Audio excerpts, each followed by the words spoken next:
Okay, it's 5:45. We're going to get the meeting back into session after a short recess and public comment. And the next item on the agenda is to approve the agenda. The City Commission reserves the right to amend, supplement, or reorder the agenda during the meeting. Is there a motion to approve the agenda? Motion to approve the agenda. Second. Motion by Vice Mayor Courtney, second by Commissioner Pullian. All those in favor say aye. Aye. Aye. Passes 5-0. And next we have the proclamation. And the proclamation tonight is to proclaim July 14th as Americans with Disabilities Day. I think Evan Crenshaw is going to say a few words. Hidden. Might be as low as she goes. I think that's All right. Good evening, Mr. Mayor and Commissioners. My name is Evan Carenta. I'm the city's ADA Compliance Administrator. And I just want to thank you for recognizing the Americans with Disabilities Act. Since its passage in 1990, the ADA has provided essential protections against discrimination and has guided communities like ours towards greater accessibility and inclusion. While we have made meaningful progress in our community, we also recognize there is still important work ahead. I am proud of what Lawrence has accomplished over the last 36 years, and I look forward to continuing our efforts to ensure everyone can fully participate and feel at home in our community. Thank you again for your continued support and commitment to accessibility. And I also want to turn it over to my friend Rex, who is going to talk about the Disability Day event coming up at the end of the month. Thank you. Hello, Commissioners. I've been here before before. I live in 66047 zip code. Resident here of Lawrence for approximately 30 years. And this is very special this month of July. We're celebrating Disability Awareness Month, not only here in Lawrence, but we're also celebrating it nationwide. And to commemorate that event, we're having an event at the Dole Center on the 25th of this month of July. We're asking anybody from the community if they would like to come. They're more than welcome. It's free from 1 to 5. And we're going to have a lot of education events, speakers, including Mr. Carenta here, talking about some of the things going on here in Lawrence. We're also going to have a panel talking about various disabilities, whether it's physical, mental, all of the above. So we'd encourage everybody that knows somebody that has a disability or just wants to support the community for them to come on out and have a good time and learn some things. So thank you. July 25th, 1 to 5 at the Dole Center, correct? Yes. Okay, just want to be sure. Excellent. Well, let me read the proclamation. Whereas the Americans with Disabilities Act was passed on July 26, 1990, to ensure the civil rights of people with disabilities, this legislation established a clear and comprehensive national mandate for the elimination of discrimination against individuals with disabilities. And whereas the ADA has expanded opportunities for Americans with disabilities by reducing barriers and changing perceptions and increasing full participation in community life. However, the full promise of the ADA will only be reached if we continue our efforts to fully implement it. And whereas on this day, we in the city of Lawrence, Kansas, celebrate and recognize the progress that has been made by reaffirming the principles of equality and inclusion and recommitting our efforts to reach full ADA compliance. Now, therefore, I, Brad Finkeldine, Mayor of the City of Lawrence, do hereby proclaim July 14th to be Americans with Disabilities Act Day and encourage all residents to recognize the positive impact of Americans with Disabilities Act has had on our city and continue to work towards a fully accessible and inclusive community. Thank you very much.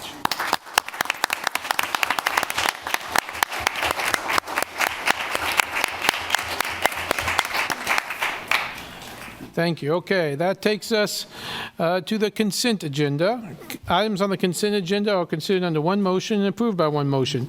Members of the governing body may remove items for separate discussion if desired. Members of the public may remove items identified as quasi-judicial for separate discussion if desired. Members of the public will be limited to 3 minutes for comments on items pulled from the agenda. Would any commissioner like to pull an item from the agenda? D5A. Okay. D4A. Okay, we have D5A and D4A, and there is one quasi-judicial, which is related to East 1100 Road. Would any member of the public like to pull the quasi-judicial item? Seeing none, we will look for a motion to approve with the exception of the two items. Motion to approve without D4A and D5A. Second. Motion by Vice Mayor Courtney, seconded by Commissioner Devo. All those in favor say aye. Aye. Think aye from Commissioner Sellers, I think. Yeah, Passes. I was in unison with you all. Say that again? I said I was in unison with you all. Okay, I thought so. Okay, passes 5-0. Okay, that brings us, let's see, we pulled D4A, we'll do that first, and Commissioner Pulliam, you pulled that one. I did. Did we have somebody from staff here to chat about it? They might be online. Yeah.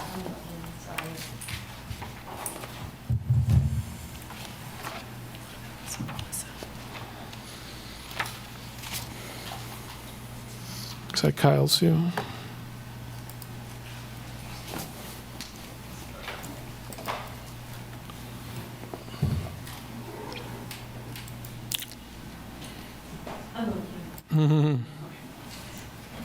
Looks like, So let me ask, I indicated previously, if we could walk through very briefly the project that needs to be done. It is explained in the agenda, but maybe explain why we want to move away from our standard procurement process, basically, and then talk about that, and then we can go from there.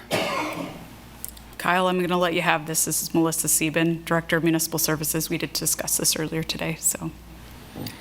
Okay, I saw you there. I see you there. Yeah, so with design, bid, build, normally I would work with an on-call stormwater consultant and provide them a scope of work. And in this case, with this particular pipe and this location, I have not been able to give a clear scope of work. I need access and I need information about the existing conditions that I have not easily been able to obtain. Recently, we had, as indicated in the commission memo, a sinkhole, and MSO staff are responding to that as we speak. We're getting materials, and I'm hopeful that later this week I can have access to inspect the portions of the pipe that I have not been able to inspect. But moving forward with a project like this, I feel like the best way to contain the risk and the best way to determine the full scope of the project is with an alternative delivery method. Okay. Can you talk about the sinkhole, how bad it is? And then you said contain risk. Can you talk about the risk for me? Sure. So the sinkhole is out in front of the KU Public Safety Building. It's a very large sinkhole. If you drive down Bob Billings Parkway and look over there, I think you can see the orange netting around it. It's close in vicinity to some sanitary sewer lines and some fiber optic lines, and the portion of the pipe that I do not know the condition is up underneath Bob Billings Parkway. So with design, bid, build, we would be kind of guessing.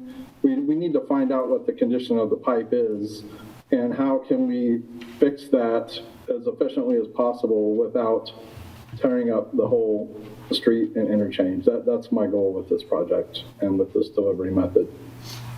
Okay, I appreciate that. The reason I am asking these questions is it's not because I'm questioning your expertise in this area, but I am wondering if we could delay the RFP until we get our new city manager here. Once we issue the RFP, the clock is ticking, basically.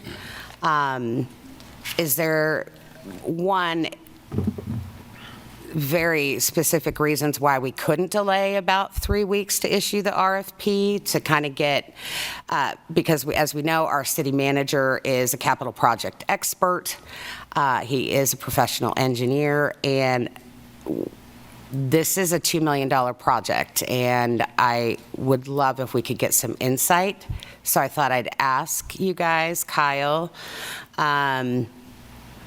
First, So, can we sustain that for 3 weeks, and then obviously ask the commission if they would be willing to wait as well? So, to explain where I'm at with it. But with the timeline for a procurement, if this was approved tonight, I probably wouldn't have an RFP issued for 2 or 3 weeks anyway. Because this is a process that involves a lot of people through purchasing and an MSO, and we'll have to develop the RFP and work on it and get it through approvals before it can get posted. And then we're looking at an open period of approximately probably 2 months. We'd have a procurement meeting for this project, and then it would take another probably month or 2 to get a contract signed and back to the commission for approval. So that's kind of my anticipated procurement timeline for this project.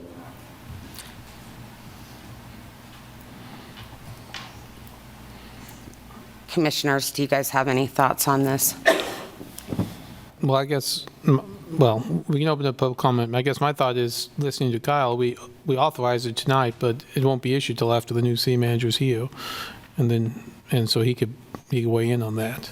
If we don't authorize it, we can't authorize it again until August 1st, Right. which then, And I'm certainly not trying to delay the project by any means, but if he came back and he said he felt a different delivery method was possible, we can still come back and adjust. correct. Then, as long as we can do that, and we think that RFP won't go out before him getting here, I'm Okay. comfortable approving. Sounds good. Sinkholes are serious. Yeah, I agree. I saw that, and we can't mess with that. Safety first. So, Okay. Any other questions from the commission? Okay, we did pull it off. So any member of the public like to speak on this particular item? Seeing none? Oh, okay, Eric? 15 seconds. Eric Hyde, Mayor, Vice Mayor, Commissioners. Commissioner Poyen, I appreciate you trying to, look into the effectiveness of it and all that stuff, and with the new city manager. So, and yep, that's all I wanted to say. And I also appreciate the other stuff that was said too. So, thank you. Thank you. Any comments online? yes. Okay.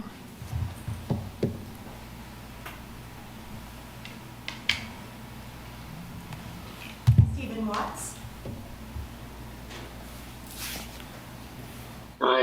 What's so exciting about this manner of questioning is the reality that Commissioner Polian is getting firsthand just how bored staff are when they are asked cogent questions, and a commissioner is looking for follow-up and an understanding and an explanation of what time it is.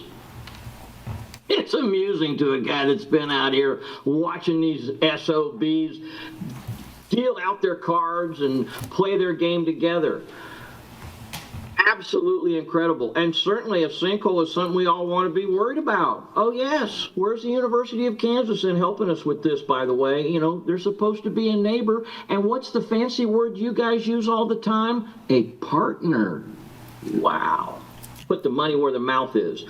And I just have to add this, Brad, as I look at you, now that I'm, a participant. The Zoom webinar people do not see the city commission when they are speaking now. Well, we can see the podium people. We can't see the mayor, that's you, and we can't see the commissioners. These guys, anyway. Thank you. I appreciate Ms. Polian being able to ask these questions, and I hope that people are paying attention at the kind of answers you're receiving. Thank you. We have a few more that pop up. Risa Williams. Hi, I just had the same question that Mr. Watts did about KU and their side of this regards to helping pay for it, since it sounds like it's, kind of involves that area as well. So, thank you.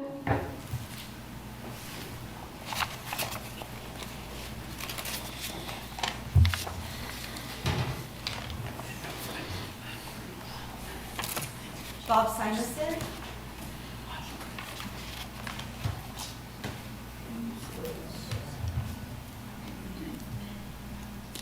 Bob Simonson.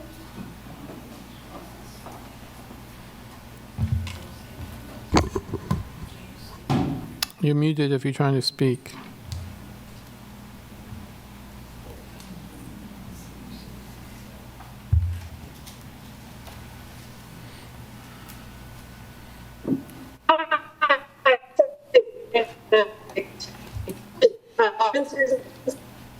And we wanted to agree with the question, where is KU in all of this in helping to repair and plan and pay for the sinkhole repair?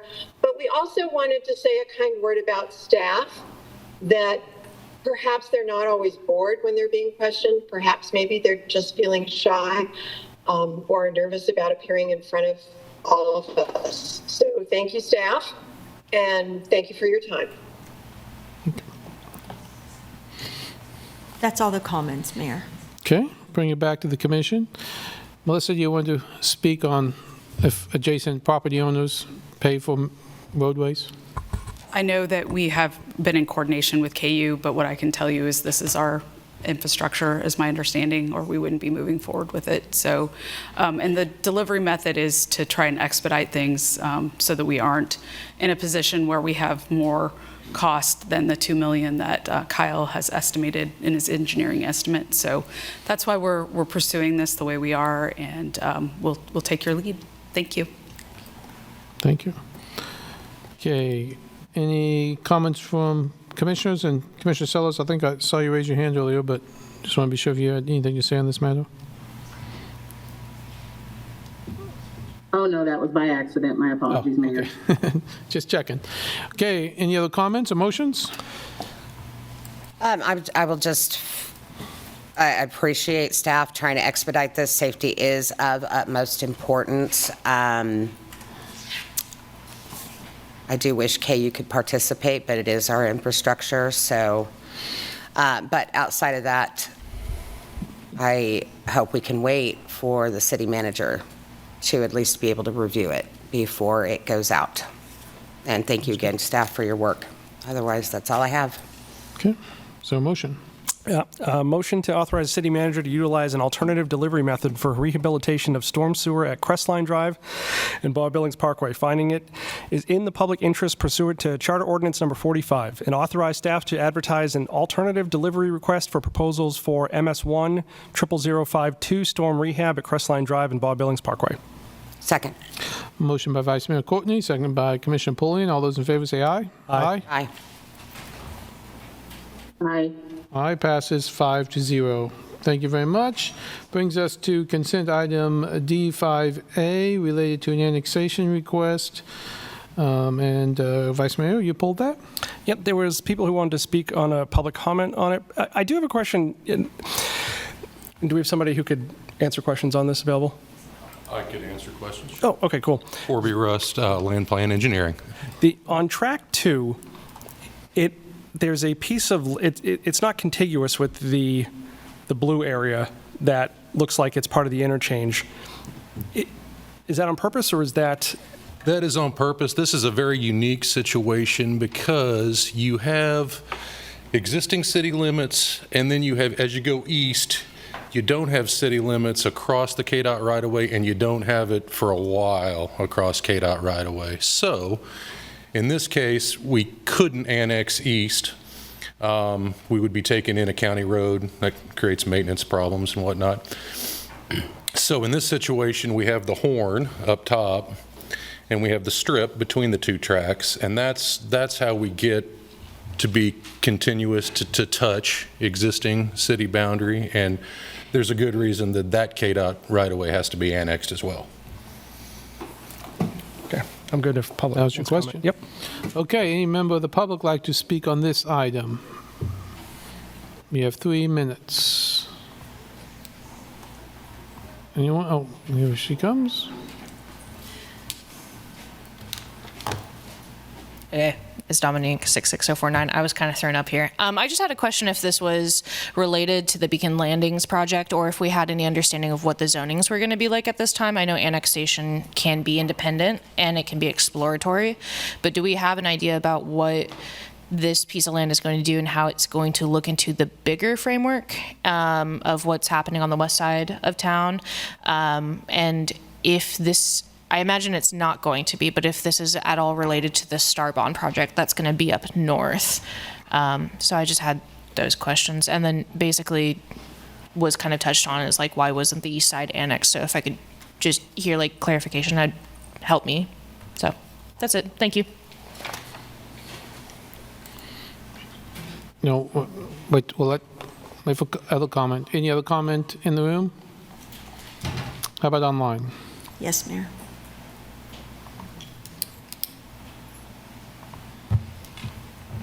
Stephen Watts.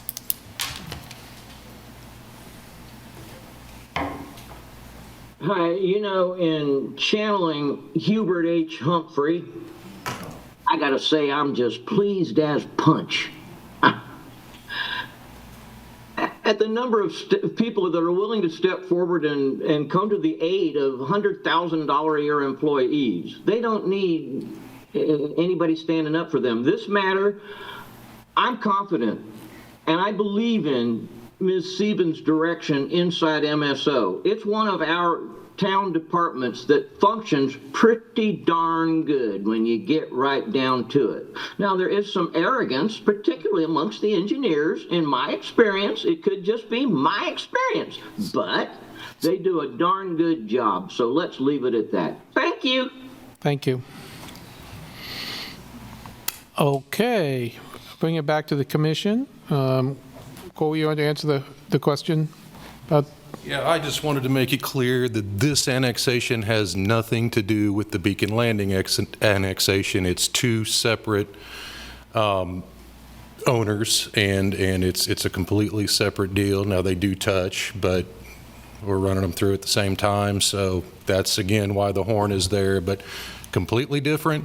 It's a part of 2040. It's a part of the Tier 2 growth area. It is being rezoned to what the city envisioned. So that's all I wanted to add. Thanks. Okay.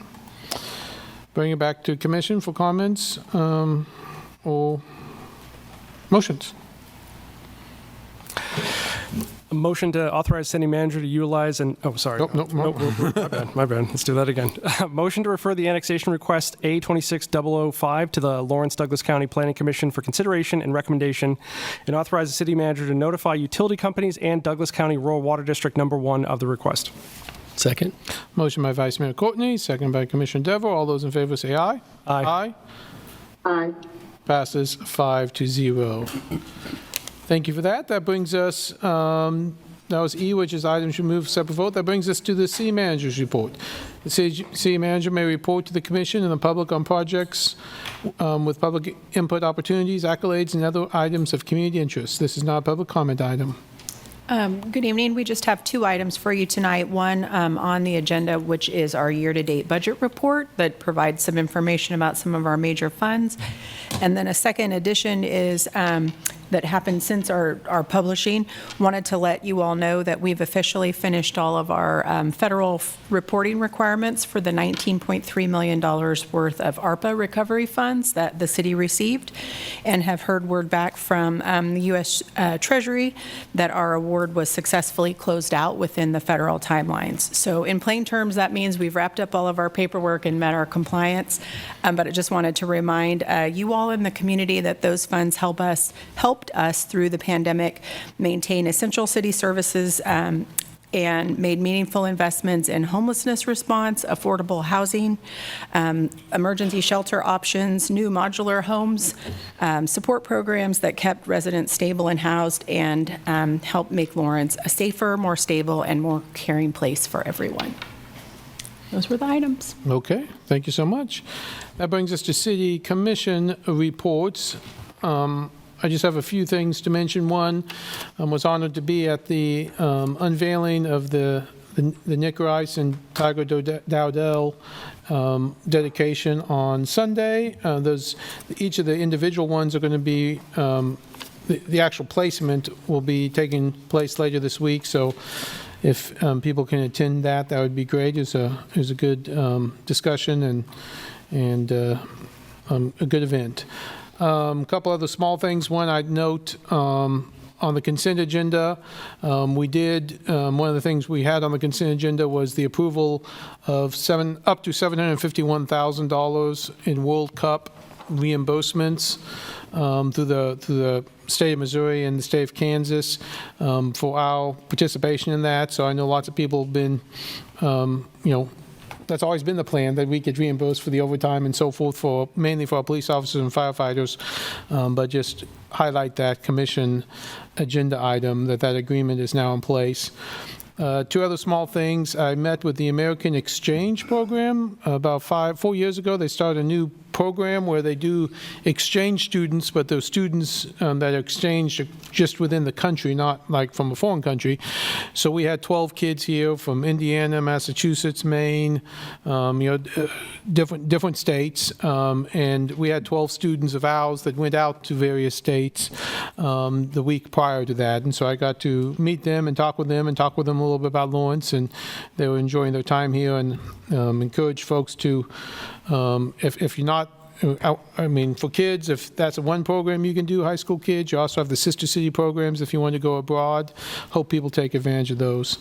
Last small item, I want to thank Parks and Rec staff. I got a thank you from a community member who has a small toddler in North Lawrence and wanted ask if they could get a toddler swing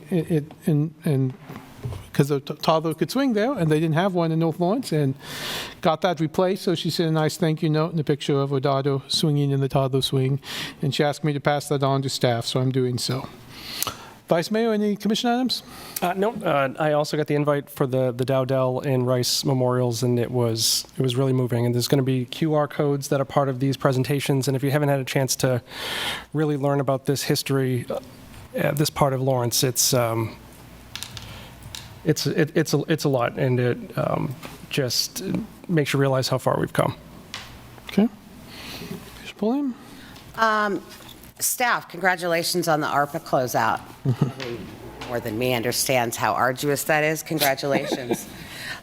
We received a really nice note from a Mr. Tom Harper and a gift for how welcoming everybody was, obviously, towards the community, but a lot of people made that happen. I was not one of them, but I definitely want to thank the group that worked so tirelessly.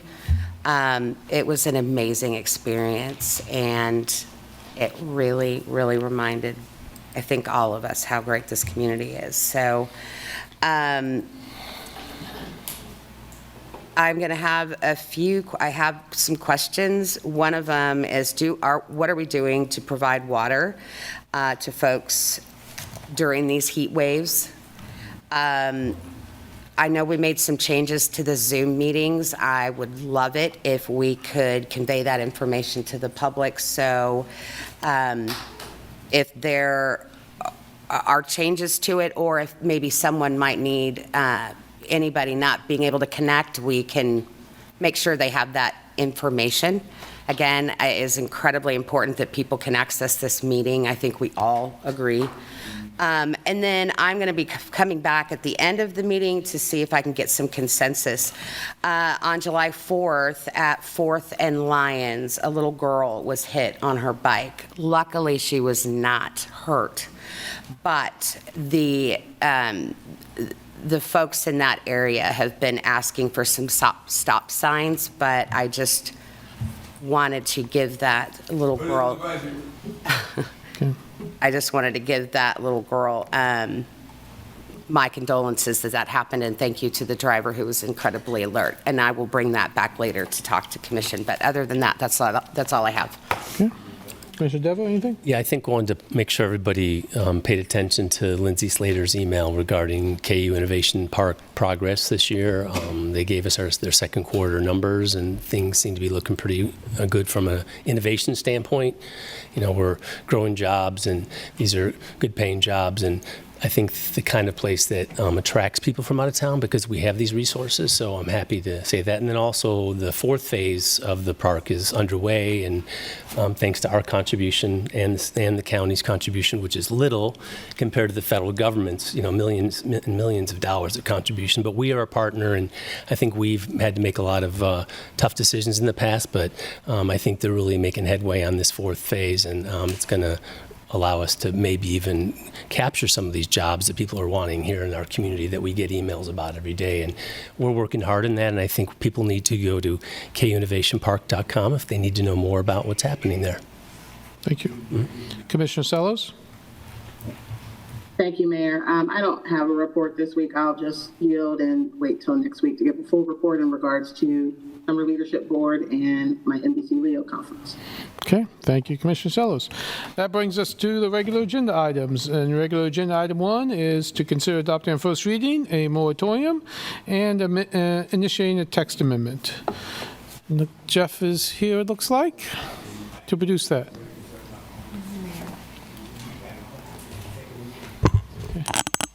Good evening, Commission. Jeff Crick of Planning and Development Services. The two items before you this evening. The first one is the request for a moratorium, for a one-year moratorium for data centers. The second item is a request to initiate a text amendment to the Land Development Code related to that work. Don't have a presentation, but be happy to answer any questions you have related to those two items this evening. I had a question about item 3B. We got a lot of discussion about that. I don't know if that's for you or for Randy, about why we have a kind of an exception provision in there. Yeah, yes, Mayor. This is Randy Larkin, Deputy City Attorney. Well, we include that in almost all of our moratorium ordinances. It's for protection of the city against potential liability up front from landowners. If anybody wanted to pursue this, they would bring something before the City Commission, and the City Commission would then provide them due process and whether or not they would want to go forward with it. The City Commission would then have to approve that before it went through the process. But anyways, provide due process to landowners and to protect the city from liability on the front side. And Randy, I might just explore that with you a little bit more. Without that exception, I understand that the ability for a landowner without an application, without even a project, who owns industrial land, they could bring a lawsuit on its face asking that the moratorium be set aside without even having a project. But with that exception, they'd actually have a project before they could have standing. That is exactly right, and that's the reason for that language, and that's what I was talking about. It'll cut off liability or the lawsuit on the front side of it. Okay. And Jeff, we got some questions about from the public about giving direction or being more specific about our direction and initiation. Can you talk about how we typically do initiations and what you're looking at from us at this point? It's really about two ways it could go about. Most of the time, the initiation is a very cut and dry item. We would like to do X because we see Y in the code. In this instance, I would appreciate some direction, given that there's a couple different possible avenues forward on that one. And just initiating the amendment gets us started on the work. But if there's a particular direction or a segment you would like staff to work on and look at, we'd like to have that direction to make sure that we're following the Commission's directive on that. Okay. Thank you. Any other questions? So, Jeff, so in here it's for a year, and that is in parallel with the work that you guys are doing to figure out the technical analysis. If it goes longer than a year, does this also moratorium go longer than a year? If it went longer than a year, we'd bring the moratorium back for an extension. Okay. Which is common. I mean, yes, very common. It's hard to tell how long a text amendment will take as you start digging into it. At this point, we would estimate maybe a year, but that would be at the expense of a lot of other long-term and special projects that we have on schedule. But I don't know the parameters until we start digging in. Other questions at this point? Yeah, I mean, I'm willing to listen to the public, obviously. I have seven things that I've seen from other moratoriums around the country, and I can talk about that after everybody speaks. Yeah, I think we do that. Okay, thank you. I am going to open it up to public comment here in a second. I would note that, and some of you saw this, we directed staff to bring back this moratorium on a 5-0 vote. We originally put it on the consent agenda because we all support the moratorium. And we pulled it off the consent agenda because we know there's some comments about this exception and some comments about the direction on the initiation. Obviously, folks can talk about whatever you want in your 3 minutes, but I think I can speak for everyone up here that we support the moratorium, so you don't have to convince us of that, but if they're all comments, if you want to talk about it, fine. If you want to have comments about the 2 other issues, that is great as well. So I am going to open it up to public comment, and public has 3 minutes. Brett Logan, homeless. I watched last week how you praised the Park and Recreation for doing what they do, and they all what they do. I lived here in Lawrence, Kansas since I was a young boy, so therefore I was raised in Lawrence, Kansas, New York Elementary School, Central Junior High, Lawrence High Lion. I'm Chesty, but either way it go. Community building and all other community centers. For homeless as I am, and we can't share no more because it used to be free. Oh, we're talking about data centers right now. I only got 3 minutes. I know. Okay. Talk about data centers. And then we go to the next point. Those who claim that they're homeless and taking up all the homelessness resources because they get a SRI check or some other burnt-ass check, but they have these checks every month, but they claim that they're homeless, so they put themselves in the homeless basket. But us homeless folks don't have no checks coming every month. Why would I pay to be homeless? I don't understand that. Okay, there's another one. What she just talked about, I voted down. I voted down completely for the fact that he don't know what a year go take or how long it's going to take. Because I've been walking on 9th Street for a minute, and those people on the 9th Street, like the flower store and the bakeries, they're not making no money because the whole street been locked down for 7 months. And it's like, what are you doing to these streets? I went to go shoot some late night basketball, and I see that the train park. Well, you took the basketball rim off, or what are you trying to make, a swim park when the swimming pool is right next to it? I appreciate this, but we're talking about data centers, Well, and not data centers. Data centers going to want more data. If you go ahead and get a data center, they're going to want more data. So don't get no data center. Okay, thank you. Thank you. That's what I wanted. Okay. Appreciate that. Holly? Good evening. Holly Krebs, 66046. Many community members, including members of the Coalition for Collaborative Governance, support the proposed data center moratorium before you. And I'd now like to ask everyone who is here tonight to support this moratorium to please raise their hand.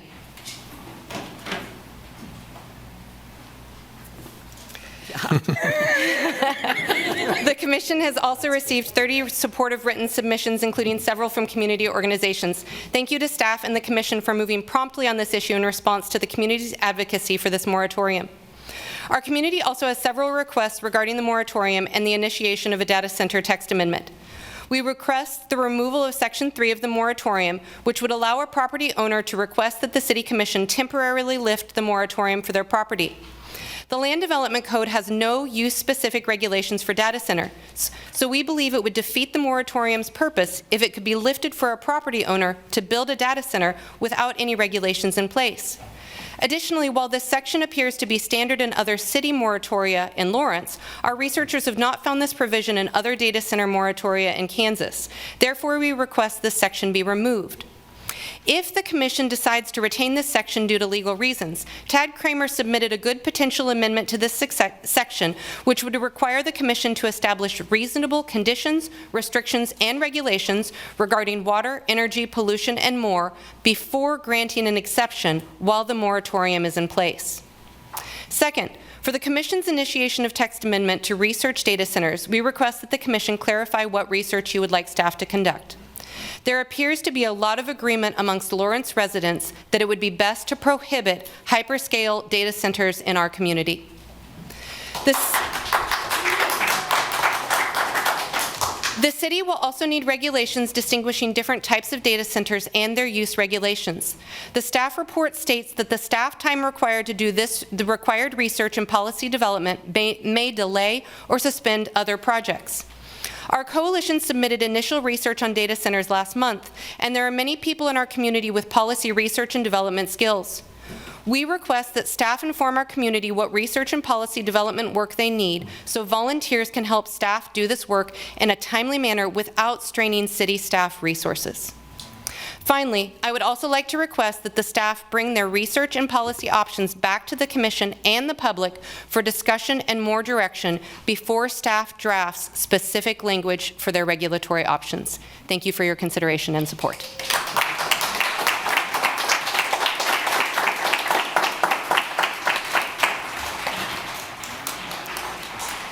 Good evening, Jeffrey Green, 66047. I have 20 years experience before I retired in IT, and I started looking into data centers, and it's not very clear at all. I think the moratorium is a good idea, and the national feelings on data centers kind of goes along with what you're seeing in the room here. So I don't think the data centers have any standing when talking to you about what is needed. So I have a few things here, just what I've come up with over the last week or two that I've been looking into this. Because of the current situation, there's no need to have tax exemption for data centers.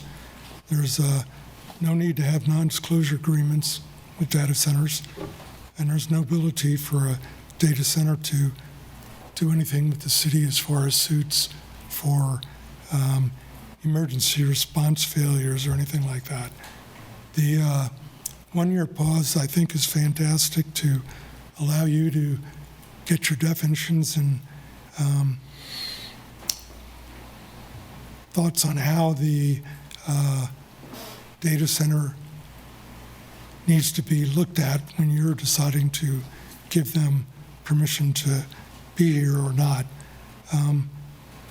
The company is going to give you a sales pitch on, and that's going to be their definitions. So you need to have a dictionary to go back against what they're coming from so you can categorize them in a proper order. One of those is power needs. You need to go with X number of watt hours so you can classify them as small to extremely large. Also, you need to look at micro power supplies, and those are currently in the neighborhood of gas turbines and small nuclear devices, which they're putting down as temporary power. Also, those are a baseline power for the data center. They're not the complete power needs. So you have to take into consideration what additional power needs they're going to need and whether Evergy is going to be able to supply those. And Evergy has a very good response on their website where they talk about data centers and how they're going to have data centers pay higher electric rates, sign long-term contracts, pay a minimum monthly bill, and make up for payments, and that's to protect the residents from increases. Okay. Thank you. Your 3 minutes is up. Thank you. Okay. Appreciate it. Iris? Hi, my name is Iris Craver. I sent all of you a letter with 189 signatures that we collected in 2 days. Okay? That's nothing.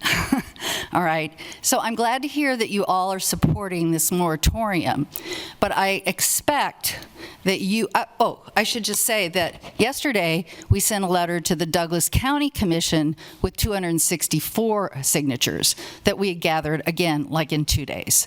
Okay. So I expect that you all, the City Commission, work closely with the Douglas County Commission and the Planning Commission and the Mr. Crick, Planning and Development guy, to do this moratorium with the intention of creating a total ban on hyperscale data centers in this county. Okay? I live at 410 Elm. My house was built by the Pine family in 1893. It has stood through floods. A data center 2 miles from my house, a hyperscale data center, will destroy North Lawrence. Destroy it. It raises the temperature. The water becomes toxic. There's other communities that have had to evacuate 20% of the population because the water is now toxic after they've put a hyperscale data center in. And I know that your director of maintenance is going to that big summit tomorrow in Topeka to get together with a bunch of other mucky mucks to figure out how to put data centers into Kansas. It is not going to happen in Douglas County. It's not going to happen here, okay? And we will get thousands more people. And other communities are recalling their commissioners. That's an option, okay? We will get the Senate Bill 98 rescinded. We are organizing with all the communities around Kansas. It is not going to happen here. So yes, take your moratorium, develop, in the letter that we sent, it had very specific recommendations about regulations that would make it so stringent that no company would ever consider coming into Douglas County. Thank you. Thank you.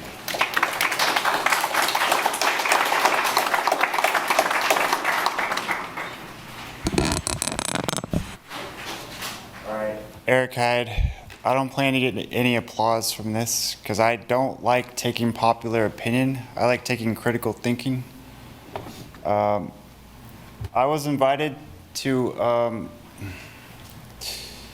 meet the gubernatorial candidate, Ty Masterson, in Baldwin, and I met him, and he talked about data centers. And before any of you guys lose your minds, just listen to me. Being a conservative does not equate to being evil. I'm conservative. I'm not evil. All right. What he said is that there's two things that apply here. You know, you got these star bonds. You can just sort of think about that while I'm talking. And you got these data centers. Now, what he is for local governments deciding about data centers. He said if they don't want them, more power to them.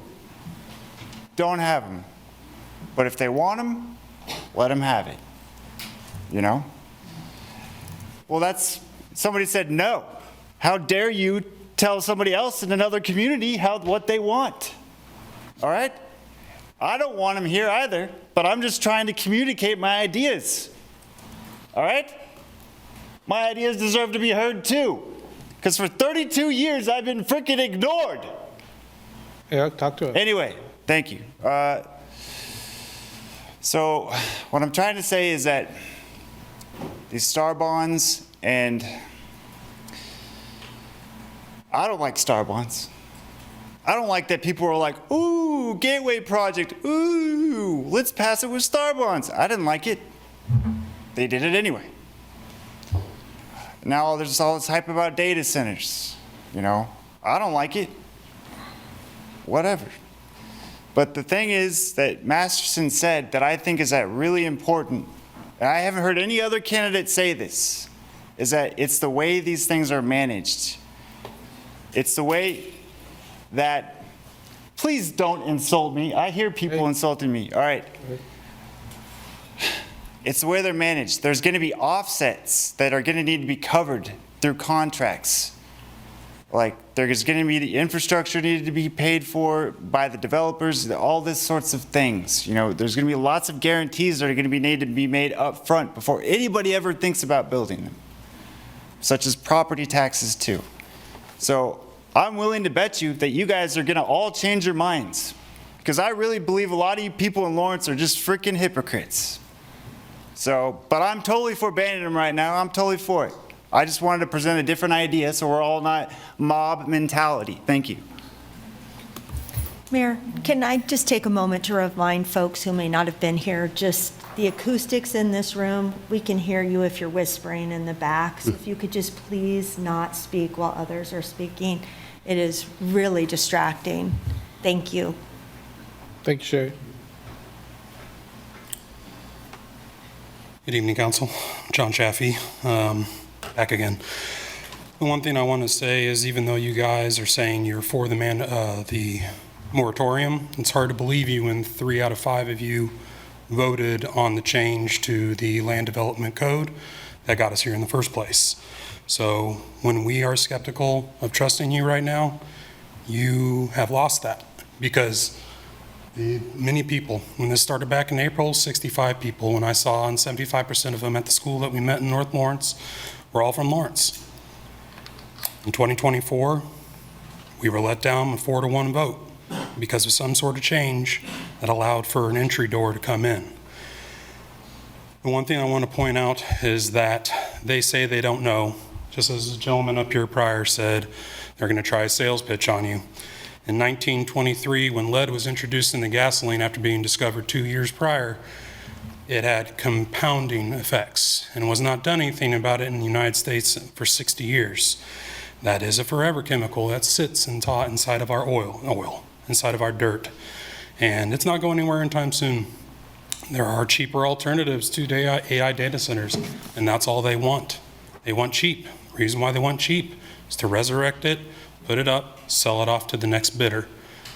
Then, possibly due to legal loopholes, they don't have to pay attention to anything your damn laws have to say. And because it's under a different person. And personally, it's a letdown that now you care. One person on your board, one person on your board has actually been to some of the meetings. I haven't seen other people. Your showing up shows that you care, just like everyone out there showed up to show that we care about Lawrence, Kansas. These are being pulled out. These are just to line someone else's pocket. There is no benefit to us. If there is a benefit to us, they would be saying it at the top of their lungs. And I don't know. I'm sorry, you go to any oil service and they tell you I don't know. How quickly are you to buy that service? Yet, there was a sign-up sheet, 4-1, back in 2024. So we are having a hard time trusting you. We want to. You're our city council. We need to trust you. You did a bang-up job for what we did with the World Cup. But that's an instance in a moment of time when the data center is going to echo forever in our lands and what it does to our population. And people are not visiting Lawrence, Kansas for a data center anytime soon. So with that being said, thank you. Okay.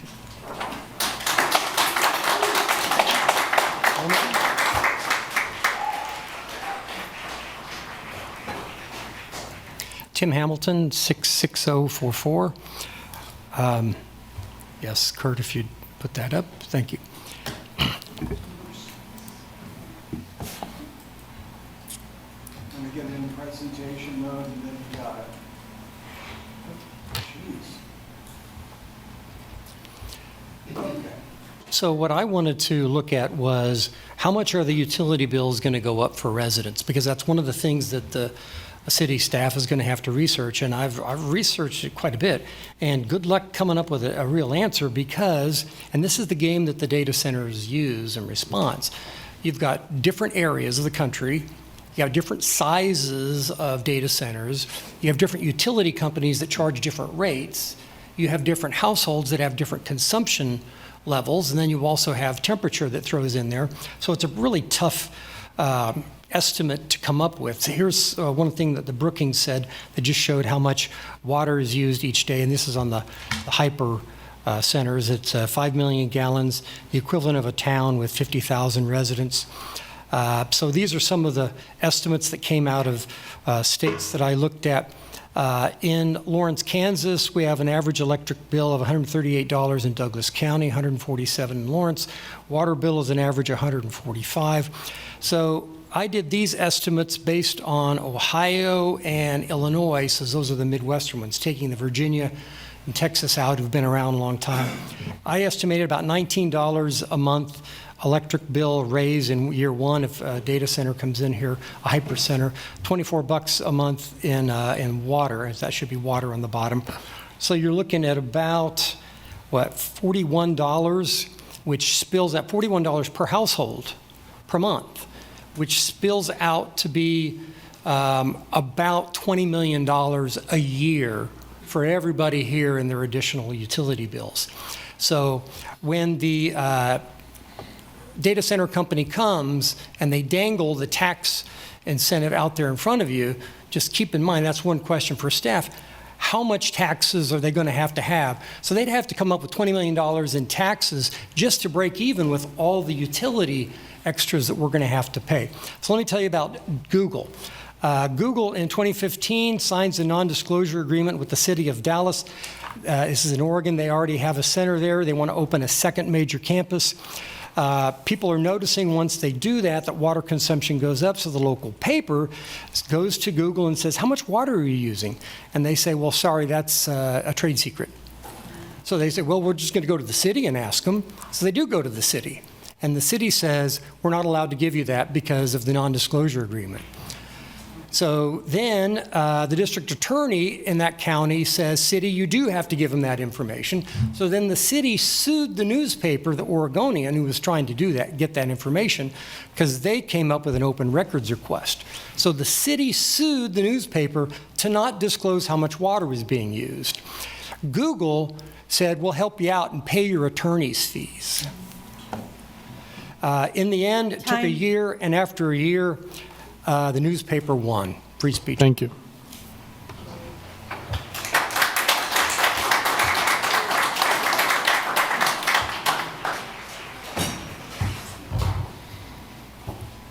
Hi, Jaron Vincent, 66046. I wanted to offer a different type of perspective as to what AI actually does to us economically.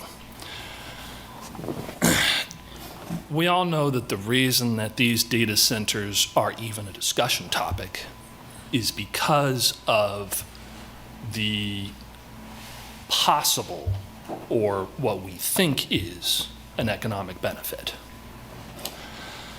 And thank you all for first reaching to us with this agreement for the moratorium. That's a very huge step for all of us. We know what the struggle is to try and create a healthy economy for every city. But what we don't realize is that AI is not an economic benefit of any kind. From my perspective, working 13 years abroad with business management experience, and then coming back to the States where the Indeed algorithms wouldn't even recognize my credentials, no matter how I use them, I'm recognizing with a very different perspective why Gen Z is struggling to stay employed. More importantly, we are blessed with the ability to see independent journalist sources that are actually showing us what these data centers are doing to our water sources, what they're doing to our farmlands, and what they're doing to the human economy. When that water cannot be cleaned again, when that water poisons our people with cancer, and it already has, there's no economic benefit when both our leaders and our workers are dead. There's no economic benefit to an AI system that doesn't care if our new generation gets a job or not. So what I want to offer instead is more than just the moratorium. That is a very healthy step. What I really want to ask and plead from my city leaders is we need to create a new type of legislation that invests in the human economy, that creates a community-based economic system that keeps us not only safe from data centers, but keeps us self-sustained if data centers do create cities that are unsustainable. You'll forgive my ignorance if I forget the city in Kansas that was rebuilt after the tornado hit. Maybe somebody can help. Greensburg. Thank you. That city can stay afloat It was time. I'm no sorry. matter Okay. what. So Thank you. Thank you. Time is up. Thank you, appreciate that.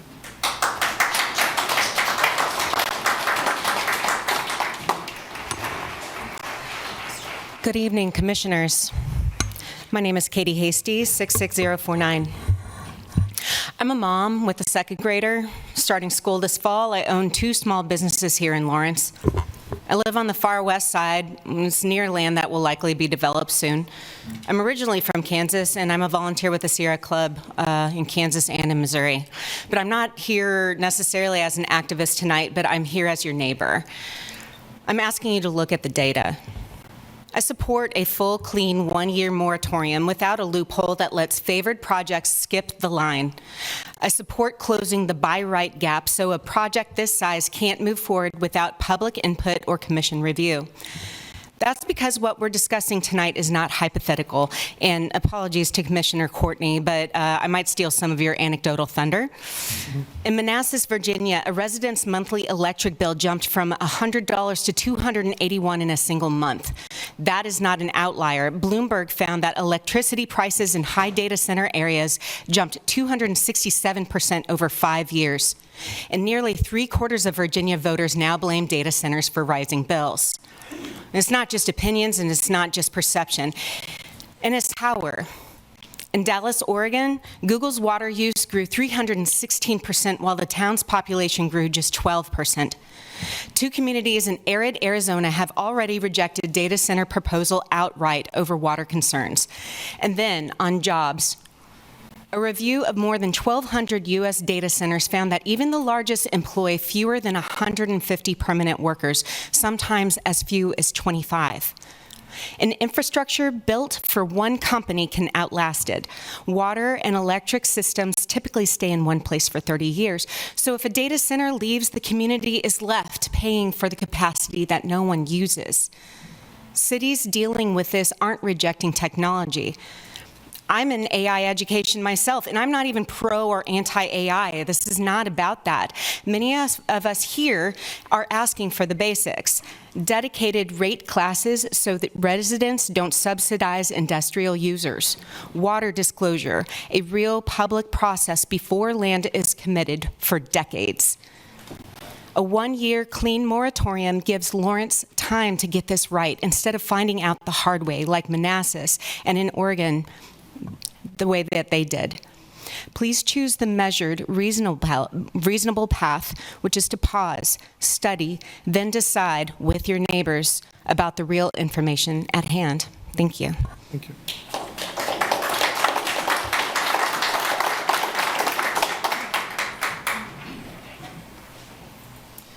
Hi, Falia Fani, 66049. I'm the welcome wagon, I guess, is what I've been nicknamed sometimes in Lawrence. A lot of you know me from the fun stuff. It's like street parties and, pride and parades. And I also write for Explore Lawrence. And I'm not speaking on behalf of them, but I am a freelancer with them, and I write the hometown happenings and the best bets for music every month. So I spend several hours every month making sure that I'm letting everyone know of things to do in Lawrence and why you should come visit. If we have a data center here, I'm not going to be able to convince anyone to come visit. I really miss our Algerian friends. We had such a great summer, and we went viral for our hospitality. And that didn't happen by accident. That's because there was a room full of women, and one man at Explore Lawrence doing a lot of really intense hard work for almost 3 years, making sure that we were the best we could be to have visitors. And so I saw a lot of that, sweat and work that went into it. And I just want to make sure, if we have this here, I'm not going to be able to do this very easily anymore. I'm not going to be able to convince people to come over. I also work at KU. I want record enrollment. We're not going to see students coming here. There's a data center. They're savvy. They're smart. They don't want anything to do with that. I am also a writer and a journalist and have lived here for 26 years. And I'm an artist. My stuff has been plagiarized like crazy. I don't like AI. I also, on the American side of my family, they're all farmers and healthcare professionals. They all live within an hour of here. This affects them too. On the Arab side of my family lives in an area where, because of AI, every citizen living under oppression is monitored. They leave the house. In fact, some of the cameras are pointed into their homes. AI is tested on Palestinians, and whatever you let happen to Palestinians is going to come here. We're already seeing it a lot with ICE raids and the way citizens are treated. I don't want us to become another cog in the war and oppression machine, and allowing a data center here is going to allow that to happen. I want us to be the fun parade street party town that has visitors that, go viral, and this is going to impede all of that and ruin it. So I think I'm thanking you for taking this on, and it really needs to be permanent, or else I'm not going to be able to do what I do here. Thank you.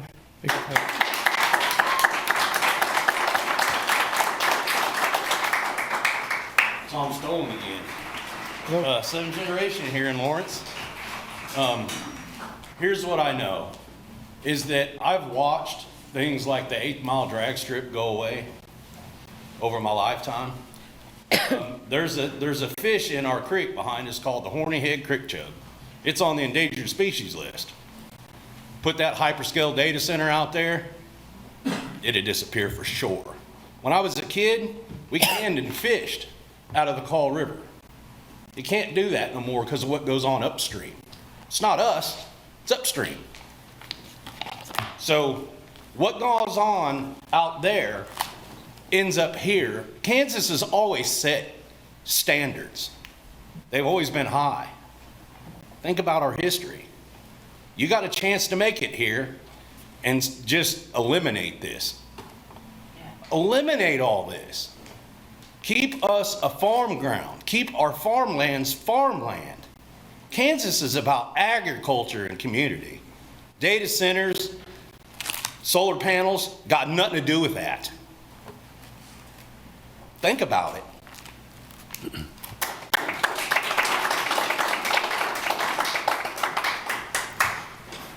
Christina McKenna, 66046. In that letter that was mentioned earlier, there were 24 points that we would like you to consider for moving forward. I want to also say that thank you that you are going through this moratorium with us and that you are on board. So the things that we are interested in are things like community engagement, as you've heard, environmental safeguards, that's very important to us, financial responsibilities, making sure that things are set up in a way that we are not holding everything when they leave town. Utility protections, we really don't want to foot the bill, as you've heard. Legal frameworks, we want to protect our butts, we want to protect your butts, but at the same time, we want to make sure that we are solidly stated as a location that doesn't want them, so we're going to make it as impossible as we possibly can.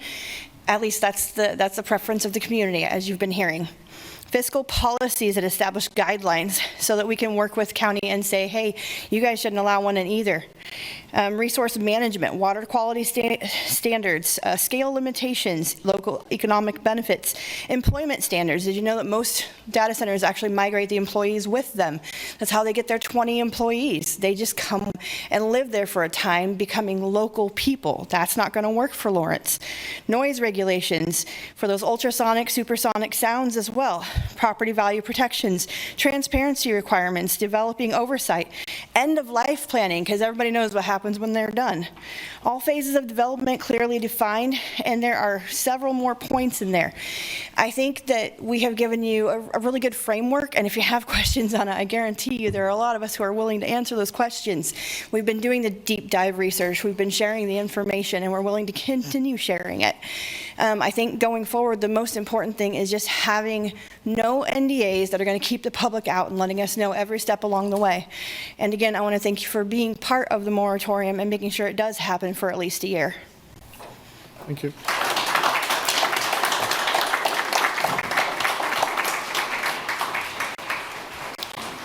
Hi, I'm Trish Dolan. I am married to the 7th generation. We have Generation 8 and Generation 9, all of who want to live on our property. I have not lived in Lawrence very long. 4 years ago, we made the conscious decision to build a house on that property. A house that we wanted to be our future. We want to die on that property. And if you allow a data center in there, that's not going to happen. Our children and their children will not be able to come there.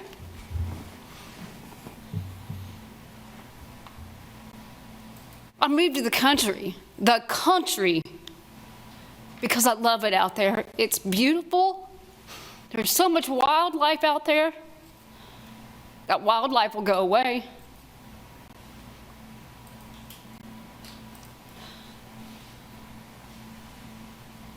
The impact that this would have if you guys allowed this to happen, it's unthinkable. I can't imagine what my future would be if you allowed a data center literally 3/10 of a mile from my driveway. That's where my property's at. 3/10 of a mile from that property. Everything that everybody's talked about here tonight will have an impact on my property. So what I'm here tonight to ask you guys to protect me in generation number 8 and generation number 9. Thank you.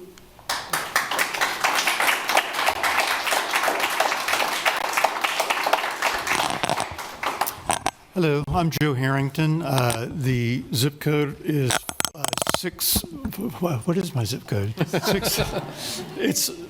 Anyway, whatever. I live in Lawrence.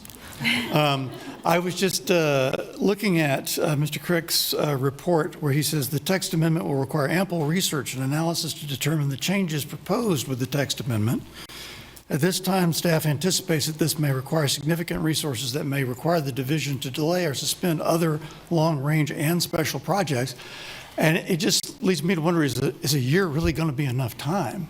It seems to me more like 2 or 3 year project, given all the intricacies and details and unforeseen consequences that we've been talking about.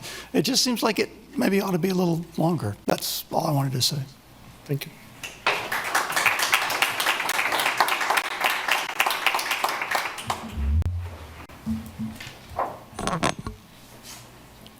Good evening, Michael Hallman. I'm with the Sustainability Action Network. I'd guess that few people in this room, myself included, know what data centers are and do, and yet they are being fast-tracked by tech giants, chambers of commerce, private equity, and the current occupant of the White House. A particularly anti-democratic aspect is that many projects are clouded in secrecy of non-disclosure agreements made by public officials.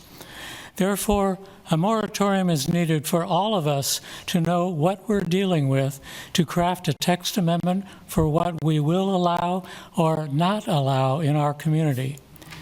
If you adopt a non-binding moratorium that you can nullify that is no moratorium at all. For that matter, such a gesture of itself would indicate a willingness to fast-track data centers. I request that you delete Section 3 from Ordinance 10221.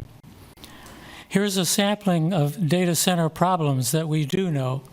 According to Standard & Poor Global, data center global power demand between 2022 and 25 grew by 59%, and demand in the U.S. could nearly triple by 2030. The Lawrence Berkeley National Laboratory estimated that U.S. data center energy use in 2023, not including cryptocurrency, was approximately 176 terawatt hours, that's trillion, approximately 4.4% of U.S. electricity consumption, and that could double or triple by 2028. Data centers will increasingly require on-site electric generation as their power demands outpace the capacity of the grid. The U.S. Energy Information Administration estimates that electricity use for cryptocurrency mining is from 0.6 to 2.3% of annual electricity consumption. CoinLaw, a cryptocurrency monitoring service, reports that in 2025, global cryptocurrency mining drew approximately 138 trillion watt-hours of electricity, representing approximately 0.54% of global electricity consumption. Cryptocurrency mining in 2025 consumed 85 billion gallons of water globally. The Lawrence Berkeley National Lab estimated that in 2023, U.S. data centers consumed 17 billion gallons of water for cooling, and that by 2028, those figures could double or even quadruple. Also, U.S. data center consumption an additional 211 billion gallons indirectly through electricity generation. Thank you very much. Thank you, Michael.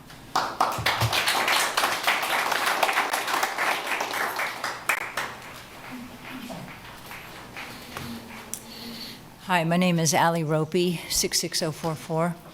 I agree with so much of everybody has said here, and I am so grateful that you're all on the same page with this moratorium. That's the biggest wonderful thing that I could hear tonight.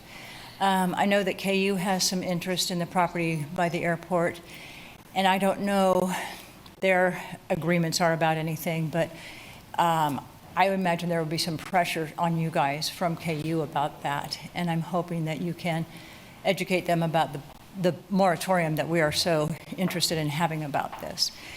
You know, I've been doing some research on these billionaire guys that are going through all of this, and it's a race to see who can get the most data centers the fastest, because they're not willing to let one version or many versions work. They want their version to win. So that's why there's this huge rush to get data centers all over the place.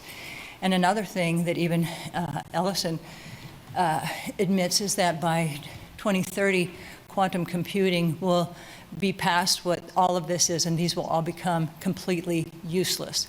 And so I just, you know, we are a farming state, as other people have said, and these data centers, all the humming that they put out, ruins navigation for bees. And because we are such a farming community, we know that without bees, we will not have food.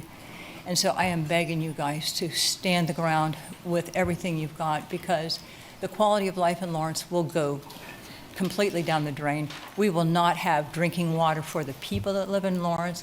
Our electricity rates are going to go sky high, and we can hardly afford things the way it is right now in Lawrence. So I'm begging you to please continue with the moratorium, and thank you so much. Thank you.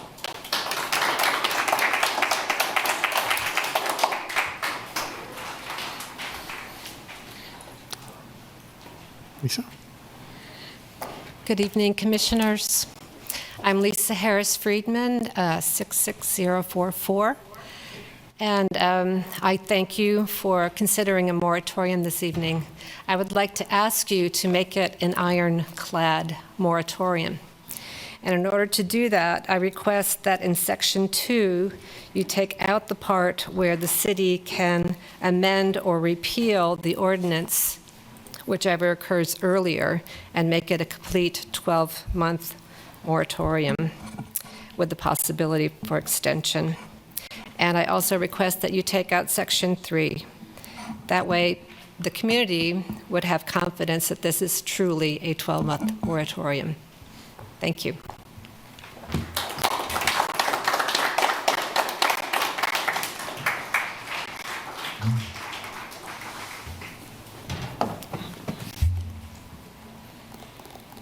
Any other comments in the room? So, a couple coming? Tom? Hello, my name is Tom Harper. Thank you for the moratorium. I echo, you know, let's make it solid and stand.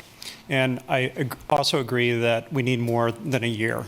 Let's make it 5 years so we can really study the impact of what these centers do. And I think it's about quality of life, everyone's quality of life. It's hard for me to see how this is going to be good for anybody in the city of Lawrence or Douglas County. It's about resources. So the other thing that I think is important is if we have a period of time when we're going to study the issue, Jeff clearly said his plate is full, right? And we all just have so much bandwidth. I would hope that somehow you would reach out to Douglas County, their people, KU, We have a lot of intelligent people on the Hill, and I think it would be a neat way to collaborate various people and kind of share that load with Jeff and just have a good cross-pollination of people, so it's not just people who don't want data centers. That's a bit biased, right? So let's mix it up, and I think one of you should, I don't know if you can chair that or spearhead that, because it takes somebody who's going to champion this, because a year ticks by so quickly, and what are we going to have for it at the end of a year? So I echo what Fally said. You know, I would love to create a red line around Douglas County and the city and just say, we don't do this here. We don't want it. And that will communicate who we are as a city and a county. And it's going to be nothing but positive. Thank you.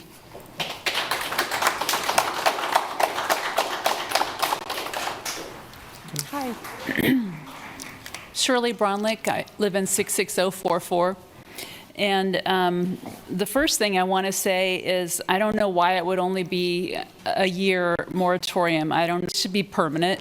It should be a permanent ban against data centers for the sake of the quality of life of the greater than human wildlife that we share this county with.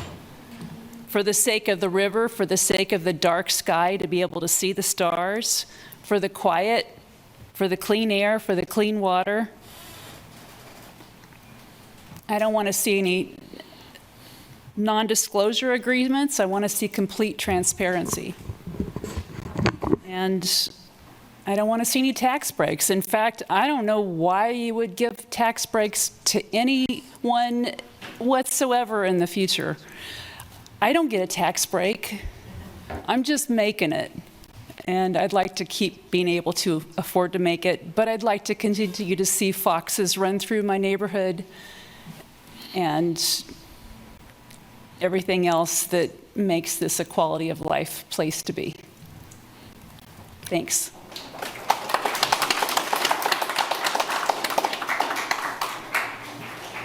I want to echo the sentiments of thanking you for the moratorium. I also think that it should be a permanent ban. That's like the reality is maybe in the future things massively change, like it would need to be a whole sea change, because I echo the sentiments and concerns that have been stated up to this point. Those are not based on just anxiety. Those are based on very real things that have been going on throughout this country and the world in terms of these data centers. With the added kicker that this is an AI bubble, right? It is only going to be really a matter of time before it bursts. You have companies like Anthropic literally shoveling billions into effectively a furnace. You know, like that's, if we have a data center here, that's a toxic asset, right? Like you're going to have a ton of assets that not easy to get rid of. E-waste is notoriously hard to deal with because you're talking about lead, you're talking about, at least 5 different heavy metals, in those devices. And they might not be easily repurposed. And so, and that's not even to mention the other infrastructure that would go on and the ecological consequences. To say the least, we need a ban. If you want to have it for a year, that's your prerogative. Many of you are up for re-election. It's and that would be when you're running again. So I'm you've heard the city's actual sentiment on this. I'm if you want to go for a year, that's your choice as our city commissioners. Me personally, I might go with a permanent ban just so I could say that I align with the city. Thank you all. Thank you.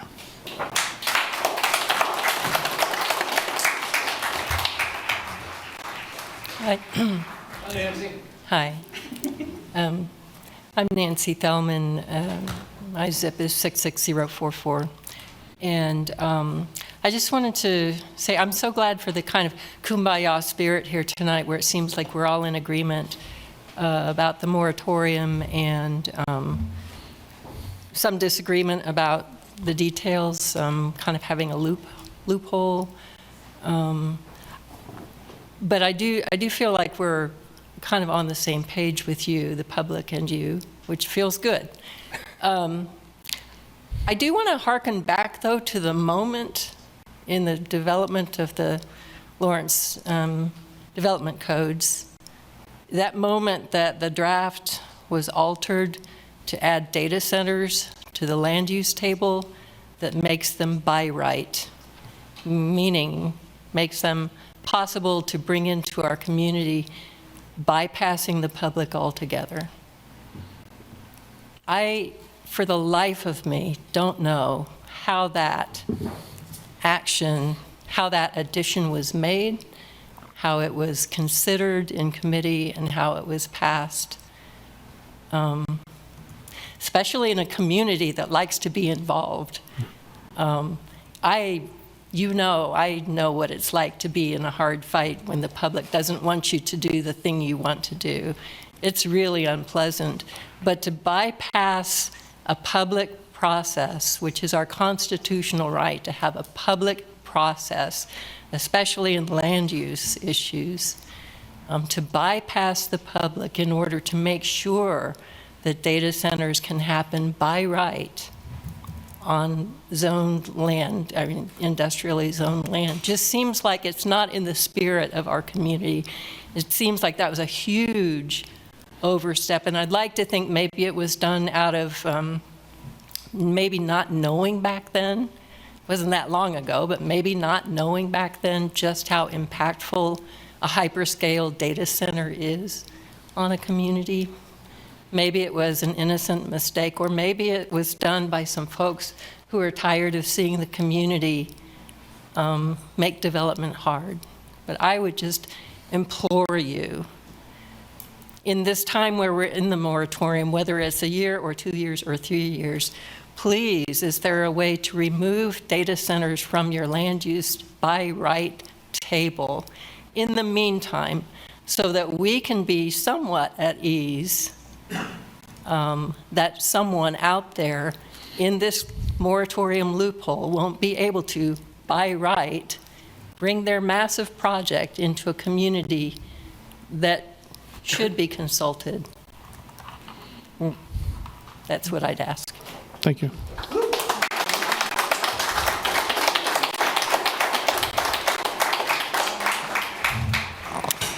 Hello, Melinda Ball, 66046. Yeah, Nancy touched on what I briefly mentioned in my written comment just a moment ago. My hackles are raised, the fact that data centers were allowed by right without any grand acknowledgement or discussion in our land development code. That's a huge issue. And with all that, I think, how will history treat us? We're in the continual march of time. We sit here, and at the moment, we're okay. We have all this prime farmland. We have these river valleys. But if government, rather, gets in bed with wealthy AI developers and NDAs are created, we've already seen the nightmare that other communities have faced. How will history treat us? We already know better.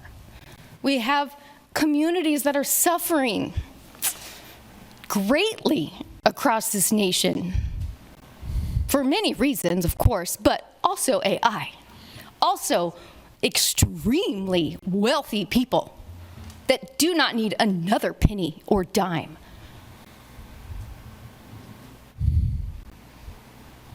Please think about that. I do appreciate the moratorium, but it needs to be stronger.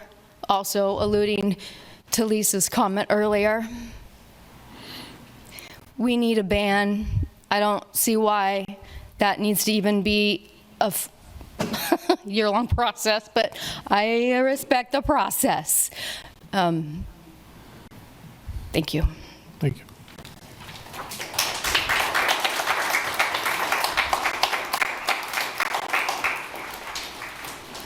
Good evening. Jeremy Rothkushel, Lawrence, Kansas, 66049, Radical Middle America.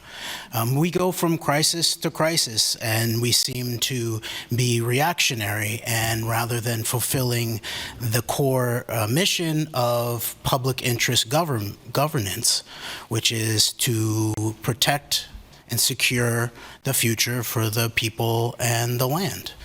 And I just want to, reference what Nancy Thelman said, that the key part of our governmental structure is deliberative democracy. Electoral democracy is just the baseline of any kind of representative democracy. We're supposed to have deliberative democracy. Now, this is the very beginning of something like that on an issue like this. And so I think what this gathering shows, and every time there's some kind of issue that we're reacting to, you see what Lawrence's capacity is in terms of the care, the vision, the intellectual wherewithal of we the people. So what I think that we need to do is really think about how we can burnish governance more robustly in terms of our structures, in terms of, like, we play democracy in this city as if it's like a half-paid, maybe not even half-paid volunteer game. And we do have lots of good faith, paid, public servants who try to do their jobs very well. But we need to be able to actually think about our future and make big decisions and act in a way that can secure the future for the people. AI and data centers, they're not going away, obviously. It's sort of like the internet. It's technology that is, is blooming and blossoming. And similarly to the internet, it has upsides and downsides. That includes the physical infrastructure, as people have been pointing out. Do we really want to hyperscale and, turn one day of water usage in Lawrence, Kansas into an entire week based on this one facility? We do not want to do that. And so we need to understand that the downsides of not only AI, but hyperscale data centers are that they've already been used, not just for things like they will speed up the potential for breakthroughs in medicine, in agriculture, but they have already been utilized in targeting entire families and nations for being destroyed. In Gaza, Microsoft got caught helping the Israeli military in using AI data centers, big ones in Europe, and they got shut down when it was made public. So we need to consider in Lawrence, Kansas, we didn't even do anything about taking a public stand about the ongoing genocide in Gaza. Time. We still host Israeli Chemical Limited, which is part of the global phosphate scheme that helps create white phosphorus that burns little children. Thank you.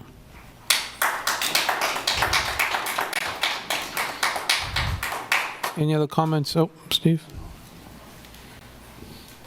Mayor, Commissioner, Steve Kelly, 66047.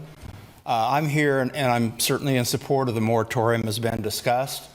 I would, as opposed to many that have spoken, I would like to see it as it currently stands, written with Section 3 in.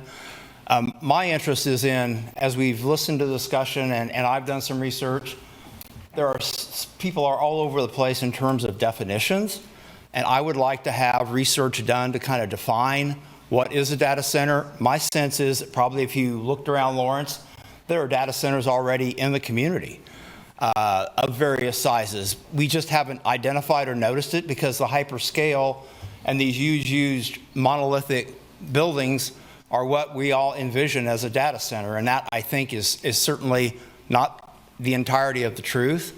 I also have done a little research, and there are some data centers that use huge amounts of water. Others are closed loop. There are other different technologies that are being used. I would like to have a variety of research from a lot of different sources to help us define what this is, so that when we're acting with knowledge of what the opportunities or the the downsides are. I know that there are a lot of downsides, but I don't know, quite honestly, when you listen to so many differing opinions, what exactly is the truth. So I would appreciate, again, I'm in support of the moratorium, would like the opportunity for the staff to do research and bring in KU or whomever else you want to do it, but then provide some opportunity so at least there can be discussion of not hyperscale, but what is hyperscale? You know, is hyperscale something in a room? I've been in places, in businesses in the community that if it's a room, they might be considered a data center or a hyperscale. I just don't know. So I think, you know, I'm appreciative of your effort on this, and I think it's a big issue for the community and actually the state and the entire country. But I would like to see the moratorium in place, the research done, and in the meantime, allow at least discussion. If one would come forward, you ultimately have the ability to put whatever kind of restrictions on it that you would like in the role that you have. And that's what I would probably ask that you do. Give it consideration. The moratorium is fine, but I think at least open our eyes and so that we actually have the full story. So thank you.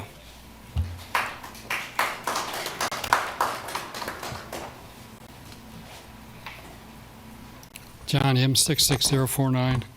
Waiting is a good idea. Waiting longer is a better idea. The technology changes rapidly. There's already been serious changes in data center technology having to do with water. But I just want to refer to technologies that were all the rage at one time. There was a system in California called Ivanpah Solar Electric Generating System. You may have heard of it. It's gigantic. It's enormous. It runs off of solar cells or mirrors actually, that move like this and heat up a thermal unit filled with water, and they generate electricity off the thermal unit. They're shutting it down because the technology changed. It hasn't been around that long, but the technology changed, and concentrated solar thermal technology is outpaced by the cheaper, more efficient solar voltaic cells. That's what we are all the rage now, but that's also beginning to change. And so what we have to do is be aware that by waiting, if the technology even continues to exist on the surface of the earth, because some people are talking about putting data centers in space and satellites, maybe that will be a better choice for a farming community and a farming state. So I'm all for waiting. I'm all for waiting longer than just a year. Let's see what happens. Thank you. Thank you.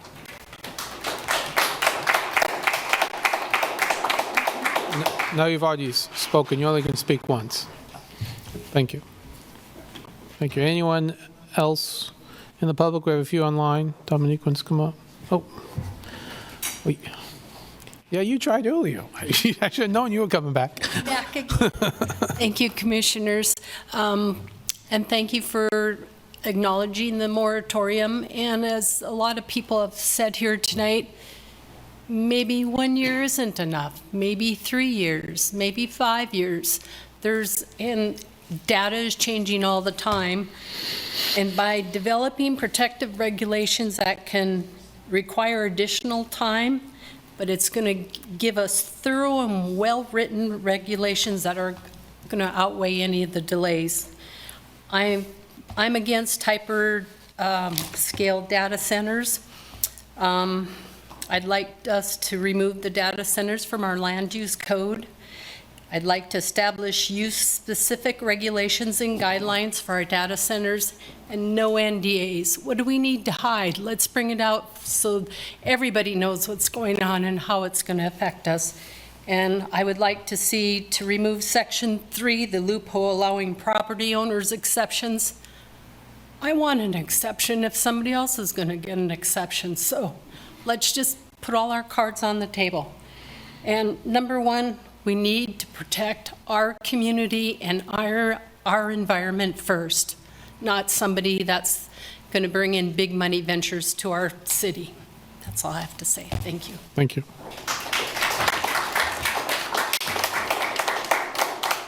Dominique?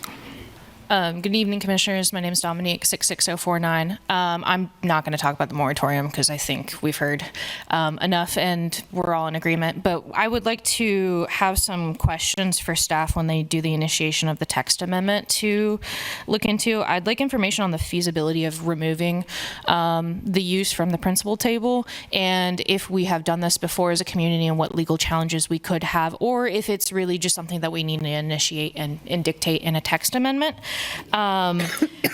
When I think about some of the ways that we're probably going to have to go about this, it's going to be very boring and very technical and squirrely, and it's going to be, to the public, it's probably going to be difficult for there to be an outright ban because of the way the Kansas property rights are, but I don't think that should also dissuade us from trying to do so.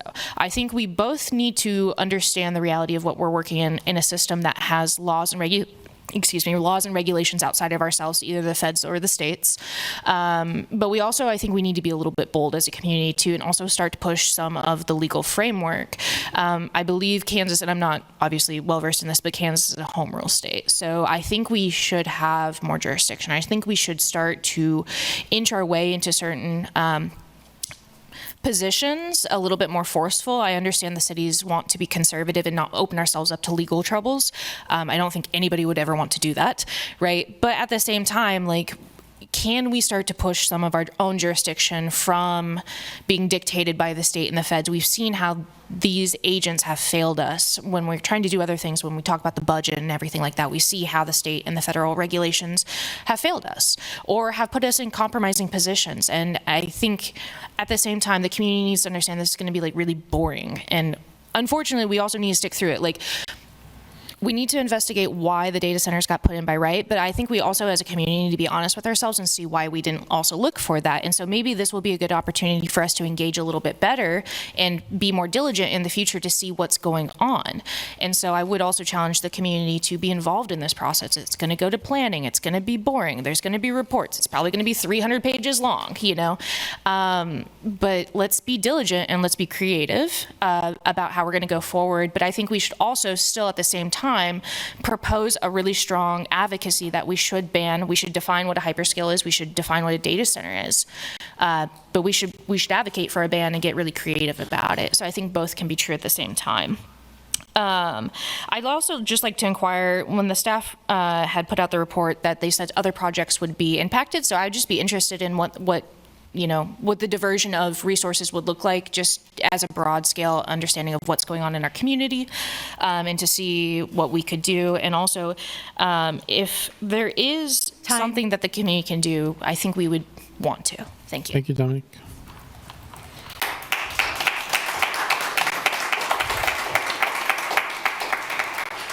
Any other comments in the room? If not, we'll go online. Comments online? Yes, we have 4 at the moment. Okay. Commenter 1. Hello, I just would first like to acknowledge that my name was changed by Sherry from Fuck ICE to Commenter 1. But I also would like to acknowledge the fact that this city is complicit in genocide against Palestinians, the ICL plant in North Lawrence, the data centers that they're using in Gaza and in Palestine to target systematically Palestinian men, women, and children on our tax dollar. This city has said nothing and done fuck all about that. Thank you very much for that. On data centers, ban them permanently. There is no reason to allow billionaires access to our data. We're already seeing in town with the Fusus rollout that Lockhart was told to pause by this same body and did not do, that ICE and DHS are going to use these same technologies to systematically target us just like Palestinians in Palestine. So I urge this commission to please, for the love of everything holy, ban data centers. Thank you.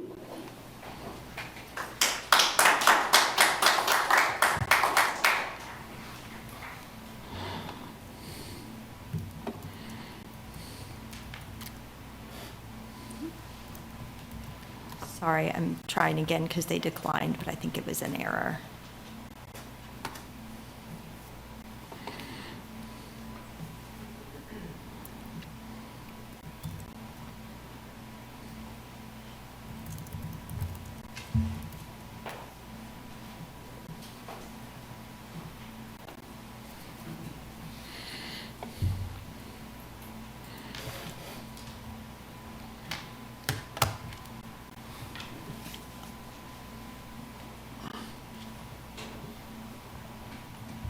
Jeffrey Hepler. Hello. Evening, Mayor, Vice Mayor, Commissioners. Jeffrey Epler, 66044. I was there earlier getting a little social anxiety. There was a lot of people. I don't know if anyone put it on the record, but there's at least 3, if not 4 dozen people in that lobby out there. They got strong feelings. I love it. I had an idea while the last few folks were saying their comments about redefining or just period defining what a data center is. And maybe there's an opportunity here to create kind of a new model of micro data centers where we can actually find a way to kind of spread the opportunity, I suppose is the phrase, where individuals can have a framework to take advantage of this newfound need.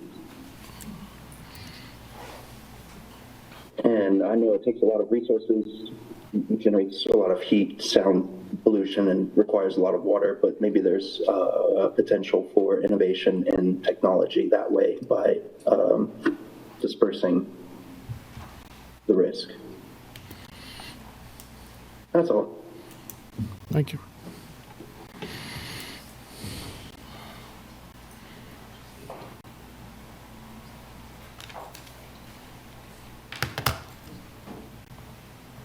Stephen Watts. Wow. Thank you, Mr. Hepler, for your ever so cogent remarks. And thank you also, Mr. Fuck Ice, whose name changed. That ain't right. That's his name. Why you gotta change his name?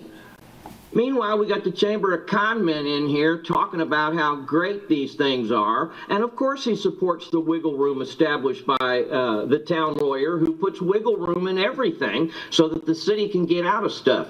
But anyway, and thank you, Mr. Jeremy Roth-Kushel, for coming in here and telling the truth. Let's talk about these data centers. Yes, the data centers are a problem. And not just the big ones, you know, with all the electricity and all of the water consumption that goes on. We've got a data center right in Topeka, Kansas, across from what I'm talking about are the federal fusion centers where data centers feed information into. The private sector shares critical infrastructure data like cybersecurity threats or suspicious activities at local venues. The local police interact with the fusion center, the data center in Topeka, Kansas. Ban these data centers. They're no good. We have one, let's see. The Kansas Intelligence Fusion Center was established in 2009 as a joint endeavor between the Attorney General's Office and the Adjutant General's Department. The mission, everybody's on a military mission these days, is to generate intelligence analysis critical for Homeland Security policy and relevant threat warning in order to protect life, liberty, and property. Yeah. Not really. It's to protect rich people. Okay, so back to the federal one. Our local police report to those people, and that's why this FUSIS program and all of the data center analysis already going on by the local police department exists and has existed. And hopefully these people that are fighting this huge mega data center can understand how these are all working together to screw each and every one of us and monitor our comings and goings and decide if this kind of speech is radical speech, which will end me in prison, which it did in the Palestinians, and it has across the rest of the globe. So, yes, ban the data centers and screw this one-year stuff. Make it a 10-year moratorium so we can really sit and think about it. Thank you. Thank you. That's all the comments, Mayor. Okay, thank you for all those comments. We'll bring it back to the Commission for questions and comments. And guess I had a couple questions to lead us off, and others probably do. And Randy, maybe I'll start with you. Can you talk a little bit about the kind of moratorium, I mean, I want to give a long dissertation, but moratorium law and the question about, can we just do a 10-year moratorium versus property rights versus what are we trying to balance here? Right.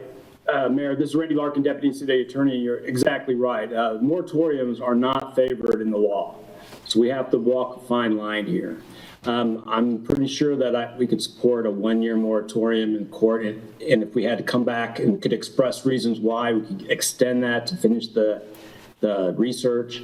But if we make it 5 or indefinite, there's no way it's going to withstand scrutiny in a court of law. So that would provide us less protection than a 1-year would at this point in time.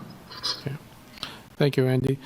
Jeff, talk a little bit about this idea of, I mean, I think everyone's against hyperscale, certainly within the city limits, obviously. I mean, I think in the entire county, but we don't have a lot of space in the city limits.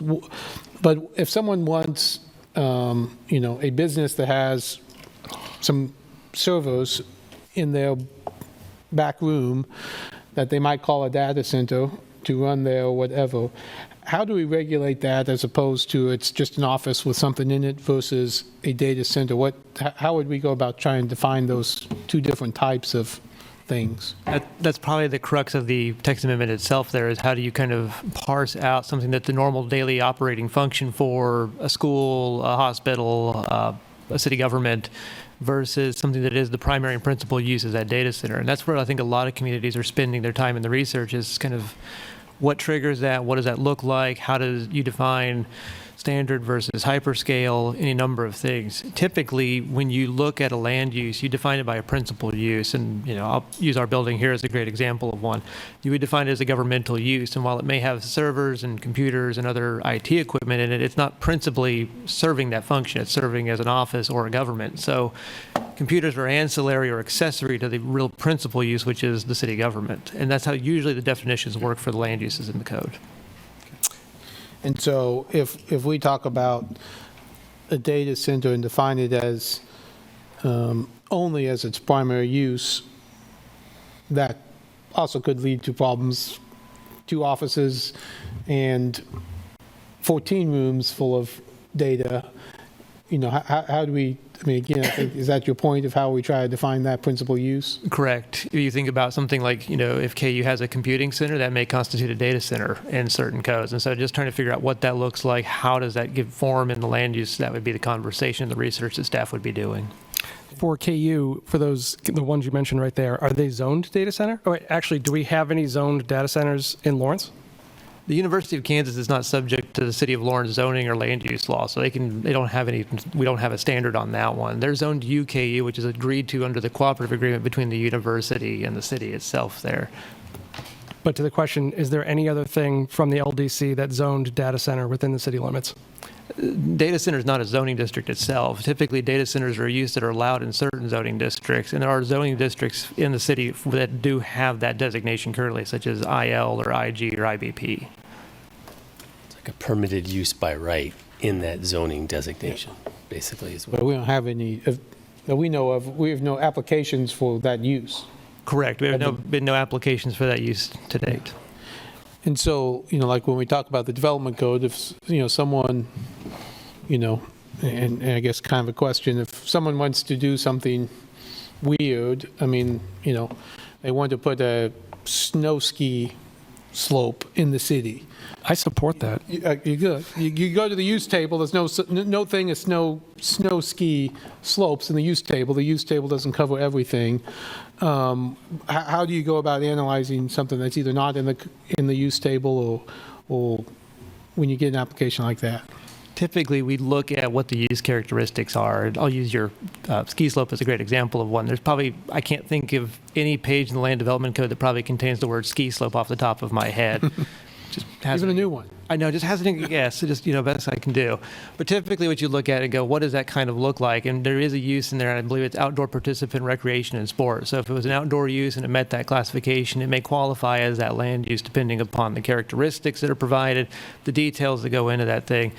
anytime that we get a question like does have to do a little upfront analysis to understand what is the land use being proposed, what are the characteristics of that use being there, and does it fit any of those definitions that we have in the code. If it is not a definition that is fit into the code prescribes ways of adding that use or making an interpretation to make that use go into the code. And there's some different process steps for those. And then just for the folks here, you make that interpretation, that is then challengeable how?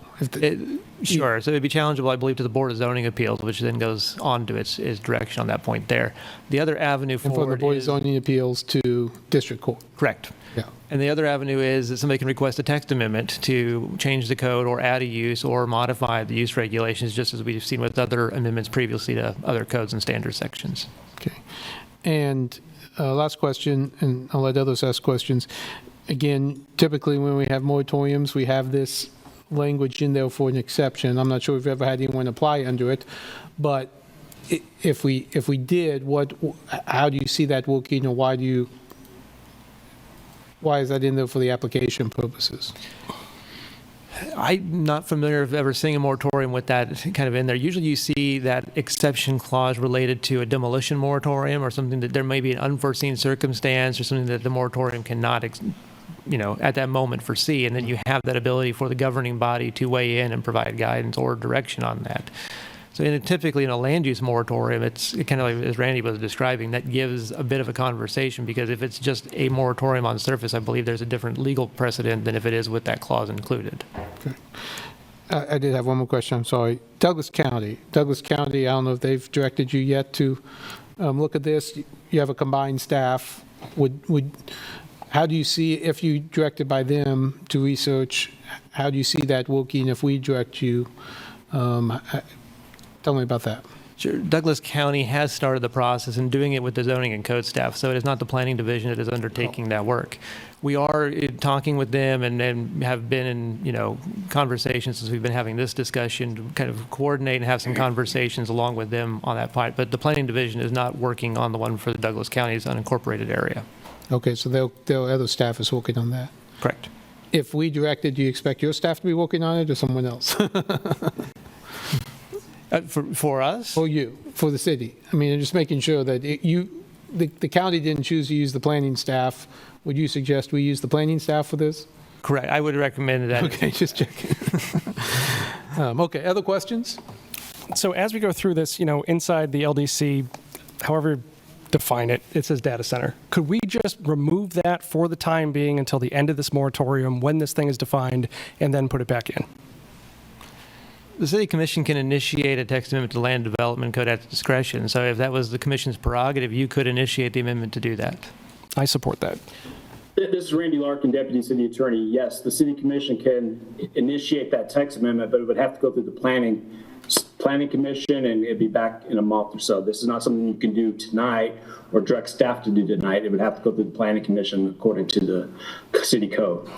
We can do a moratorium tonight. Yeah. You can do a moratorium tonight, but to remove it from the City Code would take a text amendment. Yeah. I mean, can we do both? I mean, yeah, we can. Yeah, I think we can direct that as part of the initiation. That's what we're going to talk about. Okay.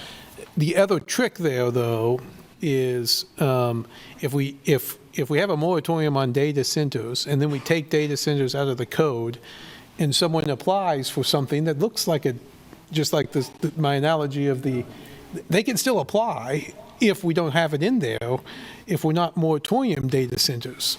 You see, because if they apply for a big building that has computers in it and they file that application, Jeff has to say, well, is that allowable under the code? What does it look the most like? Does it look like an industrial thing? Does it look like an office thing?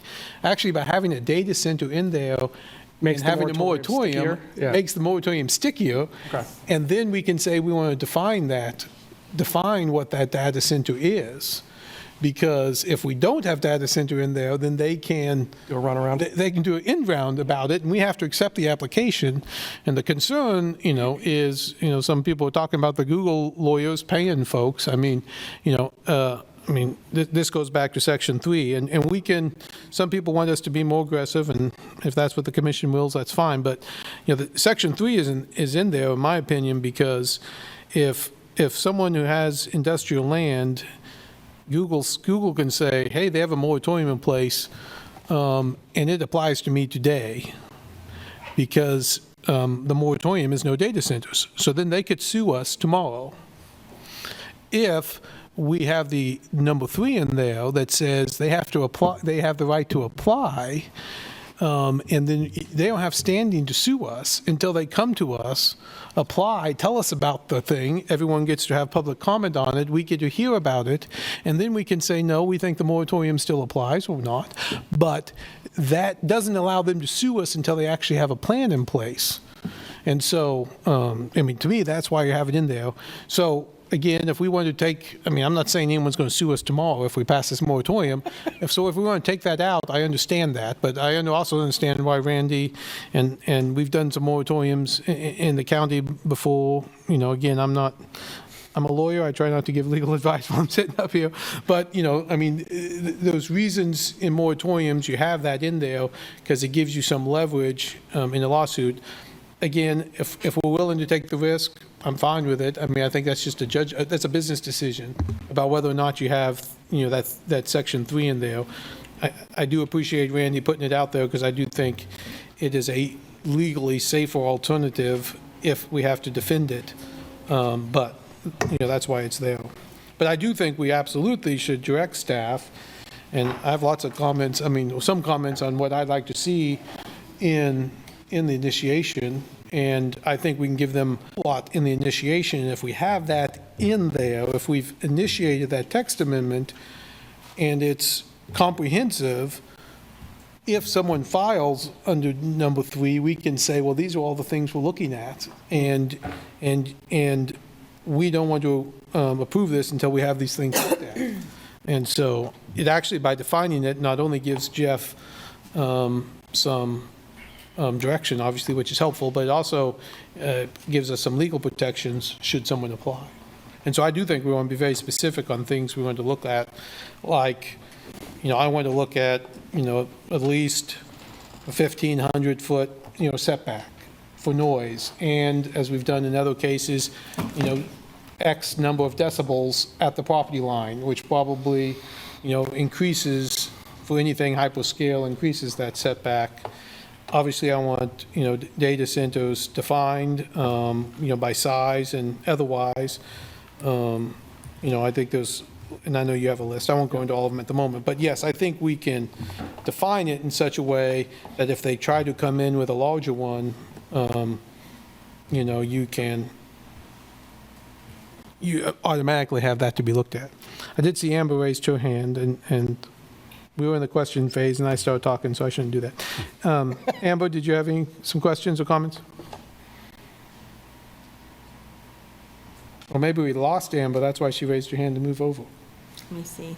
Oh, it looks like that's why, maybe why she raised her hand. She got moved out.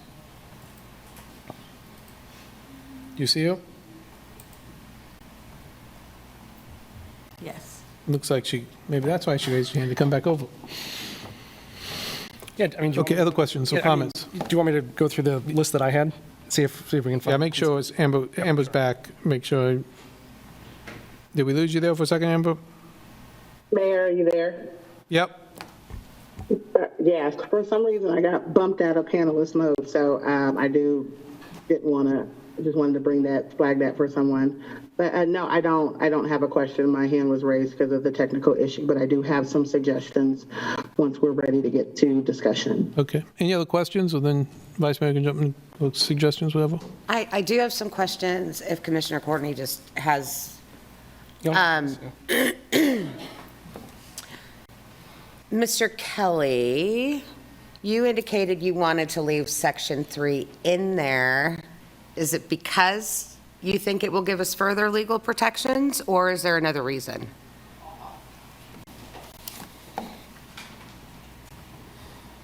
You know, I'll defer to the attorneys on the legal protection. I'm not an attorney, but, you know, I have been aware of things like that where it became a legal issue.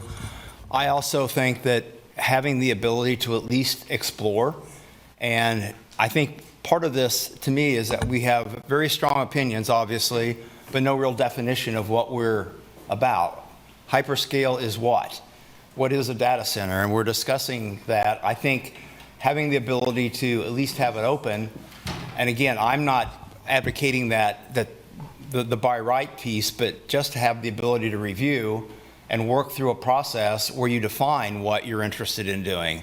What is something that the city would be willing to support in terms of some sort of a data operation, I think is important, and to have at least the open door to say someone would have to apply, then I think it allows more discussion, and there's a little bit more, I don't know, real discussion about the project instead of just, it's a moratorium, total ban. To me, when we're not even sure what a data center is, and quite likely are surrounded, even in the community now, with some data centers, what is a data center? And that's, I think, where I'm at. It's just, I listened to the conversation. I've been involved in several of these, and there's hyperscale, hyperscale. There is no quantitative definition of hyperscale that I've seen. I've seen all sorts of things describing a hyperscale data center, and yet I know of a room that somebody has that has quite a number of servers in it, and so then I wonder, is that included as part of what we're attempting to ban? And I want some clarity on what we're looking at. A hyperscale data center is 5,000 servers. It's 15,000 square feet, and it is at least 40 milliwatts of power. Yep. How much what? 40 milliwatts of power. Okay. Okay, I appreciate that. I just wanted, the 360. Very good. Thank you, sir. Dominique, wonder if she hears me. I needed some clarification really quick. You're not in trouble. I promise. Too old to be in trouble. Go to the principal's office. I just really wanted to get some clarification on what you said about, what did you say? Feasibility. You started talking about feasibility, and I apologize, I didn't quite catch it. I asked, like, the overarching point is fine too. Yeah, I had asked, is there any legal troubles with removing it from the use table, or if there has been any example of us doing that, because of the Section 3 language and the explanations I heard about that. Like, that was the feasibility that I was asking, is like, when we initiate the text amendment, is there anything stopping us from being able to just remove it from the use table? And then I didn't have time, so I'm going to add this in there, but then what would be the process afterwards? Okay. Like, if we didn't have it defined, we use the land development code, would we want to alter the land development code to have a different process, special use permits? Like, how would we want to do that? Okay. That's what I was asking about, like the feasibility, like, can we do it like today? Right. Which we can't do it today because of the land development code, but like, could we do it in a month or 2 months, or, if people wanted to, so. Thank you, I appreciate that. One question, and it has been brought up, we're starting to talk about the definitions, and I will tell you guys, I know very little about data centers, so if you see my very quizzical face, it's because I'm learning a lot tonight. I've read a lot about what's going on in Utah, et cetera, but when we talk about the definition of a data center, we do have land out east in the industrial park where we could put like a slab of concrete and potentially, I would never want to use good agricultural land for this, but I'm not even saying, guys, that I want anything except for the moratorium tonight, but this is just a hypothetical. Is there ever a time where this could be useful? I think once staff helps define, water and environmental usage, stuff around electricity, what's an enterprise data center, and do these data centers affect water and utility rates for people in town? Like, once we know that, and if it's below that, then I think that's a different discussion than these ones that we're seeing in DeSoto and Tongi and all these places around us. Okay. All right. I appreciate that. And I have had conversations with engineers around the state who have advocated to some extent, and I told them I don't love it, specifically because of the water and the energy, but I Still am learning. Thank you, that is all I have. Amber, I see you raised your hand. Thank you, Mayor. I just wanted to introduce some items for discussion, since I kind of have them listed and I kind of want to come in hot and just go ahead and just do that. Just a couple of things. One, I do believe that there definitely needs to be an amendment to Section 3, and I do believe there's a way for us to do that that will still be within legal standing. I think there's an opportunity for us to add a little bit more language, a little bit more robust language that speaks to the health and safety component of why we would want to eliminate as much as possible some of the workarounds that the community has identified in their comments. And I think it's a way for us to do this that will still allow us to have the legal, toughness that we need if something was to come up. So I definitely believe that, for the sake of having a moratorium to allow us to give staff the time to map everything out based on what we currently believe that we may or may not have in the community and what it is that we do not want. And I think that's the key piece, and that's something that we discussed this past week while we were in Kentucky with NLC, because there's a broad spectrum of municipalities talking about this subject. So I am in agreement with the community on we do need to amend Section 3, and I do believe there's an opportunity to speak to the health and safety and environmental components that members of the audience have spoken to. I would be in favor of extending the moratorium to 24 months because I know this is additional workload capacity for staff, but it also gives staff that time and allows us to see as more information comes available to us, that it will allow us to be able to move with the technology and the information that's coming up as to, once this comes back to the governing body, to make a decision on whether or not it's a, permanent ban or whatever that may be. So I would definitely be in favor of extending the moratorium to 24 months. And I also would like for the commission to discuss drafting a cooperative agreement that would go out to our academic institutions. So whether it's Haskell as well as KU, we know that these are land trust institutions. So their land and projects and entities that are associated with them, like was stated, is not subject to our development code and zoning. And while we cannot mandate a moratorium, we can, as good faith partners, give them the opportunity to participate in this moratorium with us, so that we're all on one accord for this.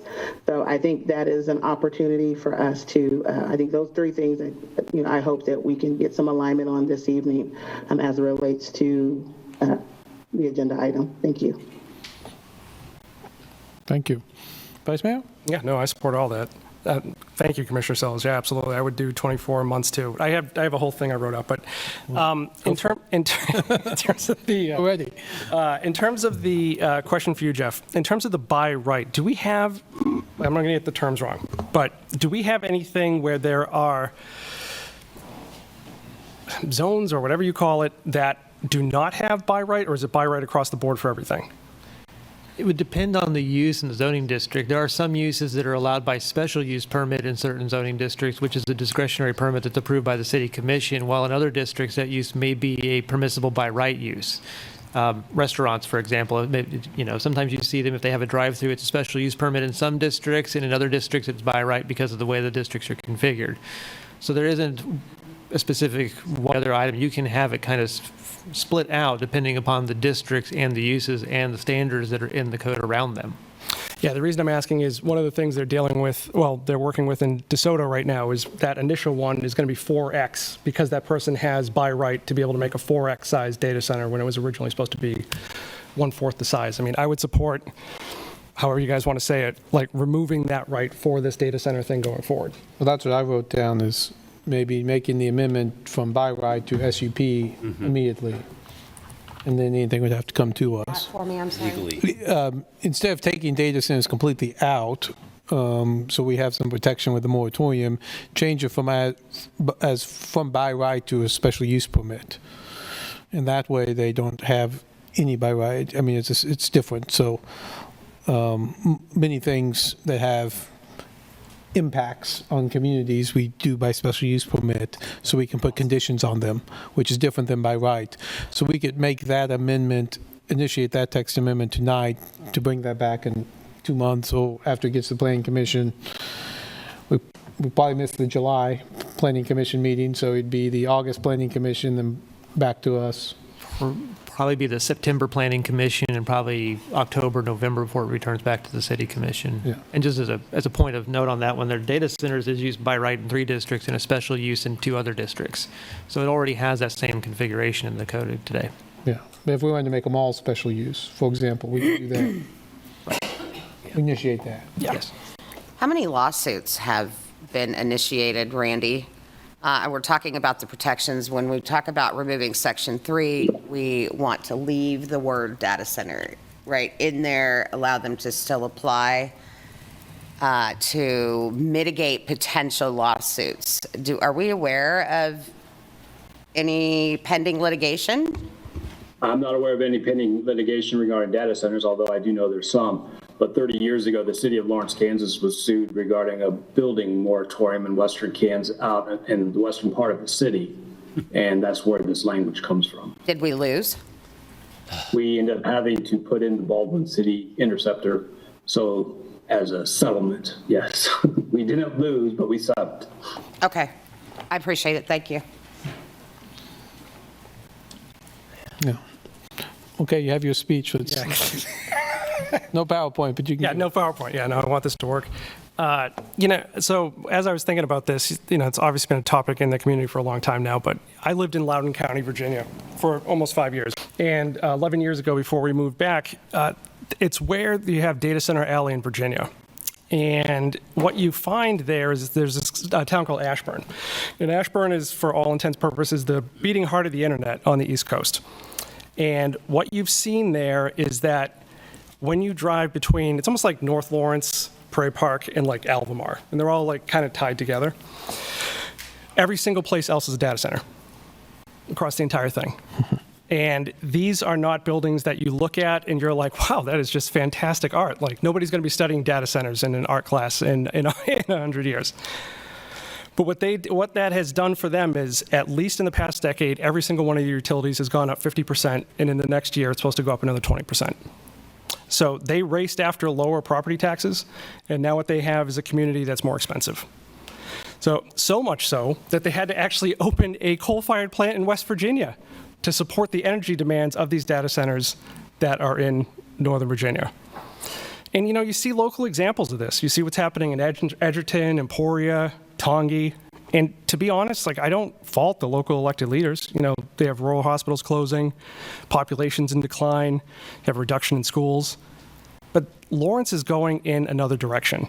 We have the top 20 largest Costco that's about to be built. We have new lots and new housing coming online.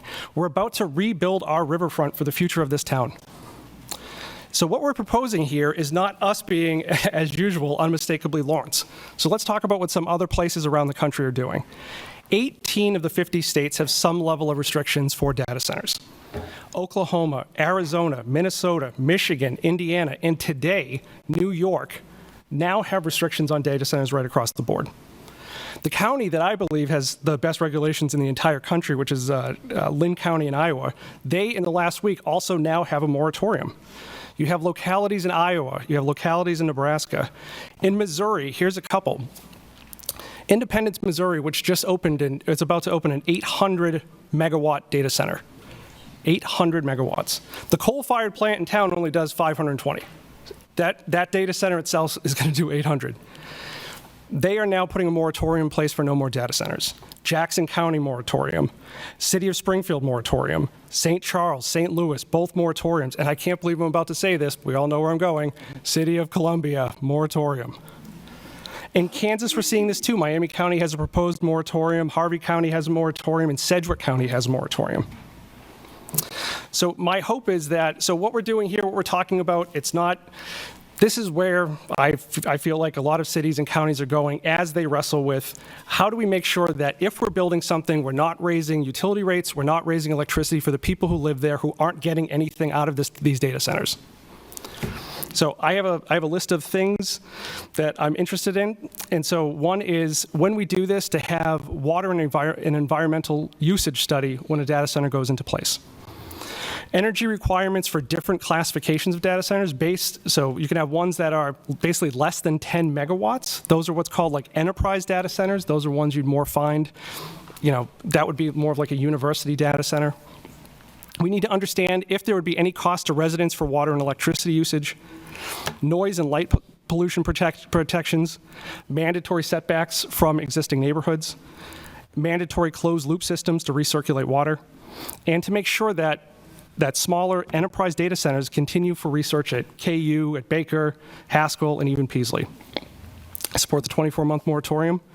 And, to John's point, this is changing really fast. Like even in the last 2 months, now they're talking about non-potable water used in data centers, so more of like an antifreeze to be able to do this. And they're doing a data center up in Minnesota where part of the requirement is to make sure the data center has to provide its own electricity. And so the way they're doing that, they're not saying, oh, we're going to put solar panels and like a windmill on the top of it or something like that. But they are providing batteries to people in the community. Those batteries are charging. And so people individually have the benefit of having the battery, and that adds capacity to the grid. That's an interesting thing, and that's only come up in the past couple months. And so that's something what they call a virtual power plant. The ones I laid out above, those for me are definitely happening. But if we want to be a little bit more progressive on that, thinking about how we would have more generation in our neighborhoods, that to me is interesting. So, and the good thing is we don't need to rush on this. I believe we can work hand in hand with the county on these measures. I call on my friends on the county commission to take Commissioner Anderson's recommendation and also enact a moratorium in parallel while we all work together to figure out what is best for this community that we all love. Thank you. I agree.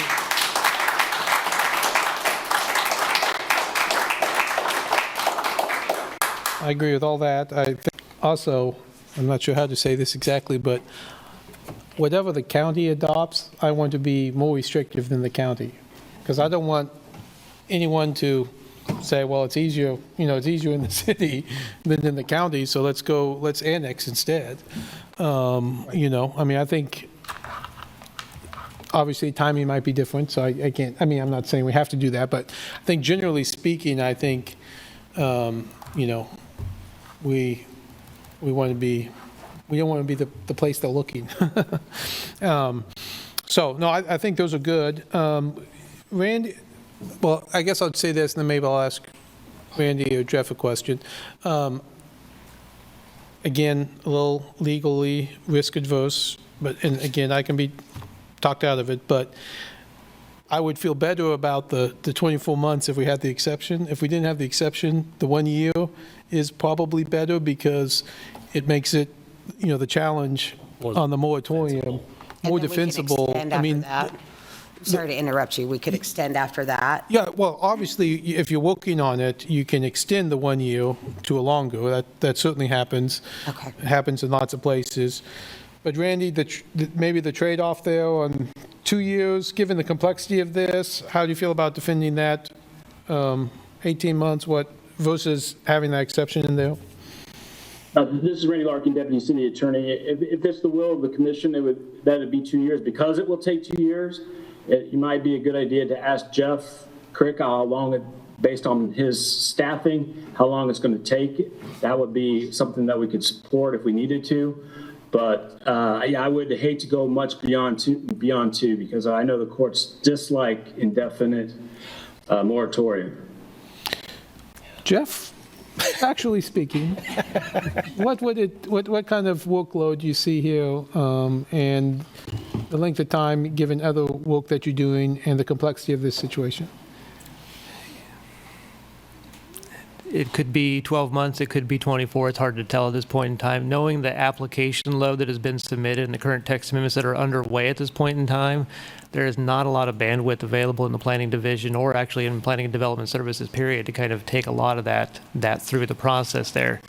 The unknown quantity of that would be is also the amount of public engagement in the process that would entail as part of that process, because there's not a lot of staff that also support in that respect. Well, if communications and we have the teams that can help us in that, that's still puts a lot of pressure on the planners that are trying to take that workload through. So I, could see 12 months being plausible. I could see 24 months based on the discussion and the points that you've provided this evening. So if we're looking at some of the things Vice Mayor talked about with studies, trying to figure out the noise, the setbacks, the light, the closed loop technology, the definitions, it might take more than the 12 months? It may. Okay. And so, but Jeff, there's somebody mentioned too, is there a way for this, since a lot of people here are passionate about it, to be collaborative, to be able to say, hey, not only is it going to be planning staff who's going to be working on this, but people from the community who are passionate get together and do something, to Commissioner Seller's point too, with like KU and Haskell, to do something kind of really unique about this. Definitely open to that. We haven't, because the amendment's not been initiated, we haven't tried to strategize what that process would look like going forward. But that's something we're open to. It's something we've done with previous amendments and other work that we've done. So it wouldn't be anything new for the department in that respect. I support that. Yeah, and then to your point, you made clearly, we're late to this party. Right. So there's got to be tons of work product. It doesn't need to turn into, a whole nother generation of conversations, work product, expense, and time wasted, while some schemer wants to come along and try to come in and undo what we're trying to do, basically. And that's one thing I want to make sure you're clear on is land use law and regulations are very, specific. And in Kansas, there are clear standards out there and laws to point to and or cases that were settled, including ones in Lawrence, and that we need to be careful about protecting ourselves. And allowing the public to exert their right as a landowner is more important than some of our rules in some people's cases, judges particularly. Does that make sense? So for me, I want to make sure we assert whatever power we can the most defensible way so that we don't spend money and time being taken into court over some drastic measure we took, try to be tougher. Does that make sense? And for me, I've been a party to those kind of tough decisions the city commissions have made, and we've had to back down. So when you've been party to lawsuits that have settled in these exact land use descriptions and conversations, you try to take that experience and realize we need to be careful how we write our rules so they're defensible and that people can't come in and undermine us. And that's what I want to care about most in this. For me, I think Brad's the lawyer, but I studied land use planning and I really care a lot about this. And I want to make sure people have rights, but the community has rights too, and they don't usurp those of the community. But there's also things like laws that we need to abide by, and I'm concerned that we overstep our boundaries and then we get dragged into another lawsuit like we had been before. So for me, that's avoid litigation, but protect the community to the best of our ability and use other people's resources that they've already spent time and money on.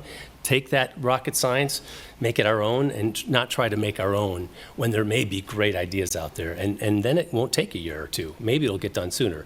But for me, I don't want to give anyone any reason to drag their feet. So putting 24 months in, if that's the reason for doing so, I would be more concerned about taking too long. So if we want to do 12 months and put the feet to the fire, or we want to put 24 months just to be safe, I'm fine. But I also expect this not to be that difficult and there to be lots of pre-existing documentation out there we could use in our moratorium or in our language that we want to use. So for me, I don't want to waste money or resources spending time on things that have already been done and are useful and defensible, I think. And for us, I want the community involved, of course, but all this language exists somewhere else, as you noted. And it's been a fight for many people for many years. And I want to make sure I point out, people mention that when you went through these land use changes and we accidentally put data centers in this language, I feel like we need to be careful how we talk about things here. And I think, I bet you, and I've been studying data centers for many, many years, I bet you if I tallied many people in this room, some of you, because you care about the environment, would be aware of them, but many people in the community did know that these data centers were going to become such a nefarious part of our communities throughout the country. And I think all the communities like Lawrence who've gone out and expressed their desires to these data centers have really brought a light on the community, on the communities that have been damaged the most. And so I feel like we can be ahead of this because we don't have any data centers right now asking. And then the last thing I want to point is people were talking about a place where a data center might be. And I guess I don't know any proposed data centers. I mean, there's some people in the room that said they live right across the street from somewhere that would be a data center. And to my knowledge, there's no data centers being proposed. If I'm wrong, please, I want to make sure that gets cleared up before we leave. Yeah, no, when the annexation went through at the airport, there was a question then. We asked that then, do we know what the one, that 130 whatever at the airport, was that going to be for a data center? And the answer at that time, the answer was no. So people think that that's going to be for a data center. Yeah, I mean, Jeff, have you heard anything else on that? I'm sorry, I couldn't understand the question. I mean, I was asking about the land that people were saying they live nearby that's going to be a data center. My question is, what were they talking about? And are there any proposals so we get that out there tonight? To my knowledge, there have been no proposals for data centers.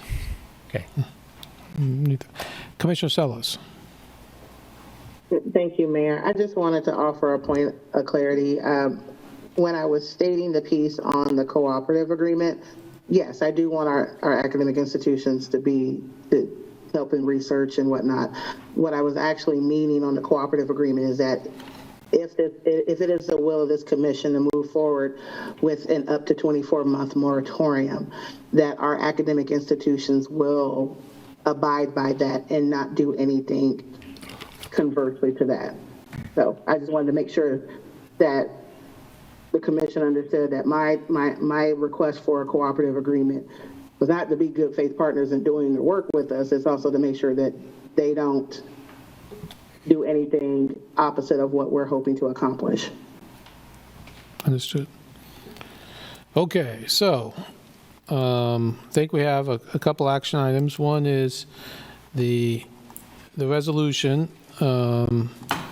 and I think we need to be, obviously you could move to adopt it as it exists, but I think we could also move to adopt it with either the changes related to, Section 3 and related to the length. So do we have some consensus? Or Mayor, I'm so sorry. I wanted to make a couple of comments. Oh, sure, go ahead. Really quick. I'd ask No, go for it.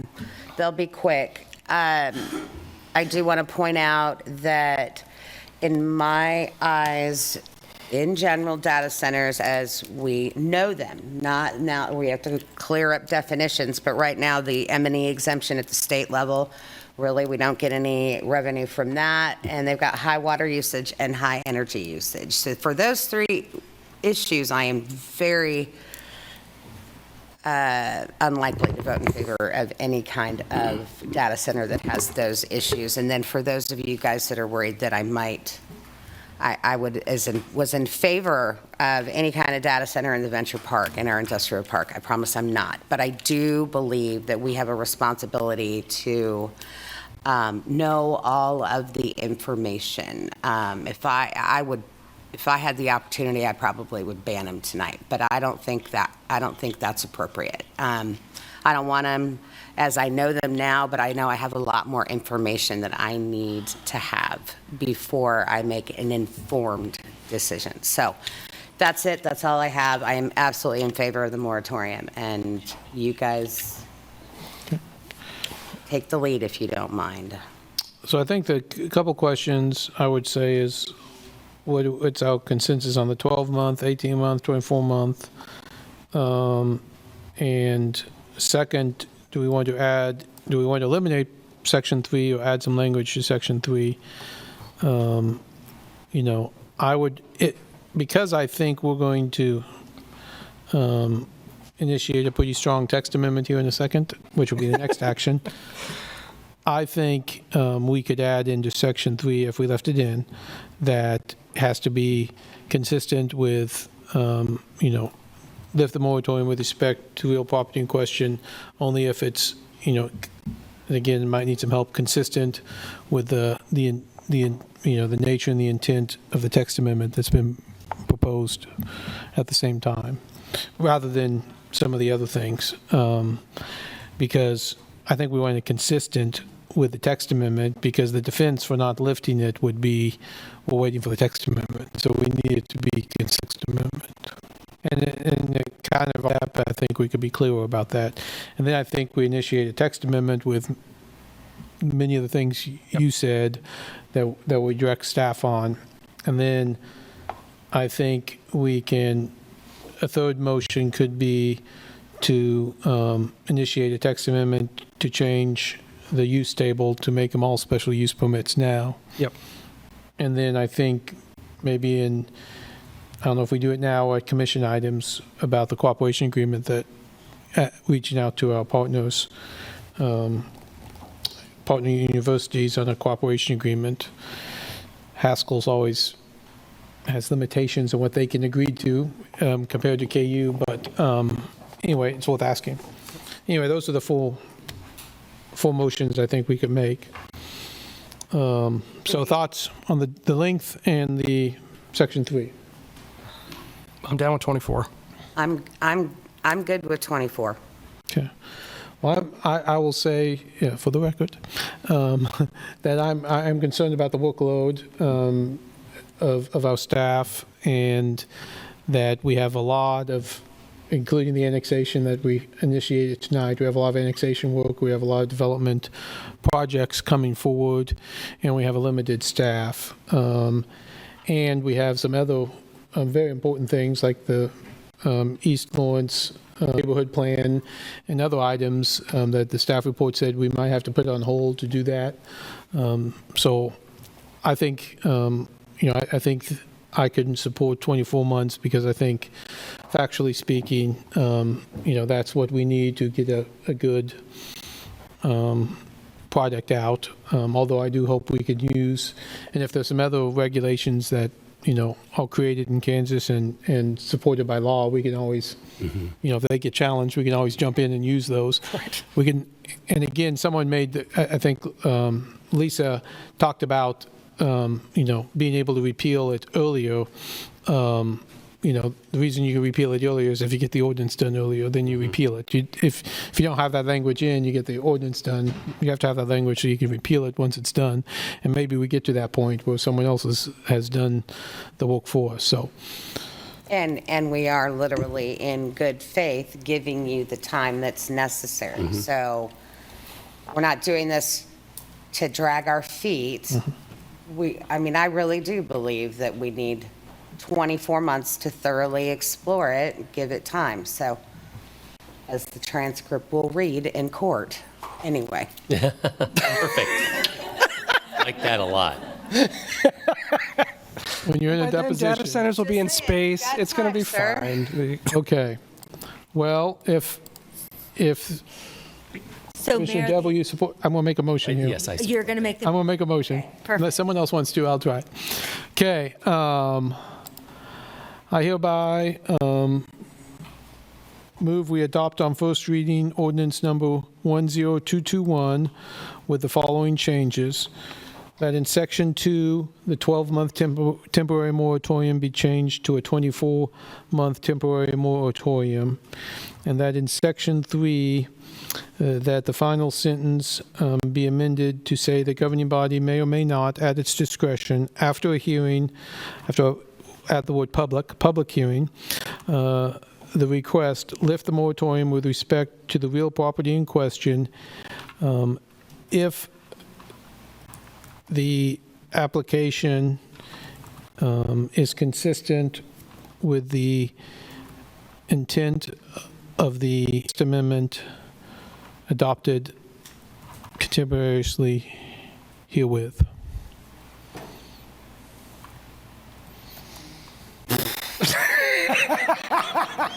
I had to close my eyes there. Randy? Mayor? Wait, I'm going to let Randy weigh in on my motion before anyone seconds it. He could read it back. This is Randy Larkin. Yes, Mayor, we can do that. Okay, thank you. And then it'll come back on second reading. Yeah, we'll have a second reading next week. Yeah.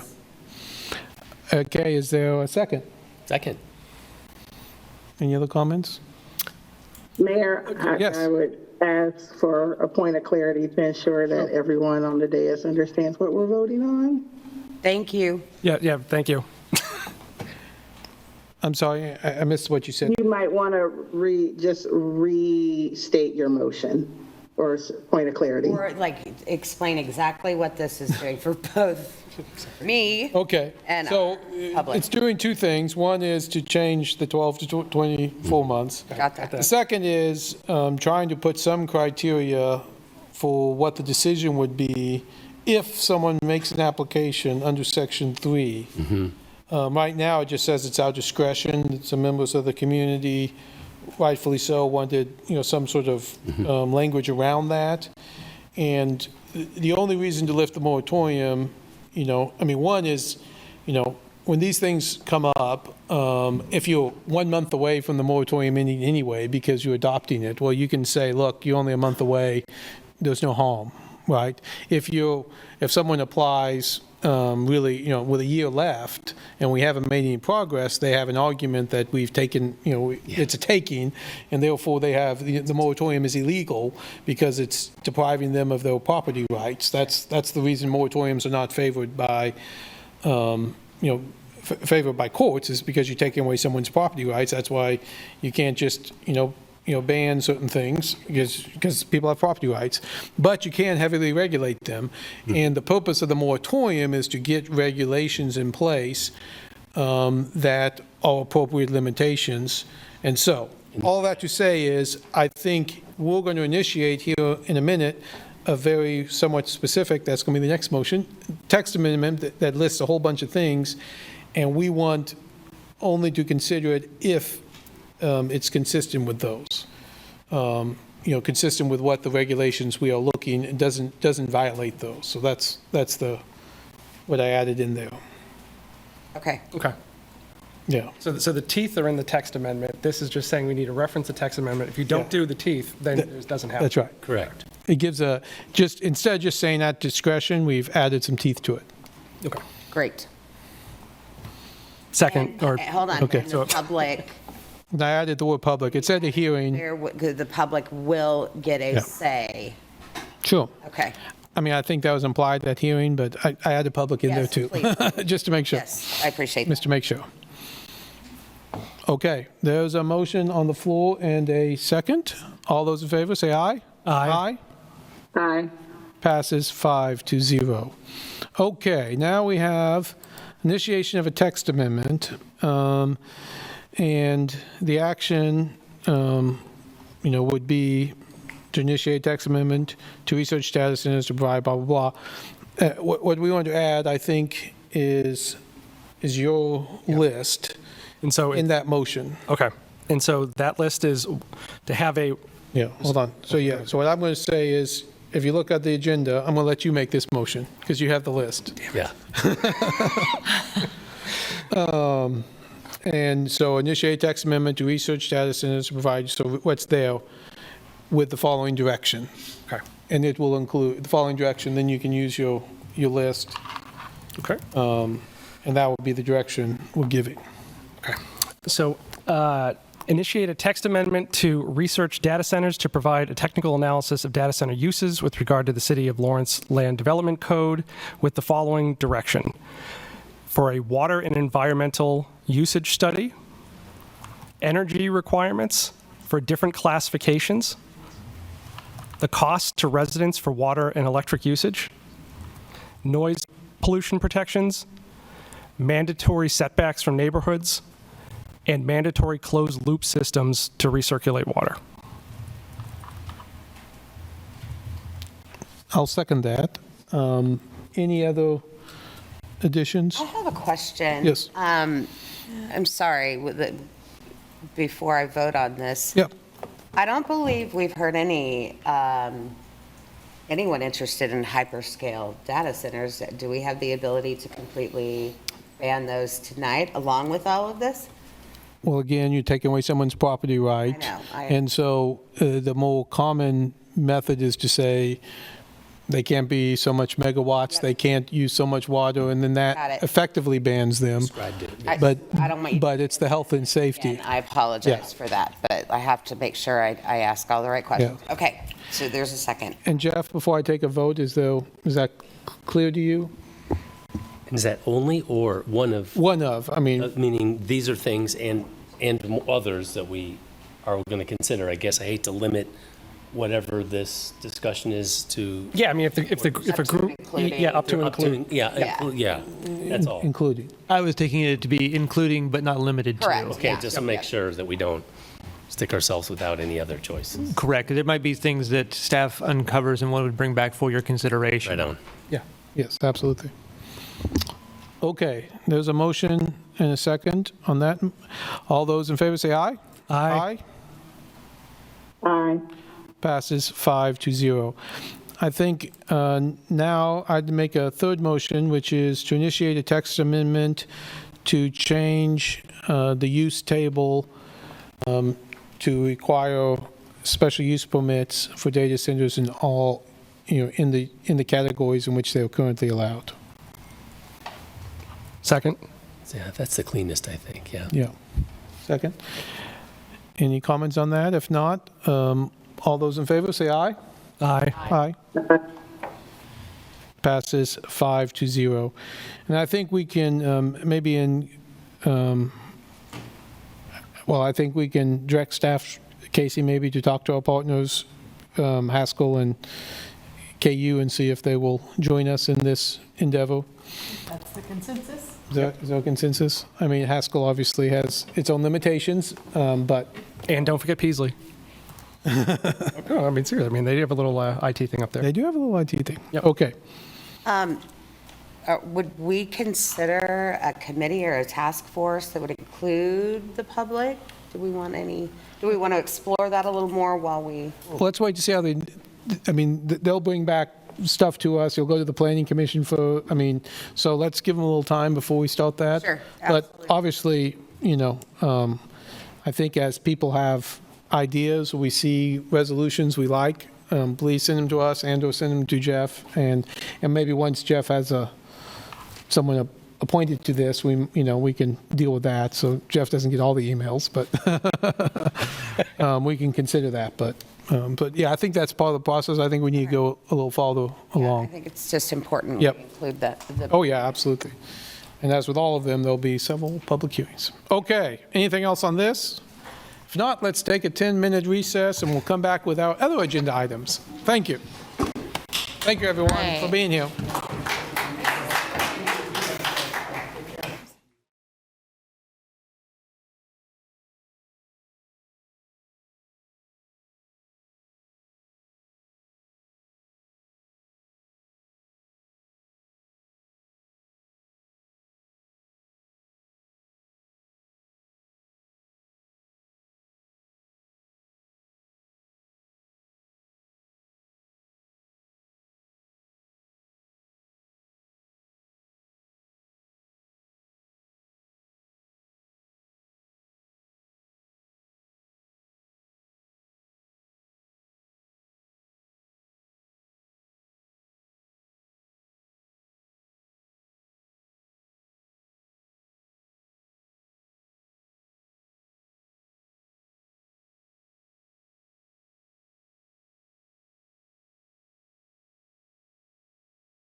Thank you, everyone. We're back from our recess.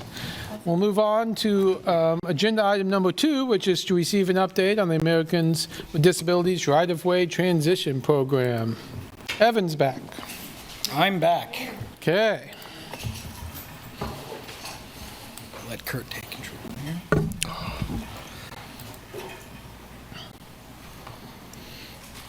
Okay, you're up, Evan. All right. Thanks, Kurt. Good buddy. My name is Evan Carenta, and I'm the city's ADA Compliance Administrator. Sorry you can't see me over there. So tonight I'm going to talk about our Americans with Disabilities Act ADA Right-of-Way Transition Plan for the public right-of-way. So some of the things that we'll go over tonight are our ADA Transition Plan development and background, route prioritization and condition assessment, our cost partnering and cost projections, the proposed CIP, current and future ADA corridor projects, and funding impacts. So a little bit about the ADA transition plan development process. We had a staff working group made up of folks from all different departments. We analyzed existing conditions of our sidewalk infrastructure, reviewed federal regulations and technical specs, reviewed the Lawrence pedestrian plan recommendations, considered citywide accessibility surveys, sidewalk improvement plan surveys, and developed the sidewalk pedestrian demand model. As far as the City Commission, we had a work session meeting after the discussion with the Multimodal Transportation Commission, MMTC, now it's the Connected City Advisory Board. We had a public hearing where we brought our work session ADA item, and then we got it adopted by resolution in July of 2024. So the purpose of the program is to ensure safe and accessible and usable travel paths in the public for all people, including people with disabilities, and really taking a community for all approach, which is fundamental to our equity and inclusion commitment in the city strategic plan. And the plan outlines the process to address our maintenance backlogs, set priorities, and establish an overall funding plan. So some of the background, obviously this plan follows the federal and state regulations for accessibility in the public right-of-way as well as city ordinance. It also aligns with our strategic plan for a connected city outcome area, for having well-maintained functional and efficient infrastructure, as well as our equity and inclusion commitment. So some of the federal requirements for an ADA right-of-way transition plan, they must have a self-evaluation of the existing conditions. So all your curb ramps, sidewalks, shared use path, anything that's in the public right-of-way. The methods for achieving that compliance, whether it be repair, replacement, a schedule for implementation, and then community engagement before the process starts and throughout the process and the timeline of your plan. So some of our challenges here in Lawrence are pre-ADA neighborhoods with infrastructure in poor condition, our budget constraints, and really not having a comprehensive program for many, many years left us with a maintenance backlog, and many of that was that work had been deferred. Also some dynamic needs with destination demand. As things changes over time, we'll have to change our model and our routing to adjust to kind of as our city grows or fluctuates, schools, hospitals, things like that, places that people need to get to. So how the ADA transition plan works. So over the next 20 years, the city will systematically assess sidewalk conditions, review our pedestrian demand model, and identify areas of active transportation populations. So to do this, to actually pick the routes that we're going to be in on an annual basis, we actually use our data-driven model. And what that does is it takes in pedestrian demand, so areas, pedestrian walking areas, walking or rolling areas within half a mile of certain locations. So like areas serving schools, transit or bus stops, accommodations, attractions, government facilities, healthcare, et cetera. And then it also pulls in scoring for active transportation. So it pulls in demographics that, like households that have a person with a disability, those with less than high school education, single parent households, zero vehicle households, low moderate income, and populations under 18 and over 65. And the image that you see there is kind of just a general heat map of kind of where some of our prioritized areas are in town. As you can see, it really kind of focuses around our downtown or kind of our original town site. So the current conditions here in Lawrence, we have about 39% of our ADA curb ramps are compliant, and our sidewalks are about 33% ADA compliant. So these next couple slides are actually, they'll show improvements that happened in the right-of-way, either full corridor replacement projects, repair projects, CIP projects, or even some of our small sidewalk improvement program, just smaller repairs. And as you can see, when we started this process, about 20% of our infrastructure was ADA compliant. In present day, we're looking at about 33%. So you can kind of see how it populates over the years, fills in some of these areas.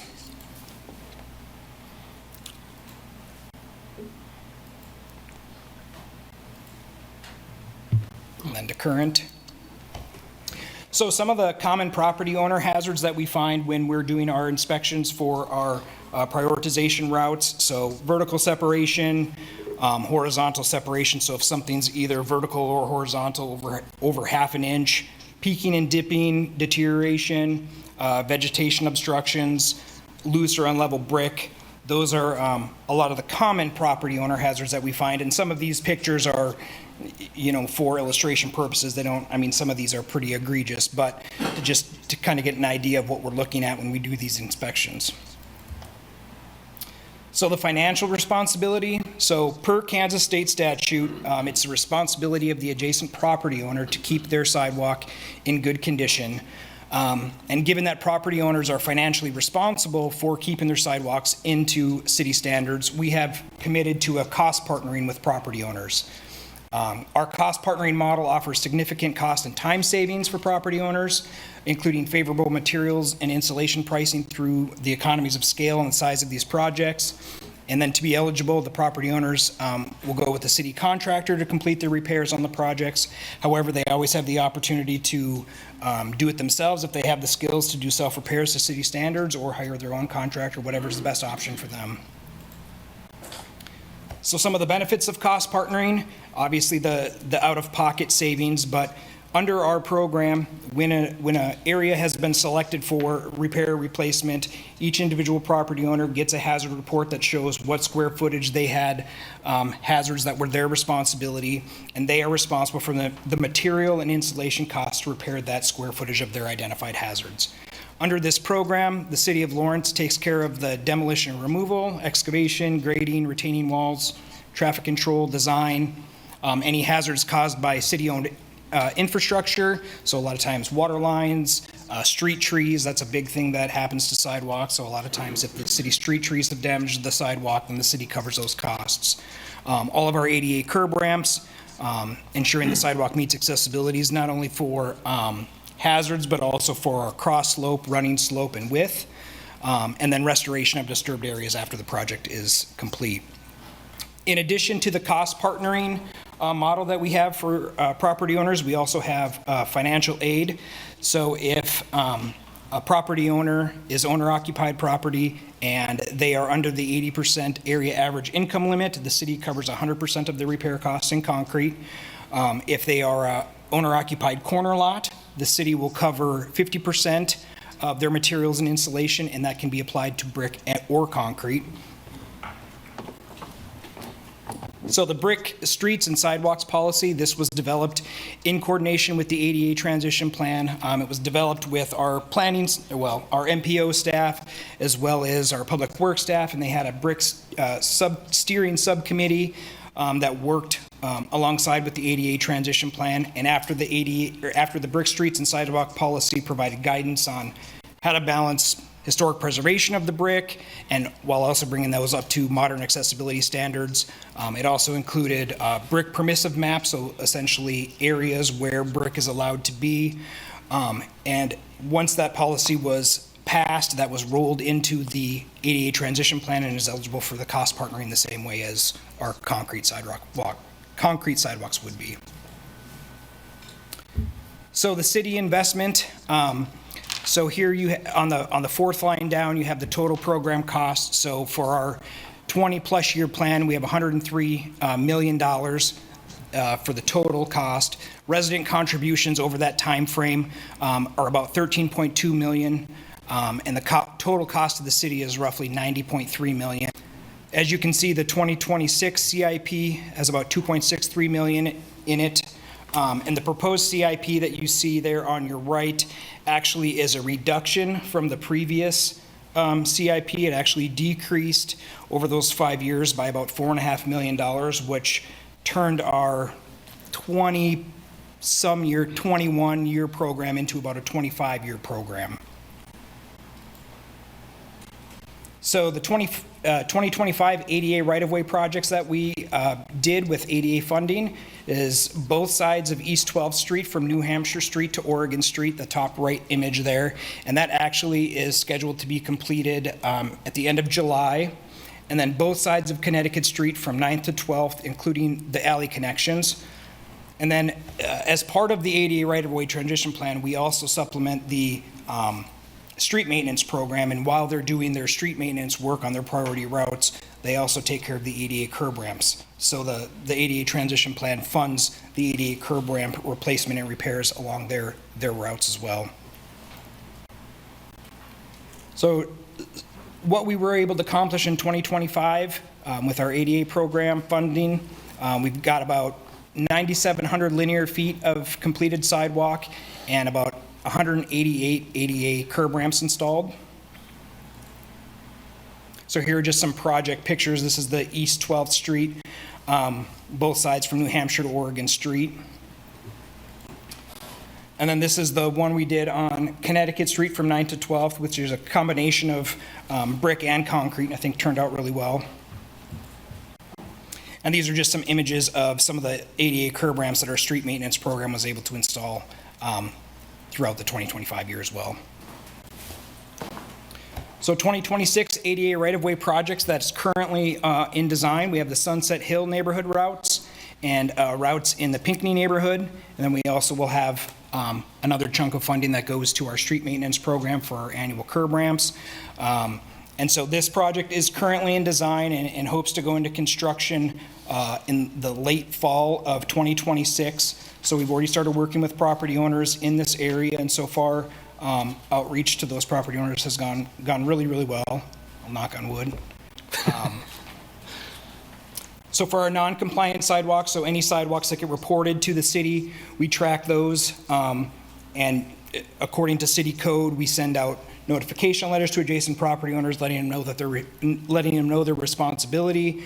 We also can use the prioritization model. If it's in a high priority area, we can also help offset some of those costs with our cost partnering as budget allows. But a majority of our funding goes to these holistic ADA corridor approach, so we only have a small pot left over to kind of tackle some of these smaller repairs that pop up throughout the city. So some of the impacts, I had mentioned that, we had a reduction of about $4.5 million over the next 5 years. Is obviously, anytime you increased your timeline, you're looking at potential regulatory concerns. So the Department of Justice doesn't really set hey, your program needs to be done in this amount of time. They just say it needs to be done in a reasonable time frame. So other organizations have done research on kind of what a successful transition plan looks like, and typically it's in the 10 to 29 years for these long-term improvements. Usually anything over 25 years are your large metropolitan areas, Los Angeles, Portland, things like that. So we're already kind of, at that 25-year mark.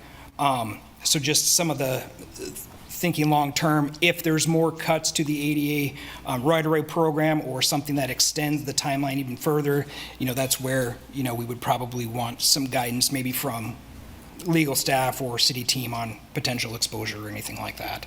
But I think right now the cost, it's probably a low risk. It's probably not no risk, but if we extend this to now a 30-year plan or plus, then we could be, there could be some regulatory concerns.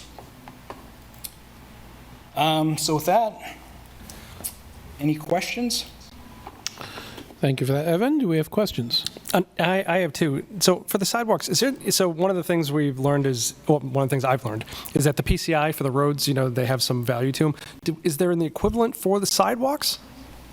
Not really. So what we did is in 2020, we started a project and we used a system called LiDAR So we actually kind of used the same model that they use for our street maintenance that does PCI, that they use a slow-moving vehicle through, and it actually collected all the data on our sidewalks. So it produced this huge model that could show slope, defects, width, material that it was.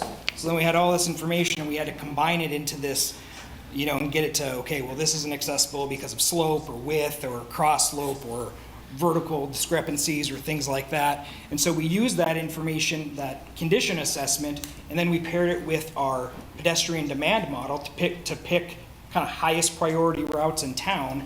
And I'm going to be honest, as you guys saw, there's a lot of work that needs to be done in a lot of areas that aren't ADA accessible. So, you know, a lot of times from year to year, we may have, I mean, we could spend a lot of money, but we have to kind of pick and choose based on these priority routes. But the reality is we've got more priority routes than we have annual funding for. So we can use that condition model to also be like, okay, well, we've got X amount of priority routes, let's tackle the worst ones, tackle ones that are projects that are at the same time, partner with, you know, if a street maintenance program is going through there, we can partner up and do the sidewalks at the same time, or underground infrastructure to help with efficiencies.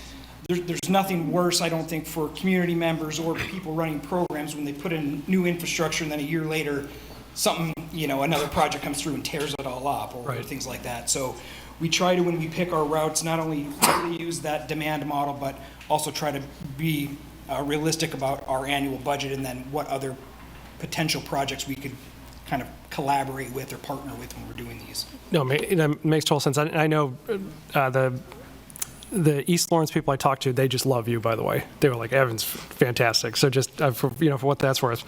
One other question I had was, so how did the ADA compliant sidewalks, does that overlay with the Safe Streets initiative that the schools have, like the Safe Walk to School pass? So a little bit different programs. So typically the Safe Routes programs in Lawrence have different funding mechanisms, obviously. They're state funding, I think they use for their safe routes, federal dollars. And they actually use, they do a lot of gap infill. So the ADA right-of-way transition plan is only existing infrastructure. So we're not doing gap infill because we can only make accessible what's currently existing. We can't, you know, the ADA doesn't mandate where you have sidewalks, how you have sidewalks, but if you have them, they have to be accessible. So Safe Routes does like gap infill for schools, things like that. There's also bike ped projects that do specific to like bike lane, things like that. So there's always kind of other opportunities where we're looking for funding. And actually one of the things that we did in 2025, the City of Lawrence, in partnership with the ADA Transition Plan, we submitted a $22 million federal infrastructure grant to do some of this ADA work in our community. Unfortunately, our project wasn't selected, but we were able to get really good feedback from the Department of Transportation that we can apply, and we had a really good project design, so we can apply that to other grants or projects as they come up, because obviously anytime we can get somebody else to pay for our sidewalks, it's great. 100%, yeah. The only other thing I would add is, someone builds a new building, again, a gap fill doesn't do anything for this, but if someone remodels a house or makes a duplex and they fix the sidewalk, we make them fix the sidewalk before their house. And so sometimes we get those sorts of things that happen in certain neighborhoods, New development, redevelopment, they would all have to follow ADA standards for anything that they build in the right of way. Mm-hmm. And I take it that the loop is ADA compliant? The loop is ADA compliant, but it's not in the public right of way. Right. So it's not included in this funding. However, the sections of the Lawrence Loop that are in the right of way, they are included in here. So they would be inspected and they would be allowed to use this funding. So this is paid with state infrastructure sales tax funding, and typically like loop or gap infill or even maintenance is either paid for with standalone CIP project or operation funds or things like that. And my other question was, are we going to, did they eliminate I forget the grant we applied for that we did not get. Is that gone, or can we apply for it again? The what? Well, it was called RAISE. Yeah, RAISE. And then as soon as the new administration took over, it became BUILD. It was building, I don't even remember BUILD. what the acronym was, but really kind of after it changed to the BUILD grant, they really focused more on like railroads and bridges and things like that. So we were like, oh, this is probably going to be an uphill battle. But The nice thing is, like I said, they are still doing that build grant, but again, I don't know. Different focus. After we went through the debrief process with the Department of Transportation, they're like, you scored pretty high in a couple areas. You could probably, reapply if you wanted to. So we could always reapply at another time. Those project areas are fairly specific when you're going after federal funds because they have to be in areas of persistent poverty and things like that. So even some of the grants that we go after, they're really tied to specific areas in town. Okay, other questions? Okay, thank you. We'll open it up to public comment. Any public comment on this item? Eric?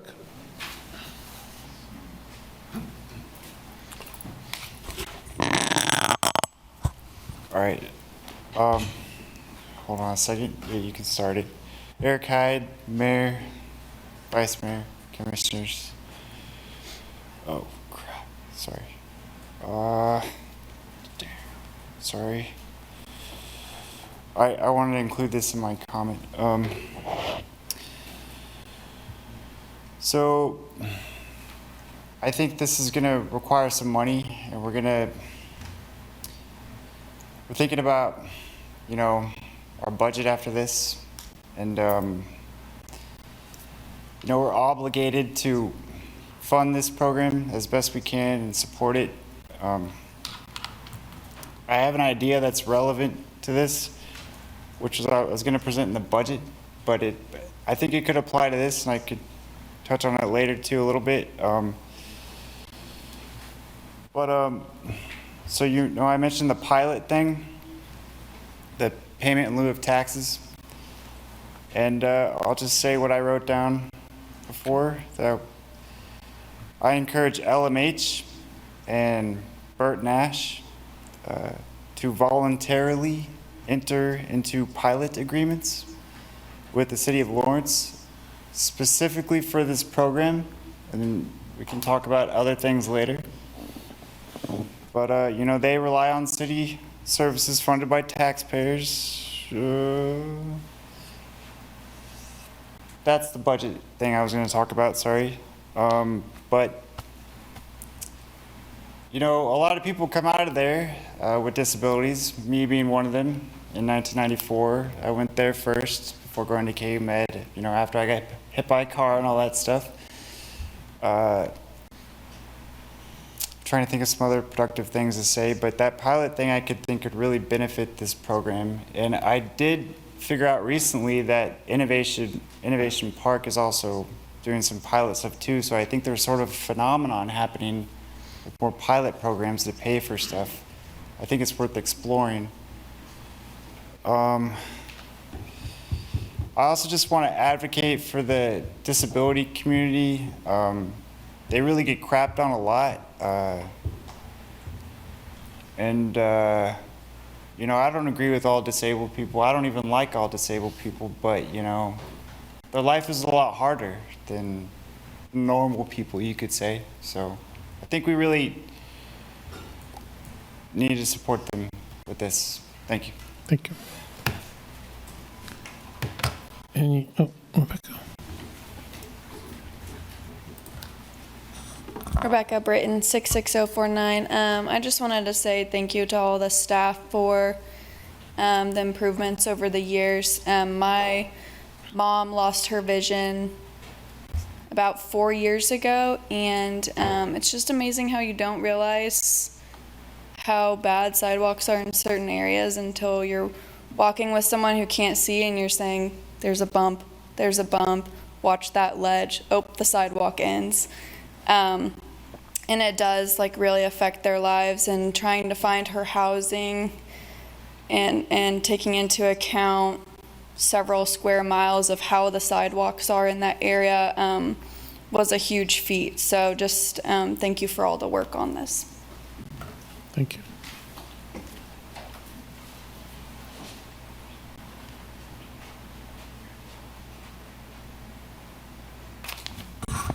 Christina McKenna, 66046. I did have a question because it was unclear to me. Are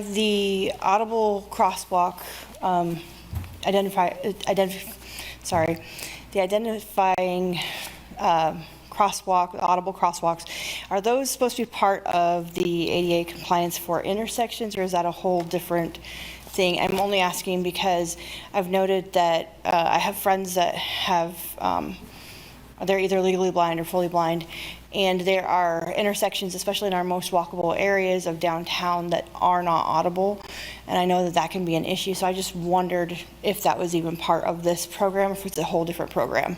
And a good way to note for the city which crosswalks those would be that would need the audibles, because they don't have them yet. Thank you. Thank you. Any other comments? Okay.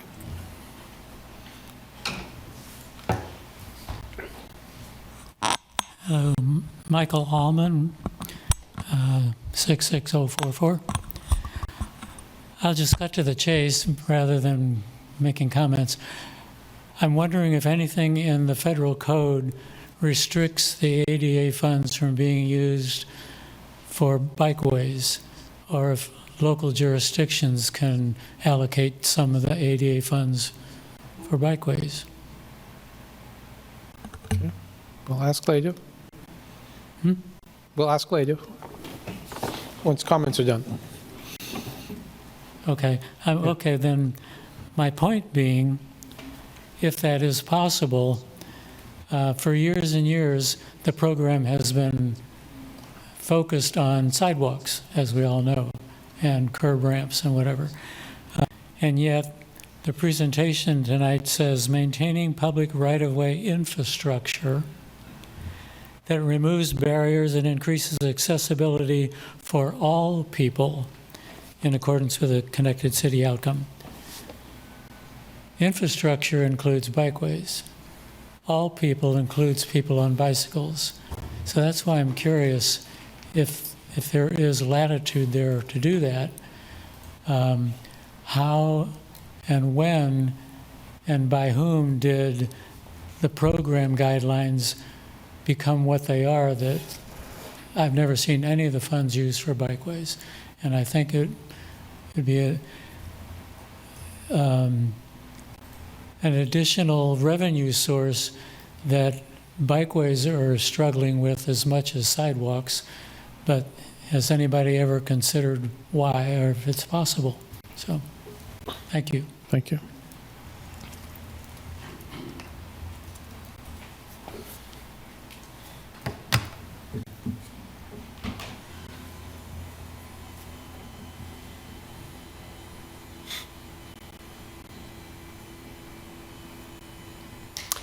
Tim Hamilton, 66044.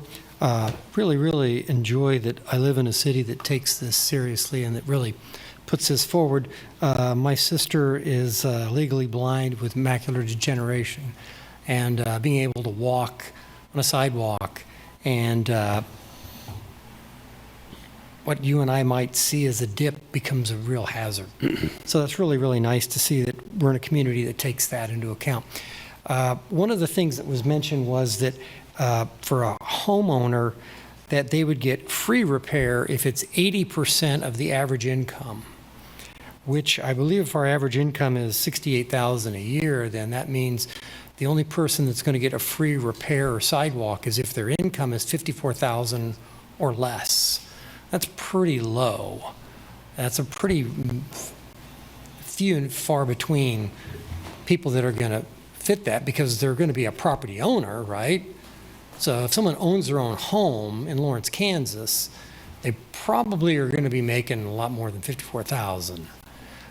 My concern is maybe the people on fixed incomes, first-time home buyers that are out there, that if that could be raised so that rather than being 80% of the average, if maybe it could be 120% of the average. Maybe that's a federal guideline and you can't make that adjustment. But if you could, that would really help.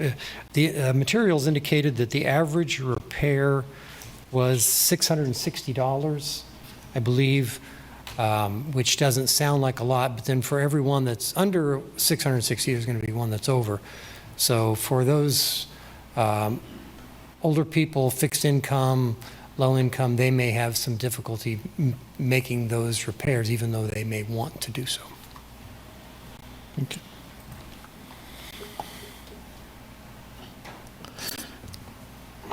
I knew you were going to say something.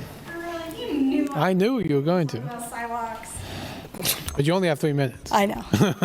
I will not go all the way back for the new commissioners and talk about sidewalks. What I will do is get a little in the weeds here, because I did appreciate what Mr. Crenshaw was saying about how he's able to comment on the plans. But one thing I'm concerned about, and some of you will be interested in this, is the little bit of siloing that happens. I had an incident where, and I'm glad that Sunset came up because it's got some really sinister problems with it. But when I brought it up to staff, and I'm a person who has a lot of experience with MPO, I got some lackluster at best answers. And one of them was that Mr. Crenta isn't actually consulted on safe routes to school in some instances. So this is, again, a siloing thing that I'm talking about. And safe routes to school, I was told, I'm going to just read this to you quickly, includes representatives from the city, school district, public health, but no parents, and not Mr. Crenta. In my instance, there were multiple places where a person with, in my case, visually impaired child would walk directly into traffic. There were sidewalks that I am entirely certain were required by the city, but went nowhere, as was mentioned, I think, by some other people. So I just want to make sure that as we go forward with Safe Routes to Schools and other programs that Mr. Crenta is consulted on the ground. In some of these situations, I've learned that some of the city engineers just look at basically Google Maps, and that does not tell you what's happening on the ground. In one instance, a child would walk across the street into an electrical pole. So that's not actually helpful, and in some, I understand that it's time intensive. These people get paid, they're experts, but some boots on the ground, actual looking at the sites would be helpful. And I just wanted to bring this to your attention. Thank you very much. Any other comments in the room? Online.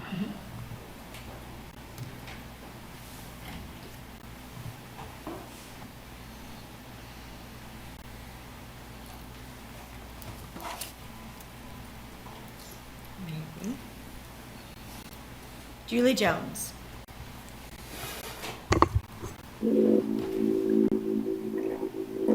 Julie Jones, 6647. I'm just curious, there was an amount at the very beginning of the presentation of $7 million for administration or administrative.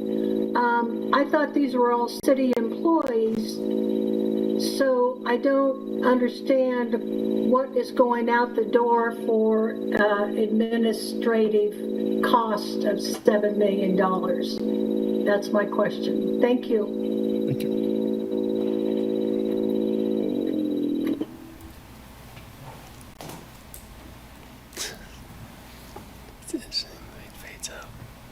Risa Williams. Hi, no harm against Julie Jones, but I just have to say it always sounds like she's in a spaceship. So not sure what's going on with her audio, but every week anyway. I was just going to share, I appreciate this effort, and as a daughter of a mother that has an amputation, it concerns me, like others have shared. Her walking, me worried about where to step and not step. So I appreciate that. The other thing I was going to say is Sunday afternoon, I witnessed a gentleman on 31st and Harrison in a wheelchair in the street. So that I don't know the condition of the sidewalk. I was just driving by. But that concerns me. And then Monday morning, I was driving to the health department for a meeting, and there was an individual in a wheelchair right in front of LMH and Burt Nash. So she was in the street. So again, concerning. I don't know what the sidewalks look like, but I really, really, really appreciate the efforts. So just wanted to share that. Thank you. Thank you. That's all the comments, Mayor. Okay, Evan, I think we have a few questions for you. I can run through them, but I think the first one is on the audible. So not all intersections require audibles. Obviously, best practice would be great if we could put them everywhere. A lot of times they're not used in like high residential areas. But we actually, in 2026, we have some bike ped funding that we're using in collaboration with the 26 corridor projects, and we actually are going to be improving crosswalks, APS signals, hawks, things like that for better location identification. So any opportunity we can to either increase accessibility through audible tones, signage, making sure that we actually have accessibility through alleys. A lot of times people think, well, you're crossing an alley and then it's like, well, it's shambles in the alley. It's like we need to continue that accessible route through alleyways. So we really try to take a holistic approach, the whole team. We've got a great new traffic engineer that has a planning background that did a lot of this ped work too, and she's been great to kind of, hey, I think this would be really good here. Have you thought about this style of whatever? So I think any opportunity when we're in these corridors, if we can make kind of all 88, obviously we want to make the necessary improvements, but if there's anything we can do from kind of a universal design or what can set us up for even the future, I think, we try to do. Okay, the second question I wrote down was related to Michael's question about ADA related to bike lanes versus sidewalks. So for this federally required program, it has to be sidewalk, shared use pass, or curb ramps in the public right-of-way. So in the right-of-way. There is funding for, however, all bike paths, anything that's paved, like a loop or a bike trail or anything like that, has to meet there are accessibility requirements for those as well. There is different funding that can be used. I mean, there are grants and different funding that you can use for recreational trails and things like that. And I don't know enough about the history of kind of what some of those other or bike ped people have done, to explore some of those grants, but there is opportunities for those as well. It wouldn't be included in an ADA right-of-way transition program, but it doesn't mean that they're not important to have. I mean, it's great infrastructure to have, and we want it to be accessible so everybody could use it.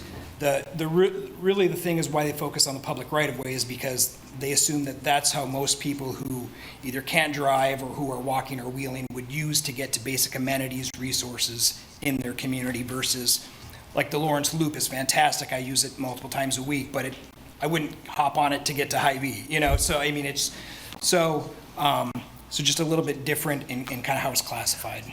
Okay.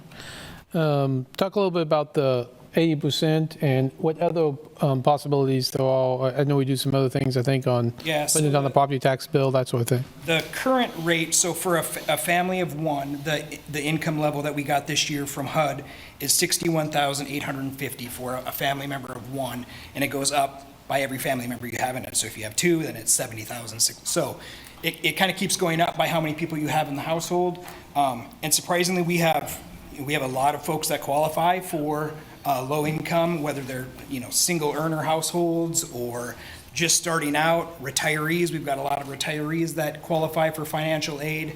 And the nice thing about Lawrence's financial aid is we don't have a cap. A lot of communities will have a cap on financial aid, like it's first come, first served. So there's like a $10,000 pot of financial aid, and it's kind of first come, first serve on that corridor, where if we have a corridor and there's 100 properties and 50 people qualify, 50 people are getting their sidewalks paid for. It's just, we don't have a cap on it. And I think that that's a really good thing to have, because I can tell you as the project manager, and when you're working with these property owners and meeting with their property and going over financial aid applications and then telling them they're going to get a free sidewalk, it's a pretty great thing. I wish we could do it for more people, and I wish, but obviously there's a balance with the budget, and the more we fund one program, the less it goes to others. So, I mean, we could make changes if that was the direction that we had in our application process, or if we wanted to use a different income guideline, but that's the income guideline that we use, the HUD. And can they pay over multiple years? Yeah, so at the end of a project, the resident is given an invoice for their share. They have 90 days to pay it. If they don't pay it or can't pay it, they didn't qualify for financial aid, it can go onto their property taxes and taken out annually over 5 years. 5 So years. a lot of people will do that. We had, a good example is, we had a project and we had a property owner that owned like 5 different properties along this stretch, and all of them had to be repaired. So he had bills for every property, and he's like, I'll just pay for it through property taxes because then it's out in 5 years. Now, I know Douglas County does charge a small fee. I think it's a 4% annual interest rate. Still. We charge 4%, which is statute. Yeah, okay. And any of it, so the funding that we use for this program is infrastructure sales tax, but all those resident contributions that come in for invoicing goes to the general fund. Okay. Question about your involvement with Safe Routes to Schools and any siling. I would say previously, I would say Courtney's right. I mean, obviously, I think MSO, MPO has gotten so much better in just coordinating projects, especially now that we have the ADA right-of-way transition plan that's got dedicated funding. So I'm always having now work groups reach out and be like, hey, what projects, where are you going to be? We've got funding for this and that. So you can kind of match up a little bit more. And I think it's also really helped rolling the MPO into MSO. So we're kind of all, but I wouldn't say there's a whole lot of things that happen to our sidewalks right now that I'm not aware of. But Courtney is right. There is gaps, there is challenge areas, and there's areas that have been a challenge for years and years and have not been addressed and should have been addressed. This plan hopefully can help do that, but the problem is it takes time because we've got a backlog of properties that have been reported, and we just haven't been able to get to them with a large corridor project. So sometimes we can do kind of the sidewalk improvement program was really good for kind of urgent trip hazards or spot repairs, but it's really a Band-Aid. It's kind of like fixing a pothole when you really should be doing mill and overlay. I mean, it's kind of a stopgap, and with the limited funding that the sidewalk improvement program had, they would actually go into certain areas and push them off completely because they didn't have enough funding annually to make much of a difference in that corridor. Fixing one property out of 20 doesn't really do a whole lot of good. So a lot of those areas were kind of pushed off till this larger program kind of developed. I think the last question, can you talk about the structure, the plan and the administrative part of that and how that $7 million? The administrative costs, so all the administrative costs that are in there include kind of everything from our mailings, our notification, our admin staff, city surveyor time, our inspection staff, engineering staff, GIS staff. Our engineering team came kind of up with these estimates on what does it take administratively to kind of manage these different corridor projects and kind of tried to extrapolate that out over kind of what it takes. So that's where that admin fee comes from. And if you maybe remember in the original time we brought the transition plan here for the work session and we decided we were going to get rid of, what it would look like if we didn't make residents contribute at all, that admin cost went down quite a bit because it's a lot easier to coordinate a project when nobody's paying and you're not doing financial aid, you're not, having inspectors go to every individual property. So that's where some of that cost comes in. Yeah. And that $7 million was, of course, over the 25 years. 25 years, Yeah, so. Okay, those are the questions I wrote down. Any other questions? Or comments receiving this? Oh, Amber, yes. I have a couple of questions. Please. Hey, Evan, as far as the federal drawdown of surface transportation dollars that we get through NPO, has that amount changed over the years? And if it has it increased or decreased? Boy, I'm going to leave that to somebody smarter than me, Amber. Commissioner Sellers, this is Melissa Sieben. I don't have that information directly in front of me, but what I can tell you is I don't think we've seen necessarily a decrease in funding, but we probably haven't seen the increase commensurate with costs. So that would be a really good question for Jessica Mortinger, and we'd certainly love to come back and give a presentation on what's been going on kind of with those federal dollars as it relates to our metropolitan planning organization. That would be wonderful. Thank you, madam. Appreciate it. You're welcome. Mayor, that's the only question I had. Okay. Well, I appreciate the presentation, Evan, and Courtney only had 3 minutes, but the amount of time we spent on sidewalks, and then later this ADA transition plan and how those works together and trying to find that right balance. I don't know the hours we spent on that, but it was a lot of hours and lots of meetings.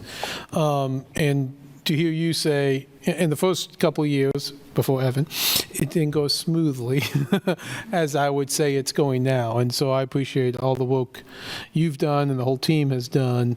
It's come a long way since we kind of started the program to where it is today. The buy-in was not always there. The process wasn't always there. And I mean, obviously, budgets are tight. Wish we could do more. I mean, I know we're trying to find that right balance, but appreciate your efforts. Appreciate you continuing to remind us that we need to keep this in the plan and we can't let it go further. But anyway, those are my comments. Other comments, thoughts? Okay, thank you so much. Appreciate it. Okay, that brings us to item number 3, which is to continue the discussion on the 2027 budget, and we're going to authorize a notice, well, consider authorizing a notice of special question and the intent on the tax rate. You got the first one, okay. Right. Elise. Yeah, we pull the presentation up.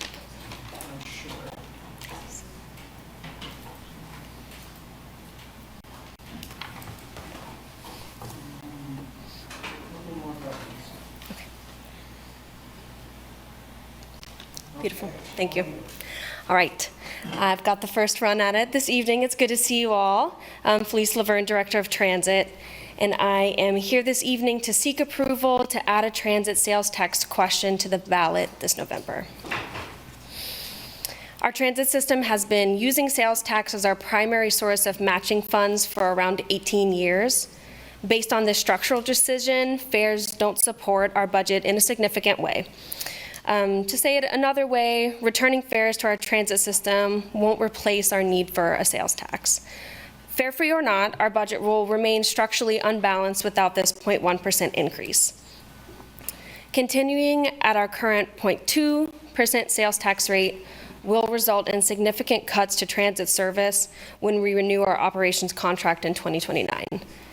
Without any sales tax, transit as we see it today wouldn't exist. So as we've discussed, if approved, we would be asking the public to increase the transit sales tax by 0.1% in November. And so here's just a little bit of more information and a reminder about our timeline. And that's what I have for you, and we'll do questions at the end. Okay.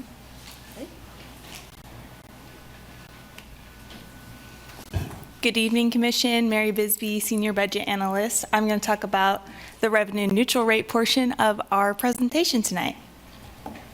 So just getting into it, so what the revenue neutral rate actually is, so this is the mill levy that the city would need to set in 2027 to collect the same amount of property taxes that we will this year in 2026. However, we're using our updated 2027 assessed valuation. So you can see our assessed valuation here on the screen. It's about a 4.6% increase over our 2026 valuation, and it was used to calculate our revenue neutral rate, which is 32.068 mils. The valuation and our revenue neutral rate, these are provided to us by the county with the budget information we receive from them each year. So we do have 3 different purposes for our mill levy. So we have a mill for our general fund, our debt service fund, and then the city also collects and serves as a pass-through for the libraries portion of the mill. So in the table, you can see our 2026 budgeted rate, our finalized rate for 2026, and that's just due to changes with our final assessed valuation, which we don't receive until November of each year. And then in comparison, the mill rate for 2027 based on the proposed budget for each of those functions. And so that is a total proposed mill of 36.06 mils. And then again, just as a reminder, the action tonight, we would be establishing the maximum mill that could be levied for 2027. However, we will continue to have a lot of conversations before we adopt the budget in September. So that mill amount can be decreased from whatever is set tonight. It just cannot be increased, as that is what goes out on our public notice to taxpayers who are affected. Some information regarding some potential revenue scenarios if the impacts to the revenue if we decrease from the proposed budget as it currently is with the mill. So going to that revenue neutral rate of the 32.068 mils would result in approximately $6.6 million decrease in revenue from property taxes from the proposed budget. And then a flat mill would result in about a $3.9 million reduction in revenues from the proposed budget. Here we've shown the estimated impact of that approximately 2 mil increase for the city based on different housing valuations. So again, that's $46 annual increase for a $200,000 home, about $69 annual increase for a $300,000 home, and approximately a $92 annual increase for a $400,000 home. Just a bit more about the revenue neutral rate process. So by state statute, we do have to notify the county by July 20th of each year whether the city intends to exceed the revenue neutral rate and when our public hearing would be.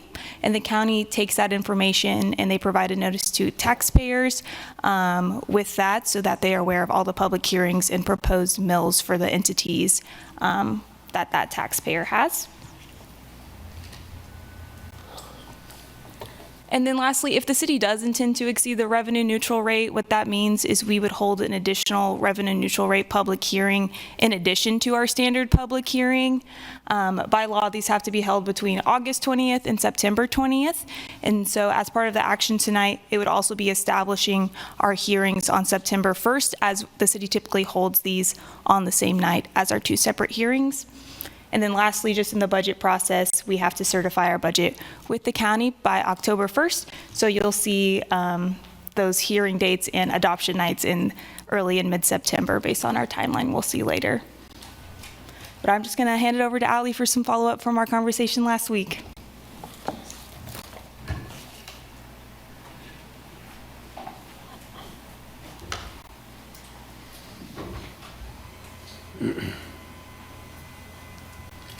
All right, good evening, Commission. I am going to close this out this evening. There were several items that we heard from the Commission last week, and so wanted to follow up on those at a relatively high level, and obviously can have more conversation as we go through the process. But starting off just a little bit as it relates to our service level rubric. So the city does have what we call PBB, or priority-based budgeting. And what this does is it breaks down city services into distinct programs that describe what we do. These programs have what we call a service level rubric, 1 through 5, which shows what the service would look like at different levels of funding. So level 1 being your bare minimum service, and your service level 5 being the highest achievable level of service. This information is input into Balancing Act and allows the community to understand different trade-offs as they adjust service levels. So we have uploaded those rubrics onto our webpage, and you can access them through this link on the presentation. And here's just an example of what one of those service level rubrics look like. This is for street maintenance. Again, the idea is to explain service level 1 through 5 and provide the community with what they can expect if they were to fund that program at those various levels. Then as much as possible, we do incorporate KPIs, key performance indicators, and various data. So speaking of KPIs, the city has quite a few. In the past year or so, recognizing tough budgets and limited resources, our departments have identified what we call priority KPIs, which are those metrics we are actively focusing on to drive progress.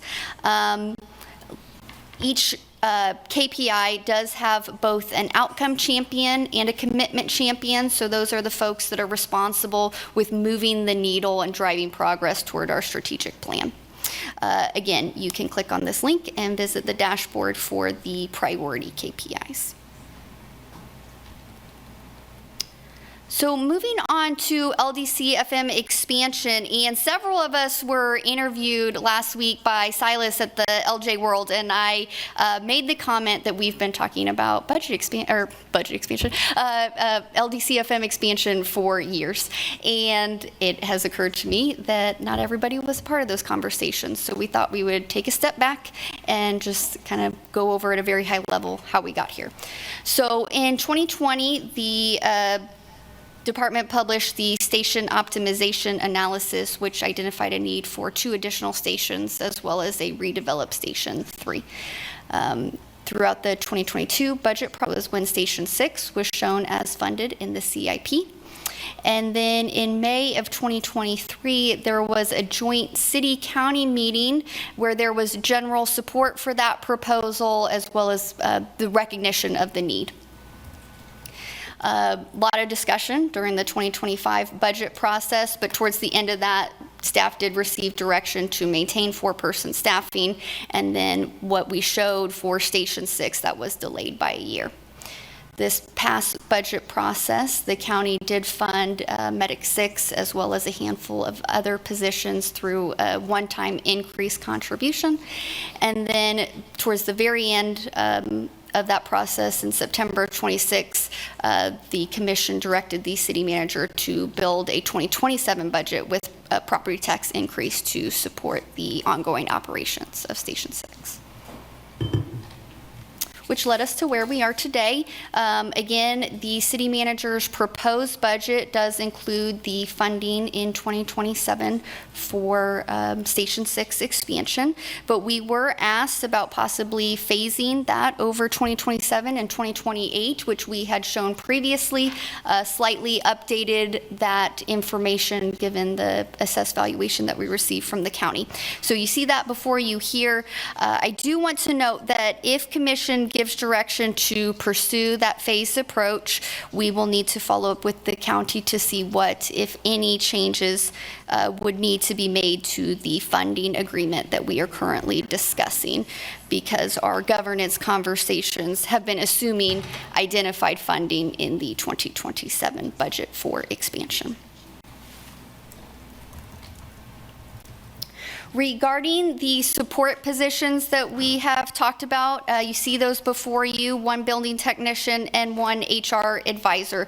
And so just to be clear, these are not positions that would be embedded into the department, but would be supporting. And so I've really equated this to how we view Station 6. It's not only to support Northwest Lawrence, it's to support the fire medical operations system that we have, and that's how we see these positions supporting our operations in general. And again, recognize we're not talking about a large influx of FTEs nor a large number of facilities coming online, but we really are at the tipping point of already overstretched divisions with lower levels of service. Both of these are at service level 2 currently. We were asked about savings if we did not add any FTEs outside of those needed for LDCFM expansion, and so you see those in front of you. This is the estimated general fund savings. So for facilities, approximately $85,000. The HR position, $65,000. That is the general fund impact because that position is in our administrative services fund. So approximately 60% would impact the general fund. Same with the administrative assistant in the city manager's office. The solid waste supervisor position and then the 3 positions in fleet were offset by reductions elsewhere. So solid waste was a reduction overtime.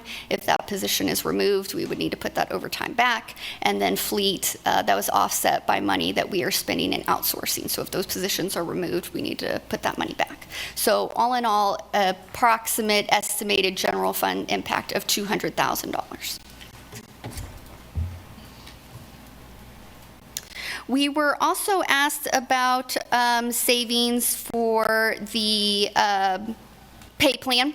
So the primary pay plan and Teamsters pay plan currently have 5% steps 1 through 8, and then 9 and 10 are 2.5%.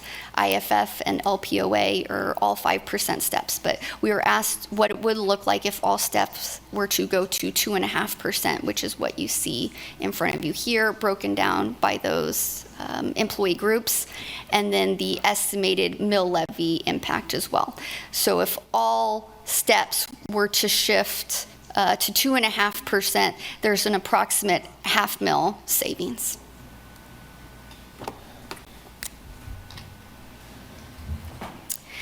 And then looking at just, again, a little bit with healthcare, and our HR team is preparing to come back before you in August to go in more details. But just at a high level, we've showed approximately $7 million increase in additional revenue to the healthcare fund, with 4.2% of that, or 4.2 million of that being from the general fund. So again, stepping back here a little bit, if you look at starting in 2023, you see this increase in expenditures, but a relatively stagnant revenue side. So from a budgeting perspective, it has been difficult for us not only to account for these rising expenses, but also because we have continuously had fourth quarter budget adjustments. So after we adopt the budget for the next year, we will have a fourth quarter budget adjustment for the current year, needing to increase budget authority in order to pay all of our claims in that year. So that has happened in 23, 24, and 25, and there is concern that if that happens in 2026, this $3.6 million in fund balance would not be there. So again, we really approach this as a math problem. HR is looking at it further, and we'll share further information with City Commission in August. But we look to, I mean, in a sense, just stop the bleeding. It's not to build fund balance or anything like that. So that budget timeline, here we are tonight for establishing the revenue neutral rate and setting our maximum mill rate. Those public hearings will be September 1st, and then September 15th is when we are scheduled for adoption. We anticipate several budget workshops between now and then. These are a few that we have highlighted that we know we need to come back and discuss further with Commission, and certainly looking if there are additional things that the Commission wants to discuss. So those two actions before you tonight, and I'll let the Commission read those because it's quite a bit, but those are two actions for this evening, and obviously happy to answer any questions. Okay, thank you for that. Any questions for any of our three presenters at this point? The transit sales tax, if it's 0.3, so that means the total will be 1.7? What? If it's 1.6, then it'll be 1.7? Yes. Okay. Oh, I see. Total. Total, yeah. I'm with you. I was like, where are you going? Okay. Questions?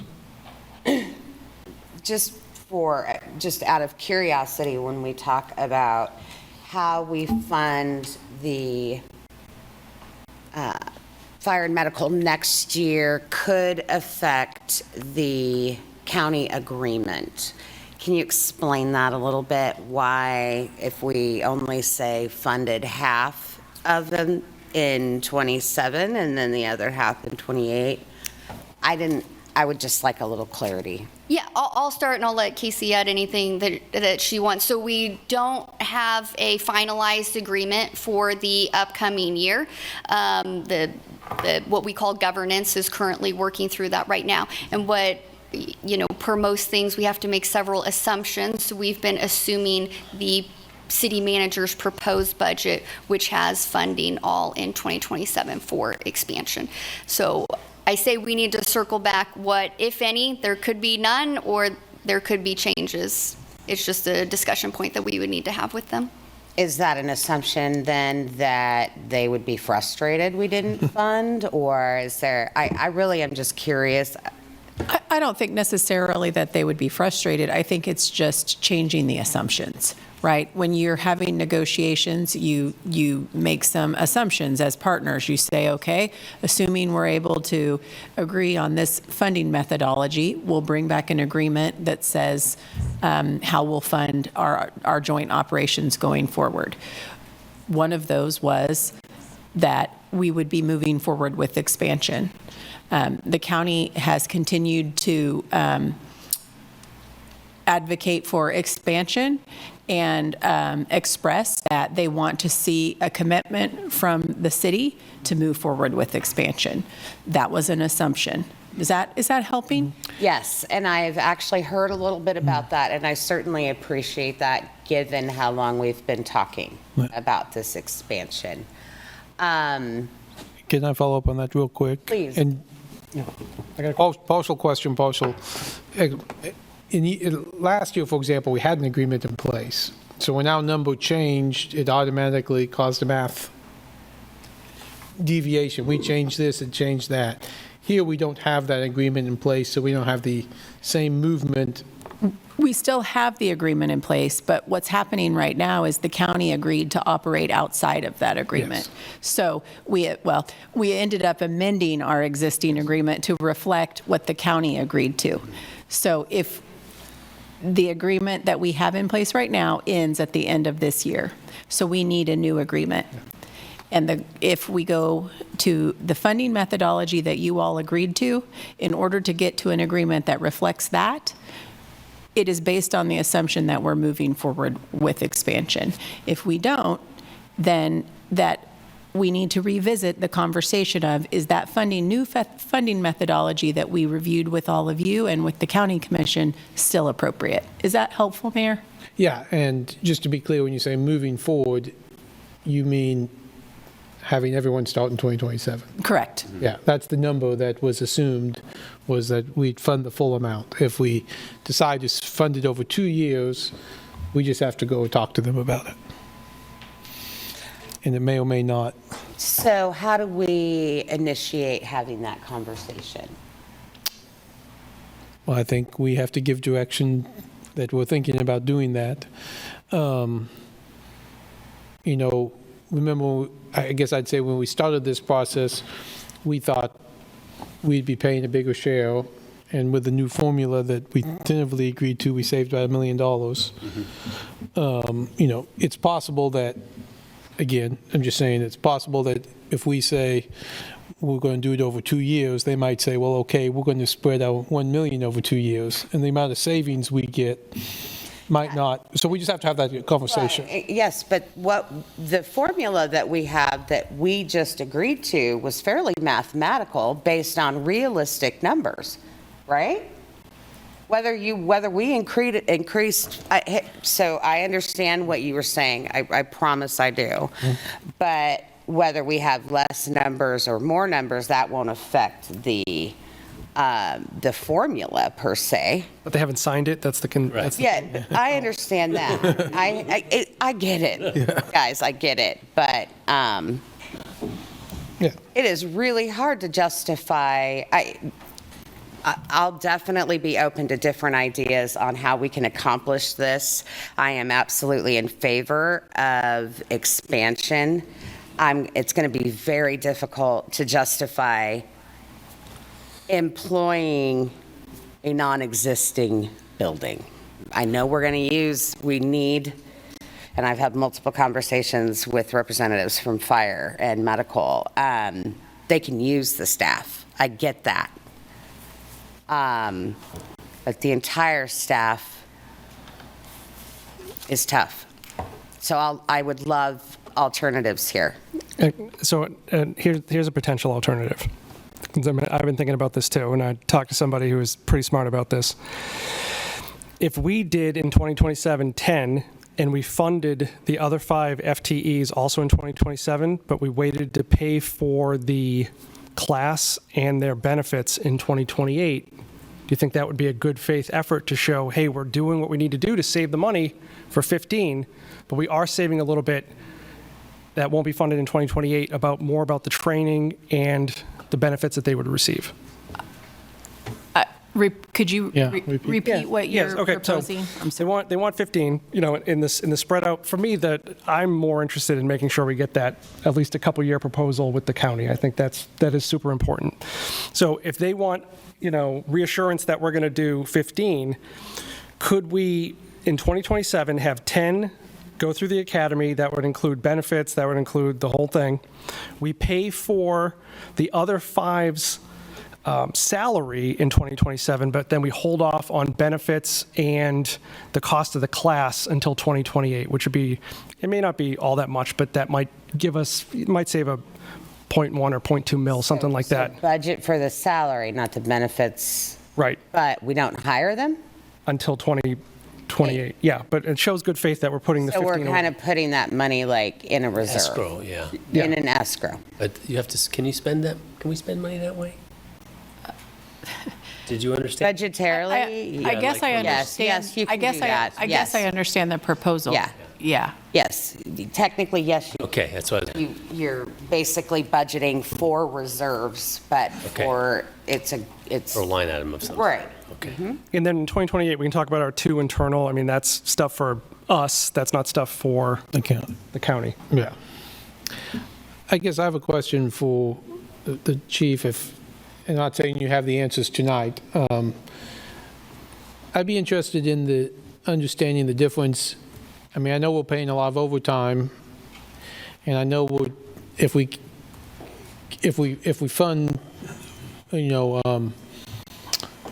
a new class in 27, if we fund all of them, at some point we'll get truck 6 back up and running. Correct. But early in the year, I know there's been some discussion like we could get 6 going part-time. I mean, what if we focused on, we have a new class, but rather than focusing on getting 6 up and running, we focus on minimizing overtime for the first 6 months? Is there a noticeable savings there?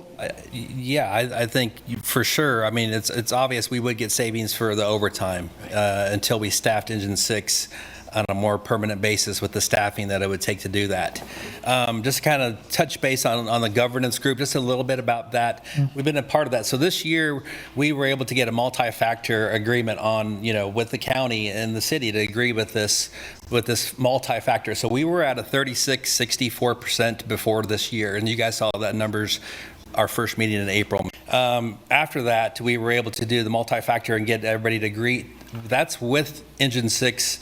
That's with Engine 6 and Medic 6 staffing included in that. That's where that multi-factor came through. So when Casey said this is what we're looking at, city and county as a future, we had to put that into play.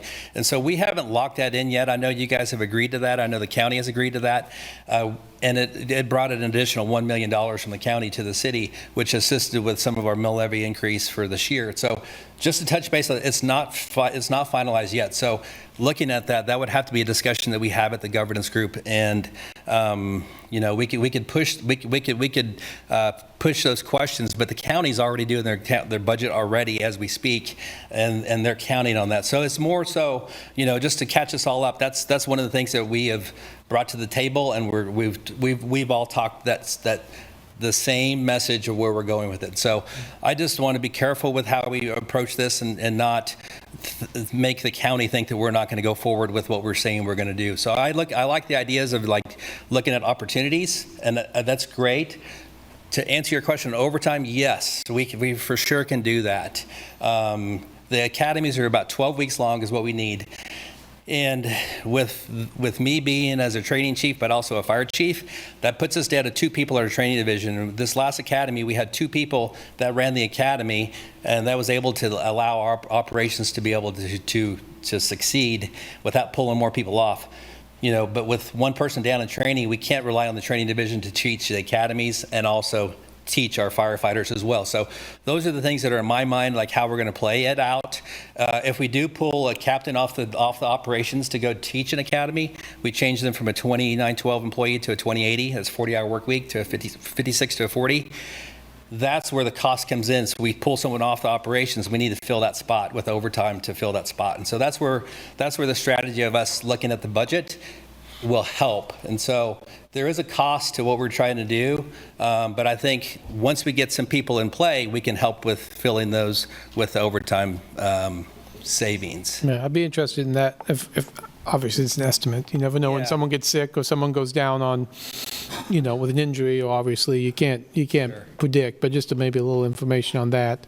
Sure, and like I told you guys before, with the staffing, there is a need for that. We all know that, and so we will make it work. We have the truck, we have the medic truck, we have the fire truck, we have the facilities to host that, so we can make that happen today.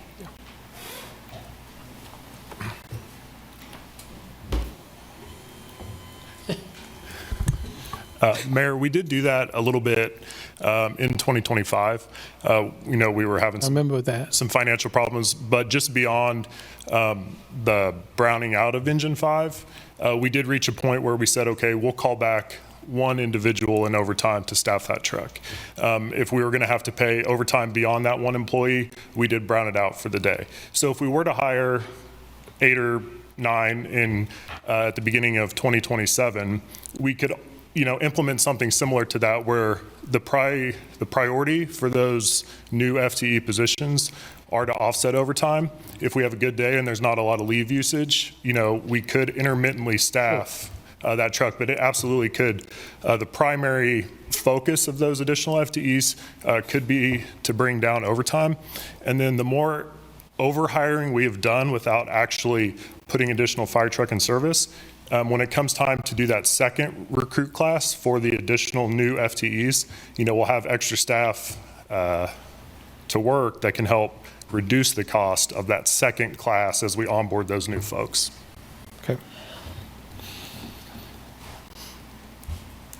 Okay, any other questions before we open it up to public comment and bring it back to us? Yeah, and then the 2 internals. So eventually one of those internals is going to go to budget, one's going to go to MSO, something like that? Or are they still going to be under fire? One is to HR and the other is to MSO Okay. for building facilities maintenance. Okay. Let's open the public comment, come back afterwards. So public comment items, members of the public would have 3 minutes to speak. Mr. Hamilton's back. Does he have another, you have another PowerPoint? I should have put a happy birthday in last. I would have appreciated that. Okay, go ahead.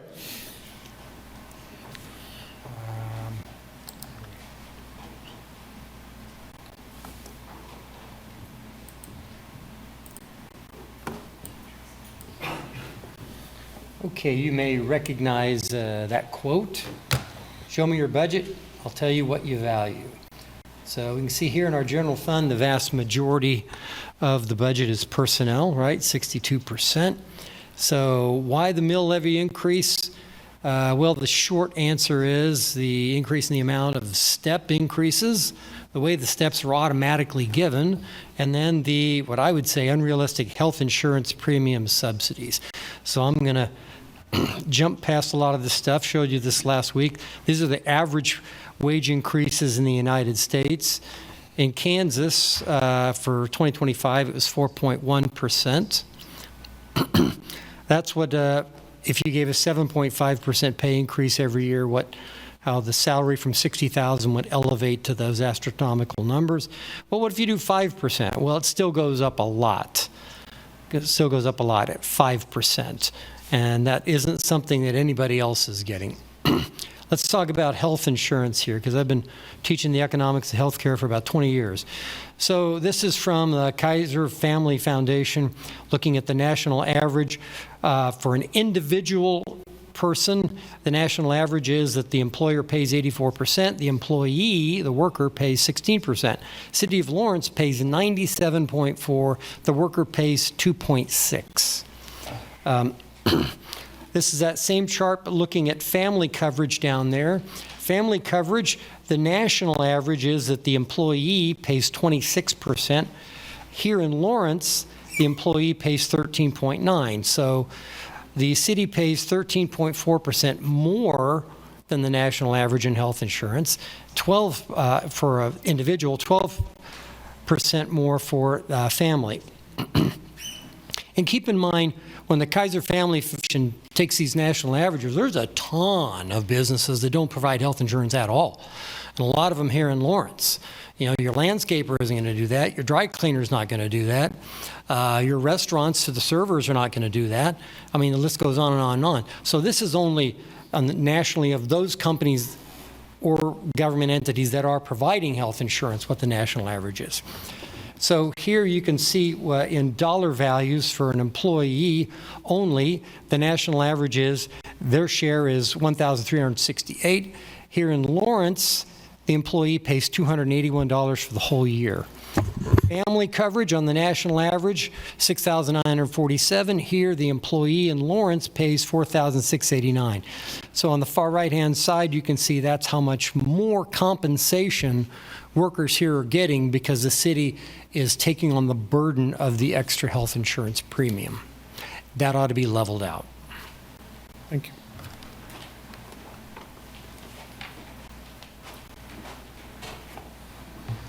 Randy Swain, 66047. I'm here tonight to support Commissioner Courtney's proposal last week to freeze staff salaries. I'm not talking about the union employees because those salaries are already negotiated.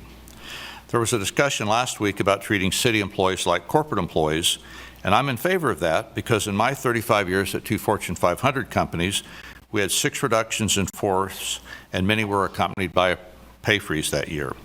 During COVID, the company I worked for reduced wages for executives to 80% of salaries, but you were expected to work a 6-day week to solve the problems of COVID. And many staff were furloughed and others had their pay reduced to 60 or 80%. We paid our own health care premium portion similar to what Tim showed. And there was a 401k match of 5%, but there was no CAPERS retirement program. Annual increases were performance-based. An outstanding rating earned you a 4.5% to 5% increase, but only 10% of the employees could be rated outstanding. 25% of the staff could be rated very good, and they would get a 3 to 3.5% increase. 50% of the employees would be rated effective or satisfactory, and they got a 2% increase. The bottom 15% did not receive a raise. My point is demands and expectations are high in the corporate world, and if you don't perform, you don't get paid. And sometimes, even if you do perform, your company has a bad year, and there's a reduction in force, and you don't get an increase. Our city has had a few bad years in a row. We don't seem to be able to manage our budget yet. We don't seem to be able to manage our budget, yet we want to keep increasing everything because we can pass the cost along to the taxpayers. It's time to pause and do a real in-depth analysis of the consultants the staff selects to come in and propose these huge increases, so the consultants will be hired back again in a few years to tell everyone they need a big increase. Thank you.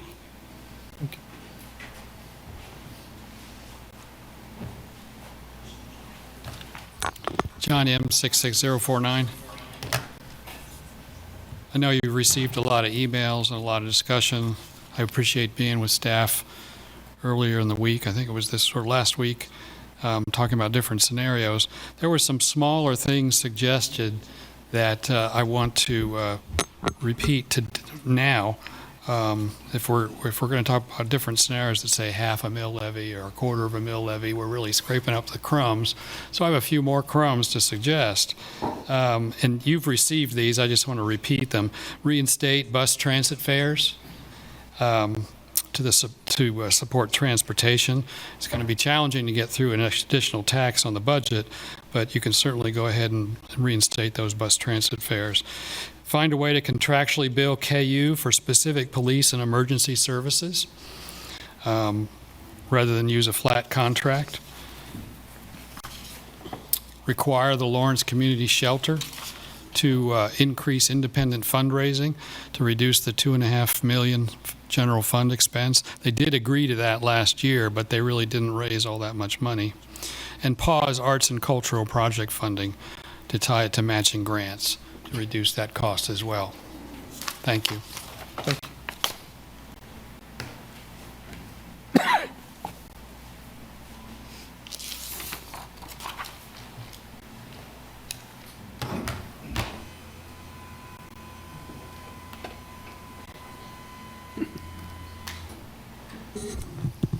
Once again, I'm Michael Allman, the Sustainability Action Network. Revisiting the issue of the Lawrence Transit System. Last week, as you recall, I imagine, I proposed that it be operated as a enterprise fund, which of course, as you know, means it's revenue positive.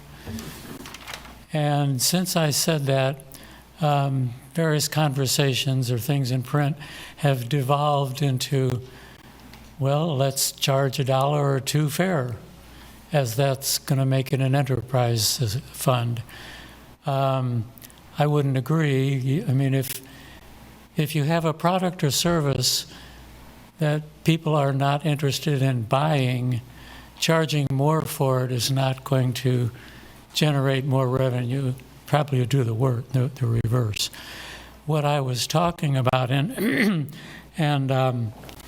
in written comments to today's meeting, Holly Krebs mentioned that I had proposed, how did she put it, to reduce the size of the fleet, which is not exactly what I said. I proposed reducing the size of the buses, getting rid of the large 40-foot, very heavy buses, and using either half-size or quarter-size cutaway buses that would either be on demand, quick turnaround on demand, or fixed routes that are at least 15-minute turnaround or shorter. So the issue that I see is that for the system to work, it has to be convenient. I'm a huge bicycle advocate. I mean, I was involved in this from the outset, passing petitions, putting up signs, whatever. I have not ridden the bus at all because it's not convenient. It doesn't get me where I want to go in a reasonable amount of time. I had to take my car to a tire shop 3 miles from my house. There was no bus that would get me there within an hour. I could walk the distance in that time. So really the system has to be made convenient, and it has to be reinvented with time and size of vehicles that people will want to take because it'll be convenient. So that's what I mean by an enterprise fund that is actually something sellable. Thank you.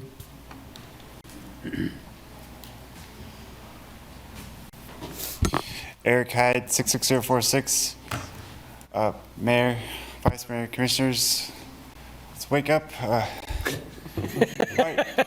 I heard you say partial, Mayor. You got a vote coming up with partial lawyers. I'm just making a joke. I know, that's good. It's all right. If anybody thinks it's funny. I don't know how you do your lawyering. It's all right. To me, transit tax, it really just sounds to me like a transient tax, because that's really all that who uses it is mostly transit. So I don't want to pay a transient tax. I just want to talk again about the pilot program, LMH and Bert Nash. They call themselves nonprofits, but they're for profits. They just figured out the tax loophole. And, I think they can contribute to our city's general fund.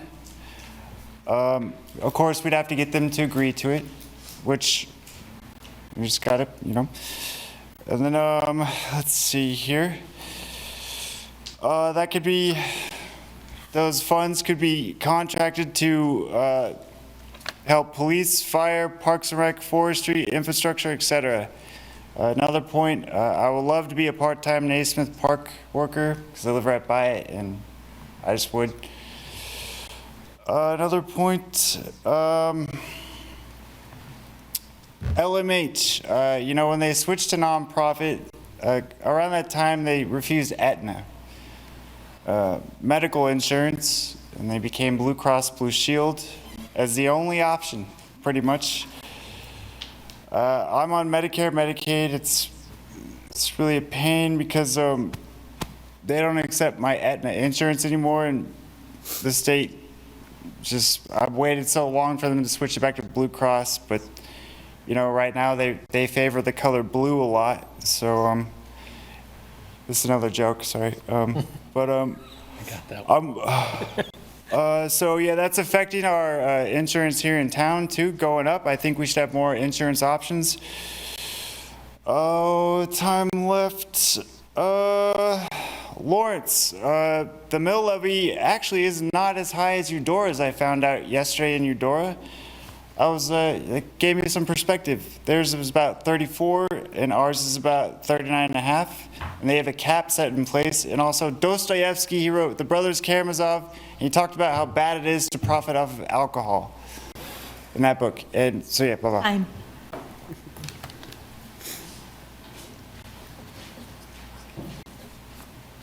Hi, Victoria Love, 66047. Some of you may recognize me from my time sitting in the other room as a supportive face of LDCFM. If we've spoken, it has mostly been small talk, as I rarely voice my opinion on the matters discussed here. I'm not a fan of public speaking. Ironically, speaking to people is my job. I am a 911 dispatcher, not in Douglas County, but a dispatcher nonetheless. I won't give you statistics. You hear plenty of those. What I will give you is the facts, and most of the speakers here are too professional to speak on. The calls that come in on 911 are sometimes minuscule: a non-injury accident, an arcing power line, or my favorite, a pocket dial. But I have also personally taken calls that will linger with me for years to come, calls that I have no connection with other than I was the operator who answered that call that day. I mourn the loss of people I've never met. I grieve the people who I've only spoken to once, and their pain and trauma has become mine. Most people sitting here today won't fully understand this, and I wouldn't ask them to. The people responding to these calls, police, fire, and EMS, have signed up for this trauma, your trauma. They run into the fire. They put their lives and safety on the line day in and day out for you and your loved ones. This is a burden they willingly took on, but that willingness does not negate the weight. I will say I'm extremely appreciative of the commissioners who have stated they support safe and secure without a but. I understand that there is a budget. I understand that times are tough for everyone. I will also call a spade when I say that paying to have a pay study conducted just to ignore its findings is ridiculous. Paying a company to find a new city manager and then paying the new city manager an exorbitant amount while negating the findings of that pay study is ridiculous. Stating you support first responders, but you want them to work underpaid and understaffed is ridiculous. A couple of months ago, another citizen got up here and made a comment that has stuck with me, and while I can't repeat it verbatim, I hope my less eloquent version can stick with you. I understand that this is a budget discussion, so looking at a budget like it's a bunch of line items seems logical, except for when you realize we are talking about people. This is personal. Your line item is my loved one. They are running into the fires. They are performing CPR on your loved ones. They are ensuring the safety of the public at the expense of their own. And they are taking on traumas and pain from everyone's worst days. And they do not deserve to continue to work underpaid, understaffed, and on promises that are followed by but. I appreciate the commissioners who have spoken in support and have defended the promises made in past years. As many have seen, there has been a history of promises not being followed through on and a long pattern of I support you, but. So I ask all the commissioners, please make this personal. Please realize the toll that is taken on by your first responders without hesitation, even when they have gone underfunded and understaffed for years. They are not asking to be paid above average salaries. They are not asking for excess. They are asking to be validated, and we as a community should support that. Thank you. Thank you. Good evening, Commissioners. Simon Stevenson, IFF President, Local 1596. I just wanted to say thank you guys for your continued support with Station 6. I know it's been a long time coming. We kind of brought it up on the slide there a little bit, that it's been discussed for a long time, and I appreciate the continued work. I just want to take a second. I just kind of want to clarify what Vice Mayor Courtney kind of brought up, and I just want to make sure I was kind of understanding it correct, and correct me if I'm wrong, but I think from my understanding, your idea was to go ahead and fund for 2027 with the idea that maybe we don't hire everybody in 2027 and instead put some of that money into the reserve fund. So maybe we're not kind of in the same boat that we were when we were really drawing it down.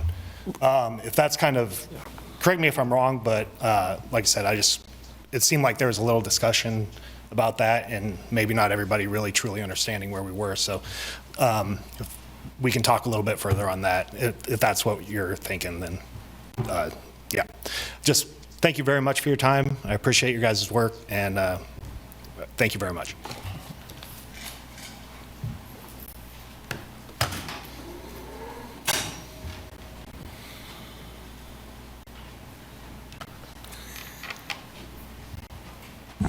Christina McKenna, 66046. I just wanted to read just a couple other of the suggestions from the coalition. And again, in the coalition, it's a bunch of people. We don't always all agree, and we're not supposed to, but these are just things that people have, from the community, have brought forward. So that's why we share them. Part of it being, why is our personnel so large in this city with the staff size of other cities about the same size as ours, and ours being so much larger? The return on investment for having the larger staff, are we seeing that? Because right now with the numbers that we've been seeing from the services, I'm not so sure. Requiring the employees to pay the larger percentage of the health insurance, as was discussed. Personally, I know if I added only my husband, I'd be paying $12,000 a year in the private sector, and that sucks because I make less than the median income here.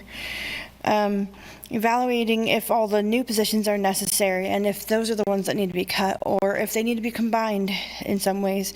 A lot of businesses, we all have to wear multiple hats, and I'm not saying no one does here. I'm just saying like maybe that's part of the thing. Another thing is the service cuts. The staff recommending, is the staff recommending service cuts or just the mill levy increase? Because if we keep raising salaries at the current rate, don't we have to cut services every single year? I mean, these are the trade-offs that we just have to discuss. And I know it really sucks, but sometimes a salary decrease is what's necessary to keep things going. 2 years ago, I had to take a 20% pay cut after being laid off for a while and hired back from the same company because the company had issues, and I'm literally the only person in the world who does the job that I do in the way that I do it. So I understand that things can hurt for a time, but at the same time, I'm there helping to make the business more profitable now. So things may have to get tight for someone for a while or for several people, and it may be that the city cuts some salaries, cuts all salaries, looks at performance bases.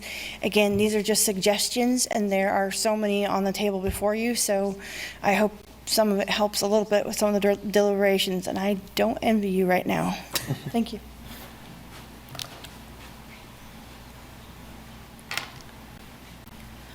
Good evening, Commissioners. Dominique, 66049. So one of the things that I hear when I hear, again, the budget's kind of over my head and I'm trying to learn a bunch of it, but what I hear, at least from the public rhetoric, is that we should be treating our public city as a private business, and I thoroughly reject that sort of idea. We should never, ever have our public sector be treated like a private business, because I think if we think about using it strategically, we want to front load our public sector with jobs that have better income, with better health care, because that can be a worker's bargaining wage to get into the private sector, right? So if I'm looking at this and I go, oh, well, I could get a job with the city or I could get a job with a private company. If I want to go to the private company, I can kind of use the city as my leverage to say, hey, the city's got this health care, the city has this wage, maybe I want to go with the city, maybe I don't. It also makes the city competitive. So I just think when we start getting into this idea that the public sector should be run like the private sector, I think we kind of destroy the idea of the public sector and the purpose of the public sector. Yeah, some people here are getting paid way more than I am. Okay, but that doesn't mean that I can't advocate for myself to get paid more if I can use them as a benchmark to say, I know these people are getting paid this much, or maybe one day I could also work for this city. We think about the way that the city is working, and we see that the biggest cost of the city is personnel, but the personnel are what are driving the services. I can talk on my experience about how much I've interacted with city staff, and the city staff that I've interacted with have been very informative. They've taken time out of their day to explain stuff to me that they didn't necessarily have to explain to me as like a random citizen just hitting up their inbox. And I don't, I know this rhetoric is mostly coming from more of the public, but I do agree we need to start looking at this as not just like, we're not looking line by line. That's a very easy way to look at things, but it's also like, what is the purpose of us having a public city government? If we could just privatize ourselves and turn into a corporation, why don't we just have a corporation running the city? Like, what is the point of the public? And when we ask our city staff to take a sacrifice, what are we doing as public to also sacrifice? The most I'm being asked is to increase my taxes. Again, I'm a renter. My rent's going up no matter what I do. My cost of living is going up no matter what I do. These things are uncontrollable, but what I can do is I can know that my tax dollars are going to be invested into the public sector, which is then going to benefit me because unfortunately I'm going to start needing some of those services. I think we should put the transit tax on the ballot and see what the people say. I love them. It kind of sucks. It's inconvenient. Boo-hoo to me. Life is inconvenient sometimes, and maybe we need to actually start experiencing some inconveniences so we can understand and appreciate where we stand on a lot of stuff. If we make everything convenient, we don't gain any insight into patients. We don't gain any insight into frustration. We don't have any good problem-solving skills. And again, I want everybody to have a voice, but I think we also need to step back from ourselves, and look into the big picture. Like, who is not here tonight? Thank you. Thank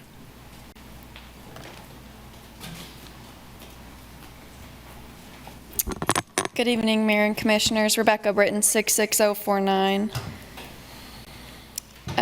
I will spare you some of what you've heard me say over the last few months, but Mr. Hamilton shared the quote, "Show me your budget and I'll show you what you value." Years ago, the police budget was 23% and fire 23% as well. And now, as far as I can find online, we're down to less than 18%. I really, really hate saying that we need to raise taxes. I was raised to believe that you should always be anti-taxes. But the reality is, I don't know where we're supposed to find that money from. And the other reality is that we are constantly paying a lot of money. A quick Google search showed me an average of $100,000 per officer to train them, just for them to leave and go to agencies that pay more. That's a problem. To me, that's very inefficient and a poor use of our resources. So what can we do to keep them here? If there's no other way to support our first responders other than to raise the mill, then that's what we need to do. So what is it that we value in Lawrence? Do we value response times? Do we value our citizens' lives? Just something to think about.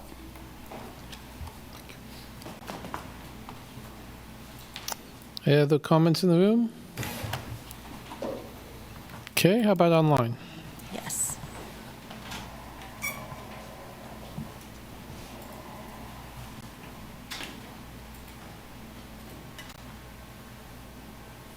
Julie Jones. Can you hear me okay? Yep. Oh, Lisa said she couldn't hear me.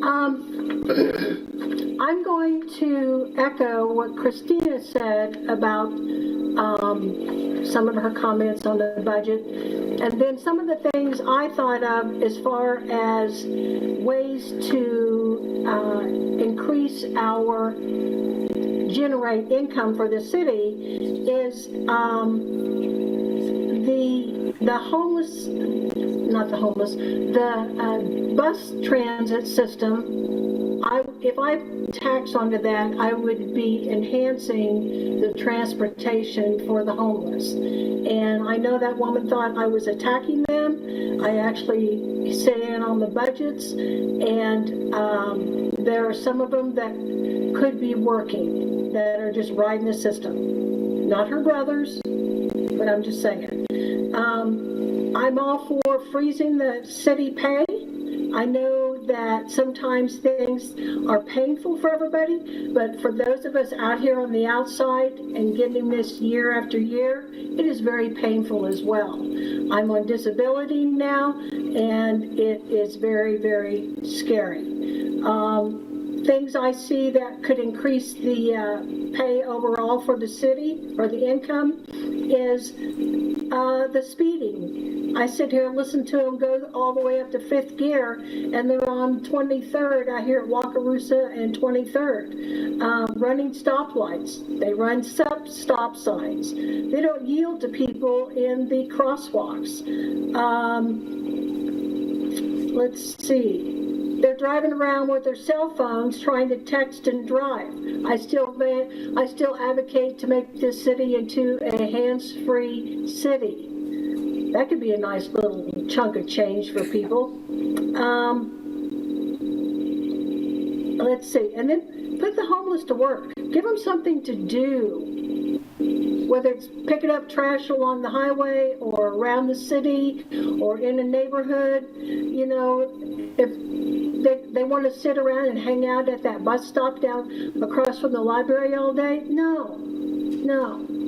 Either you're in classes or you're working. We don't just sit around and take a free ride.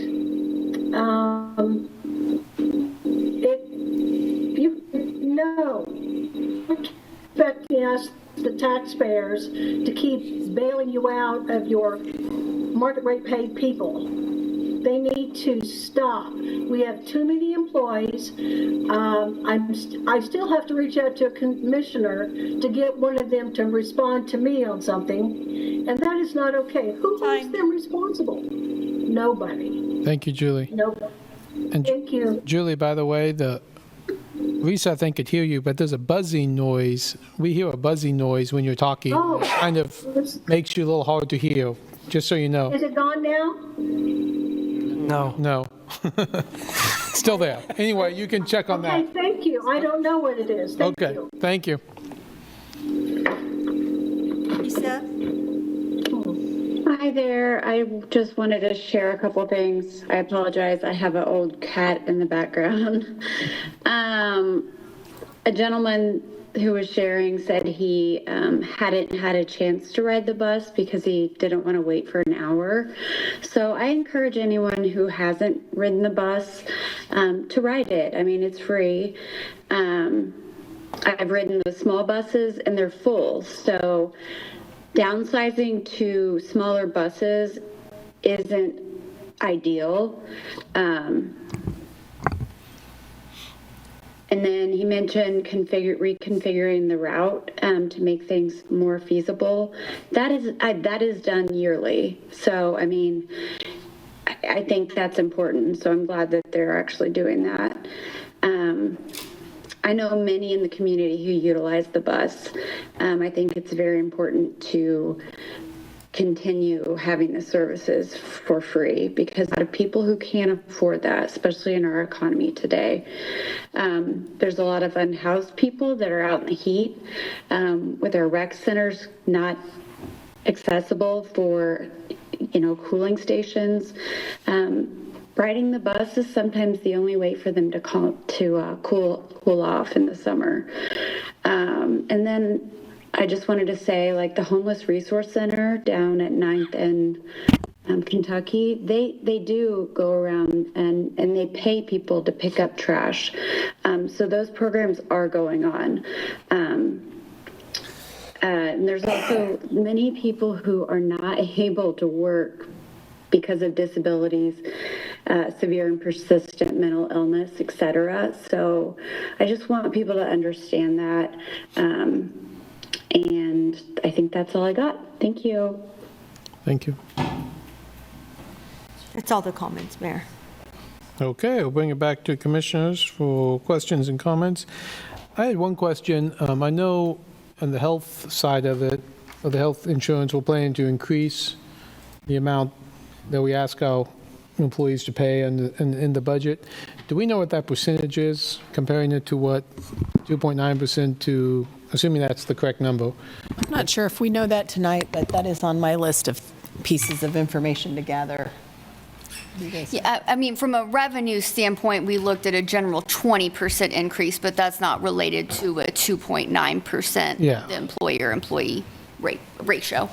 But under the proposal, not only are we putting in $7 million, $4 million from the general fund, 4.2 from the general fund, but we're also going to ask our employees to pay roughly 20% more than they're paying now.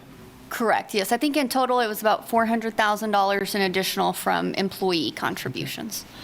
Would be good to have those exact numbers and the percentages. Okay, other question. I wanted to say this real quick as we ask other questions. Now, one of the questions, and I've gotten this question before, why do, when you compare our number of employees to other cities, you have to understand what cities you're comparing them to. So all of the fire and medical employees are ours. And if you compare us to Johnson County, they don't employ any ambulance medics. Those are employed by the county. And if you go to any Johnson County city, they don't have any medics. If you go to any Johnson County city, they do not have a water department. It's all Johnson County 1. So no, they have no water employees. Have 2 water plants and 2 wastewater plants. So you compare us to Shawnee County, they have 1 water plant and 1 wastewater plant. So,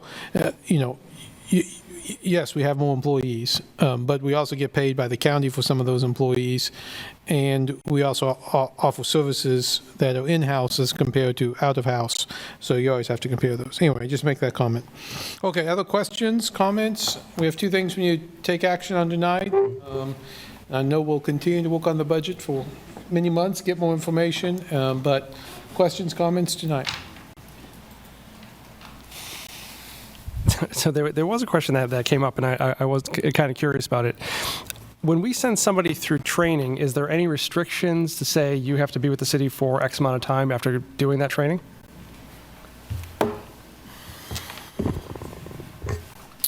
The thing that's coming to my mind is we have some tuition reimbursement programs. We have things like that where we have stipulations for how long somebody has to stay before they would have to pay us back for that.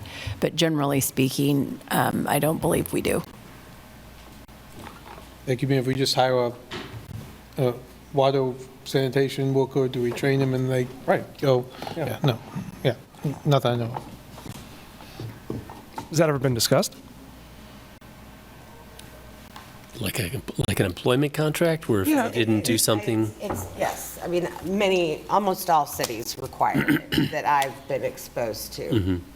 Require what? If you, let's say, tuition reimbursement. Well, yeah, for that we do. Have that. But just if you hire a police officer and they work for us for 6 weeks and they decide they want to leave, you charge them something for being there, or if they're there for, yeah, exactly. No, what I'm saying is if somebody goes through like the fire police, like the fire academy, and they come out the other end as a firefighter, could they just leave and go to the next one? Yes. I mean, a lot of places, cities move around all the time, yeah. And there's employment issues related to giving someone a contract. Once you give them a contract, they have contract rights, which are different than employees at will. And so there's one thing. There's two sides to putting people on the contract. Chief is going to talk about paramedic school, I think. Academy in the next day, like fully completed it the next day. They were like, not for me. I'm like, oh, that stinks. But Commissioner, just to touch base on, from the fire department, our academies, we train them to be firefighter 1, firefighter 2, hazardous ops awareness. We don't ask for any reimbursement after that, but we do when we require our firefighters to go to paramedic school within 5 years, and we pay for that, but we do require them to work for us for at least a minimum of 3 years, or they have to repay that back. And so there is an investment in the employee, and there is a buy-in from the employee as well. Gotcha. Okay. I see Deputy Chief Brixius. I don't know if he has something to add. I do. For new police officers, if they're hired away by another Kansas agency within so many months after their initial training, we can charge them completely for their training and also for their salary in that time. And then I can't remember the exact funds right now, but to your earlier question, if we send someone to a training, and I might get the number wrong, let's say $3,000, we make them sign something that says they're going to be there for so long. Okay, cool. That's interesting that you appreciate that. Get money back from other cities. We should do that in other places. you just wait until that time is up, then you hire them. Yeah. I mean, I got questions galore. I know it's 10:40 at night. I mean, there is one. So, obviously, the last couple, weeks I've been, having a different take on some of these pay things. But there is something I did want to talk about. Like this, to me, is it's not just. For me, it's like, hey, there might be a maximum of what we can pay somebody, but why would somebody want to stay in Lawrence? And there are a couple things that I think we could do to incentivize people to want to start a family, stay here, be able to use our resources. So I have a list of 6 that I think we could do right away.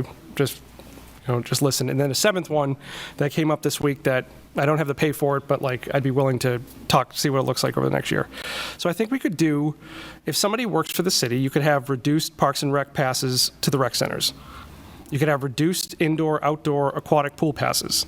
You could have reduced golf passes for 9, 18 holes, discount for food and beverage at the golf's 19 hole, reduced cost for adult and youth classes, and reduced cost for adult and youth sporting teams. And that may not be the same thing as, just straight pay. But if you're going to Lenexa, they might say, here's the pay. But if you say, hey, we're going to stay in Lawrence, not only do you get this amount of pay, but this is part of the benefits package that we have as a city. I would be really interested in that for all city employees. And, the good thing is that if it's reduced and not free, then that should get some of the numbers up in Parks and Rec.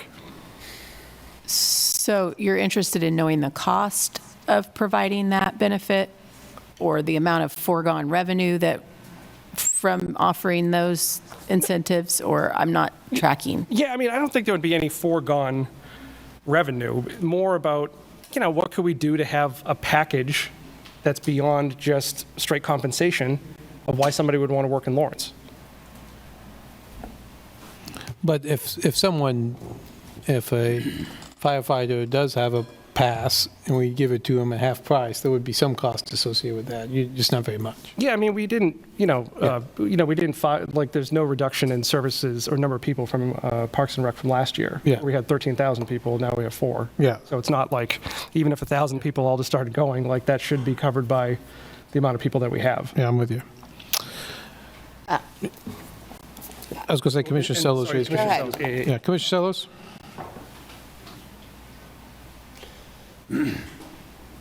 Thought you guys forgot about me. Okay. So a couple of things, one to hit on. As far as the salaries, I am fine keeping it where it's at this year. I think that gives us a good faith with staff to understand that we see what's going on, cost of living, things of that nature. I've said it before, I'm not going to go into the details on it. We have the study. We can go in and look at what we need to do moving forward. I don't think that we are in a position right now, and I really haven't heard anyone speak in with certainty of what they want to do. So instead of trying to figure out what we're going to do this year, we go with what we have now and plan for next year. As far as the health insurance piece, I had a concern with Mr. Hamilton's presentation because the national average is an aggregate, and I do believe Ms. Sexton did speak to this. We have to be careful when we talk about aggregates. I've always said love covers all sins, but not aggregated data. So when you start to pull in public sector with private sector, the public sector has always been generous as it relates to certain benefits. Does that come at an expense? Some could say yes, some could say no. On average in the public sector, the employer contribution to health insurance is anywhere between 8 and 12%.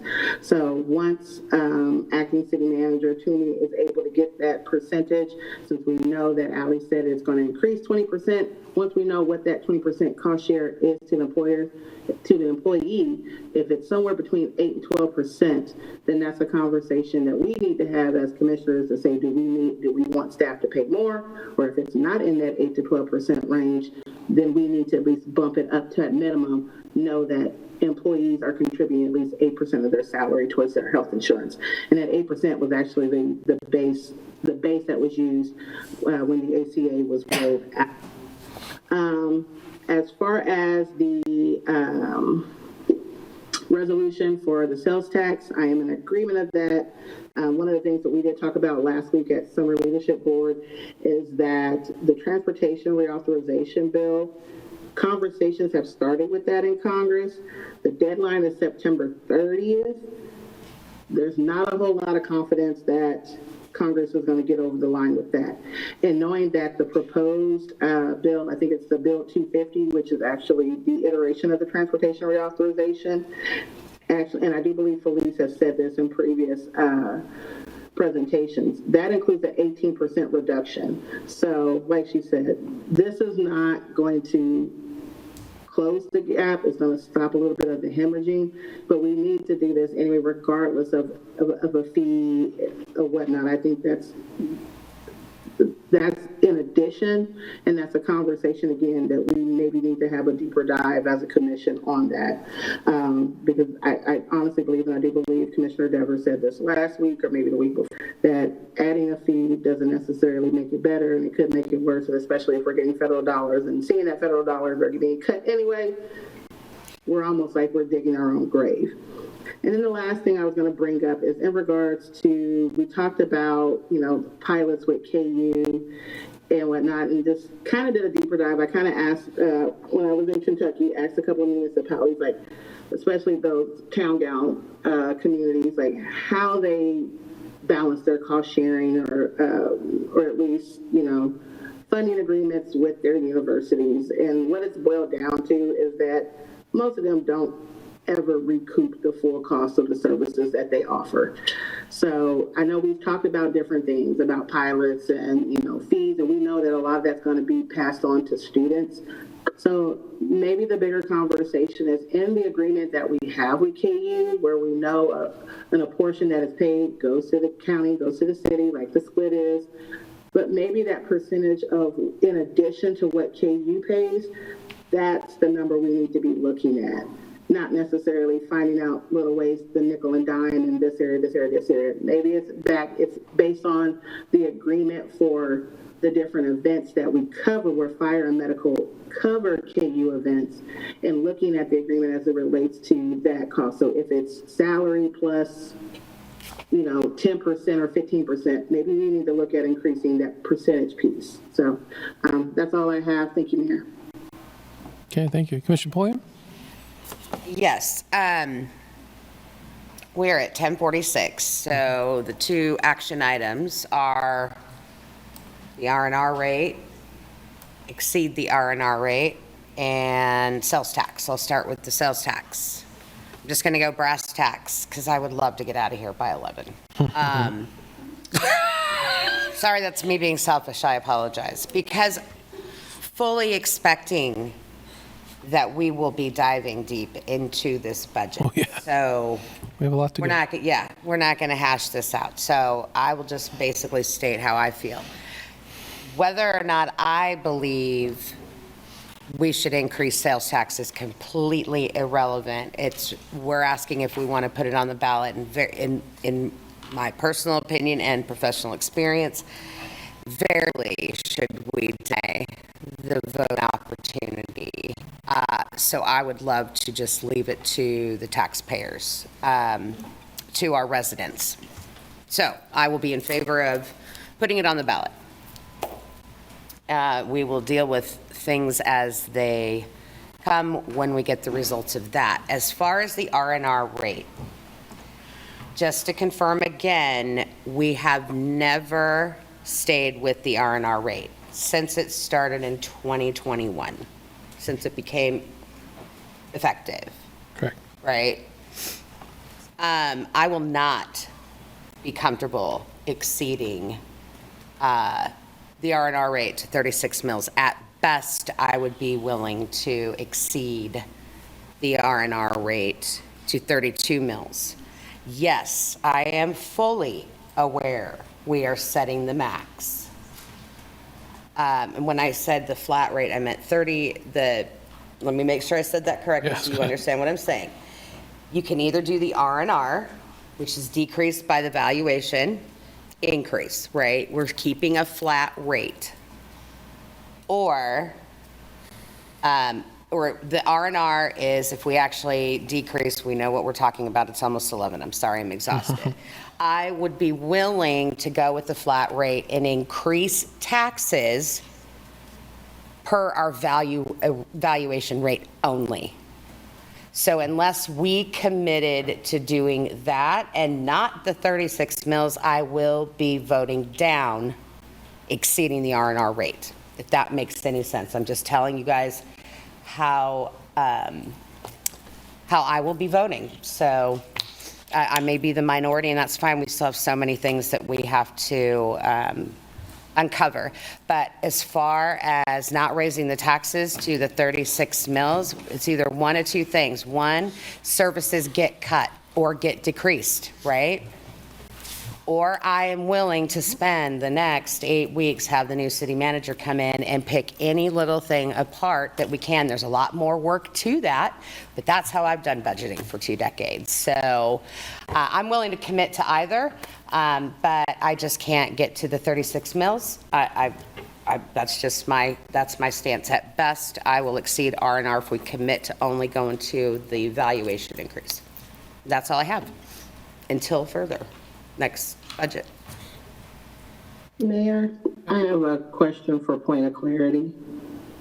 Yes. Again, the way I understand the bill as presented, that's now law. No, I think I've said this last week, that today's price is not yesterday's price. So whatever the valuation is for the year, that's always going to exceed revenue neutral. Correct. So I guess I need clarification, Commissioner Polian, and again, I know tonight's vote is to exceed revenue neutral. We can always go down, and I understand I understand you not wanting to hit that 36. But I just want to make sure it's clear to the community that as it stands, whenever each year that the valuation has come through, at least in the 5 years I've been on the commission, the valuation has always increased on behalf of by what is given to what is decided by the state.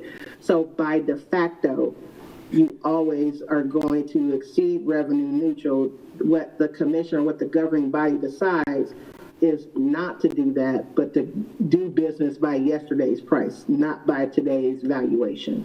So I just want to make sure I was understanding that's what you're saying, is that you want us to do business based on last year's mill rate, not this year's, which automatically exceeds revenue neutral because of valuation. Correct.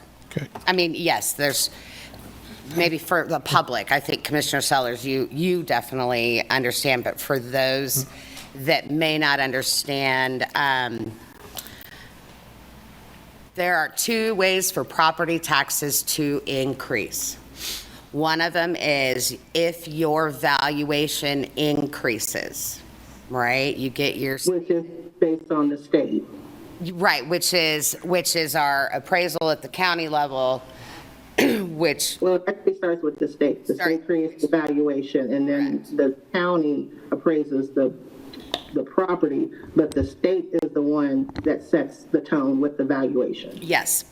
The second way that property taxes, again, for the public, the second way taxes increase are if we exceed our operational dollars for the services that we provide, the mills.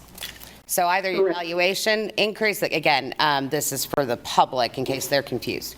So every single person, though we have held the line with the mills for the past 5 or 6 years, we have seen high property tax increase. So, and this was my world again, this is, we would be proud when we were able to keep the mills, because we're saying basically all we're doing, but that's when valuations were 2 to 3% a year. They were almost guaranteed.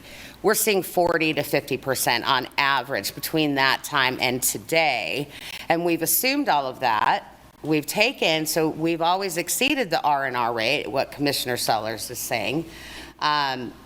but we never touched the mills. We worked within that means.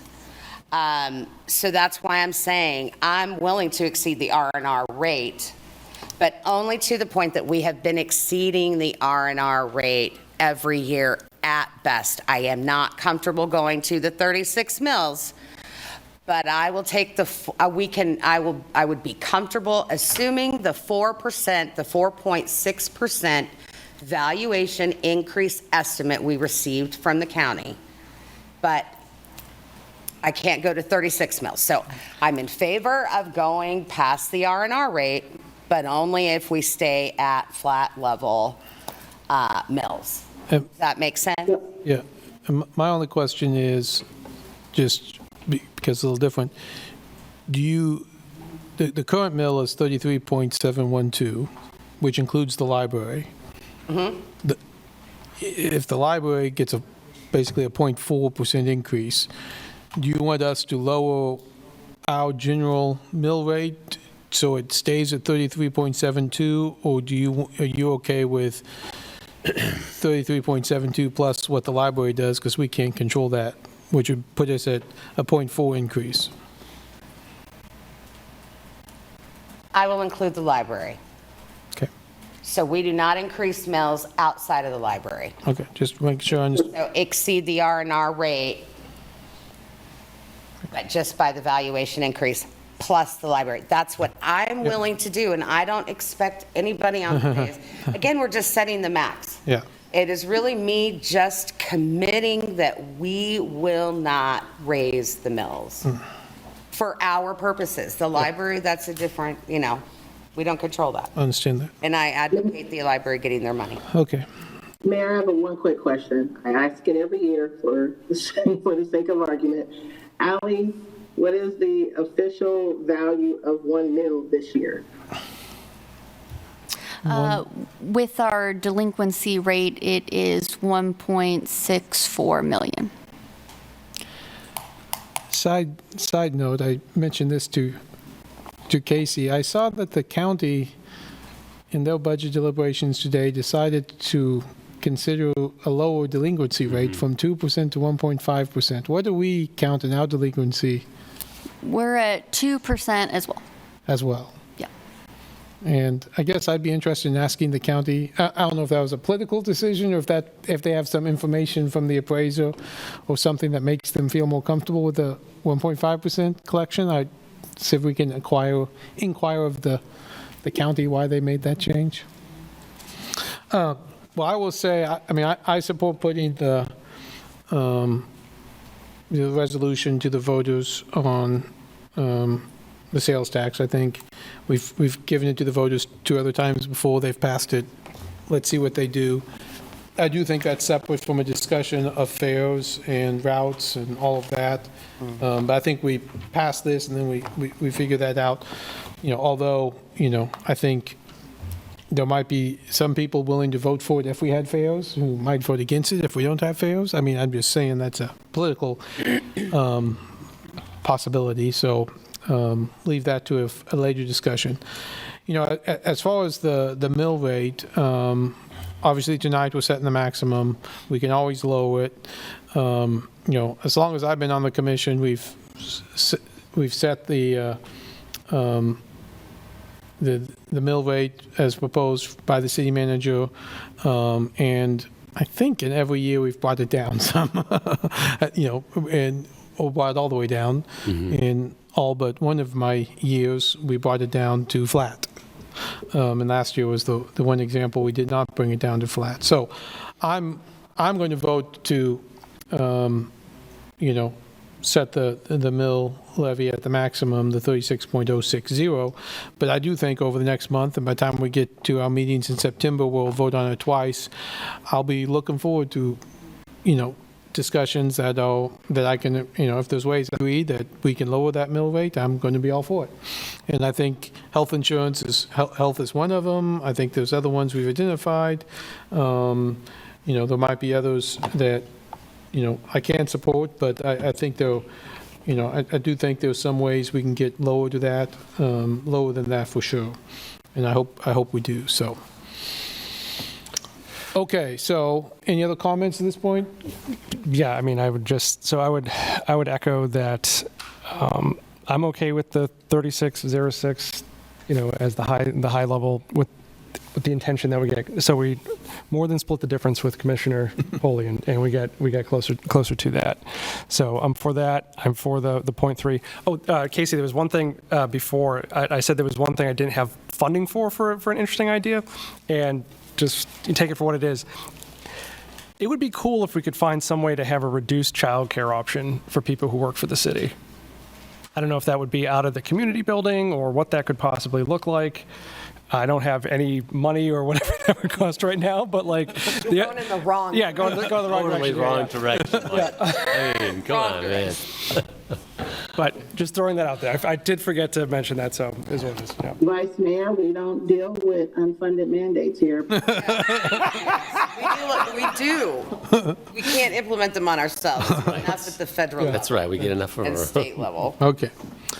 Well, again, lots and lots of discussions to come over the next 2 months before we get to the end. But we have 2 votes here. Anyone willing to make a motion related to the question? Motion to authorize the publication of a notice of special question election for sales tax election and adopt resolution 7688, submitting questions to voters proposing sales tax for the purpose of operating the city public transit system. Second that. A motion by Vice Mayor Courtney, second by Commissioner Devereaux. All those in favor say aye. Aye. Passes 5-0. Motion to authorize the city to notify Douglas County of the intent of the governing body to propose a tax rate of 36.060 mils, which exceeds the revenue neutral rate as defined by state law for the 2027 budget, and schedule both the public hearing to exceed the revenue neutral rate and the 2027 budget hearing on Tuesday, September 1st, 2026 at 5:45 p.m., or as soon as thereafter as the matter can be heard, in the City Commission room, first floor of the city, for the purpose of considering exceeding the revenue neutral rate and hearing and answering objections of taxpayers related to the proposed 2027 budget. I'll second the motion. Motion by Vice Mayor Courtney, second by Commissioner Devereaux. All those in favor say aye. Aye. Aye. Opposed? No. Passes 4-1. Thank you, everyone, for being here. And so, actually, a question. So, yes, for we obviously can't for Cora Coma, but if I have these questions around balancing act, can we send those to you, and can you distribute those to everybody for the commission? There was a couple other ones I was going to sort of ask, in the middle of the meeting, but obviously we're not doing that now. And just so I'd say, I think, people do it different ways. I think historically, for example, I work with city management, Ally in there, and maybe we go meet with them, and I come up with a series of, hey, I want to cut this, and I want to increase this, and they run the numbers for me, because it's not quite as straightforward as you, right, when you cut raises this, overcut that, and she always makes me mad when I say, I'm saving $500,000. She's like, well, really, it's $427,000. Yeah. But sometimes when you cut it, you save a little on the rate, the amount we're increasing the fund balance. So if you rate, you don't have to say, anyway, you come up with some ideas, they'll run the scenarios for you, and then you can bring back, hey, here's a scenario how I get to a flat mill rate or how I get to an X mill rate. And that also can include, last year I want to add 2 new police officers. I want to cut these things, but I want to add this. What does that look like? We haven't talked about that, but I want to add that. Or you want to add childcare. Okay, never mind. Right on. You got to get the income. Motion to childcare. Let's do this. So yes, I think, obviously staff will work with you on those scenarios, and then we can sometimes bring back, and we do bring back kind of competing scenarios, and then we, try to come, and then eventually we'll have an option A, B, C, D, E, F, and then we see what we can get 3 votes on. Somehow we're going to end up at the F. No, yeah. Okay, thank you, everyone. I'm out. F. Okay, this brings us to commission items. Need to make a motion. Oh, is it past 11? Yeah, we can. do. Okay. I don't want to succeed. I vote no. I vote no too, but I have a recommendation that. Okay, sorry. Yeah. Before we adjourn. Well, we probably need to. Well, just say what you're going to say, and then we might. My timeline to have us vote on this proposal to do the review of capital projects, we are still ahead of the game. If we would like to push it off, still continue to review. Anyone having questions, to the public, if you have questions, and then maybe we discuss it and try and vote on it next meeting. Would that? Yeah, we could take it up then. If Commissioner Sellers, I just think we definitely need to take it up next week. I don't know if I'll be ready to vote on this, but I do have a lot of questions, and there was some previous comments made by commissioners earlier in the meeting that kind of contradicts what's kind of outlined in this proposal. So I definitely feel like we need to have a hearty discussion, and maybe that means we rearrange some things in the agenda next week, but yeah. Yeah, I am fully prepared to discuss, because it's my goal that it is a commission initiative. It is not my initiative. So questions, definitely, if you guys have any that you want to run through the city clerk, if they're easy and we don't necessarily to have the public hear them, we can definitely do that. But I'm just going to say that do you need a motion that we kick it to next week? No, it's a commission item, so we don't have to move it. It's just Yeah, and if you just end the meeting instead of extending, those items just come back and. Yeah. Okay. You can direct it, or we just do, but we'll just bring that back. Yep. They fall to the table. Okay. Okay. So is there a motion to adjourn? Motion to adjourn. Second. All those in favor say aye. Aye. Nay. Passes 4-1. Okay, thank you. Back. All right, everyone, back next good night. Safe travels, Commissioner Sellers. Thanks, guys. Have a good night. Thanks. Thanks.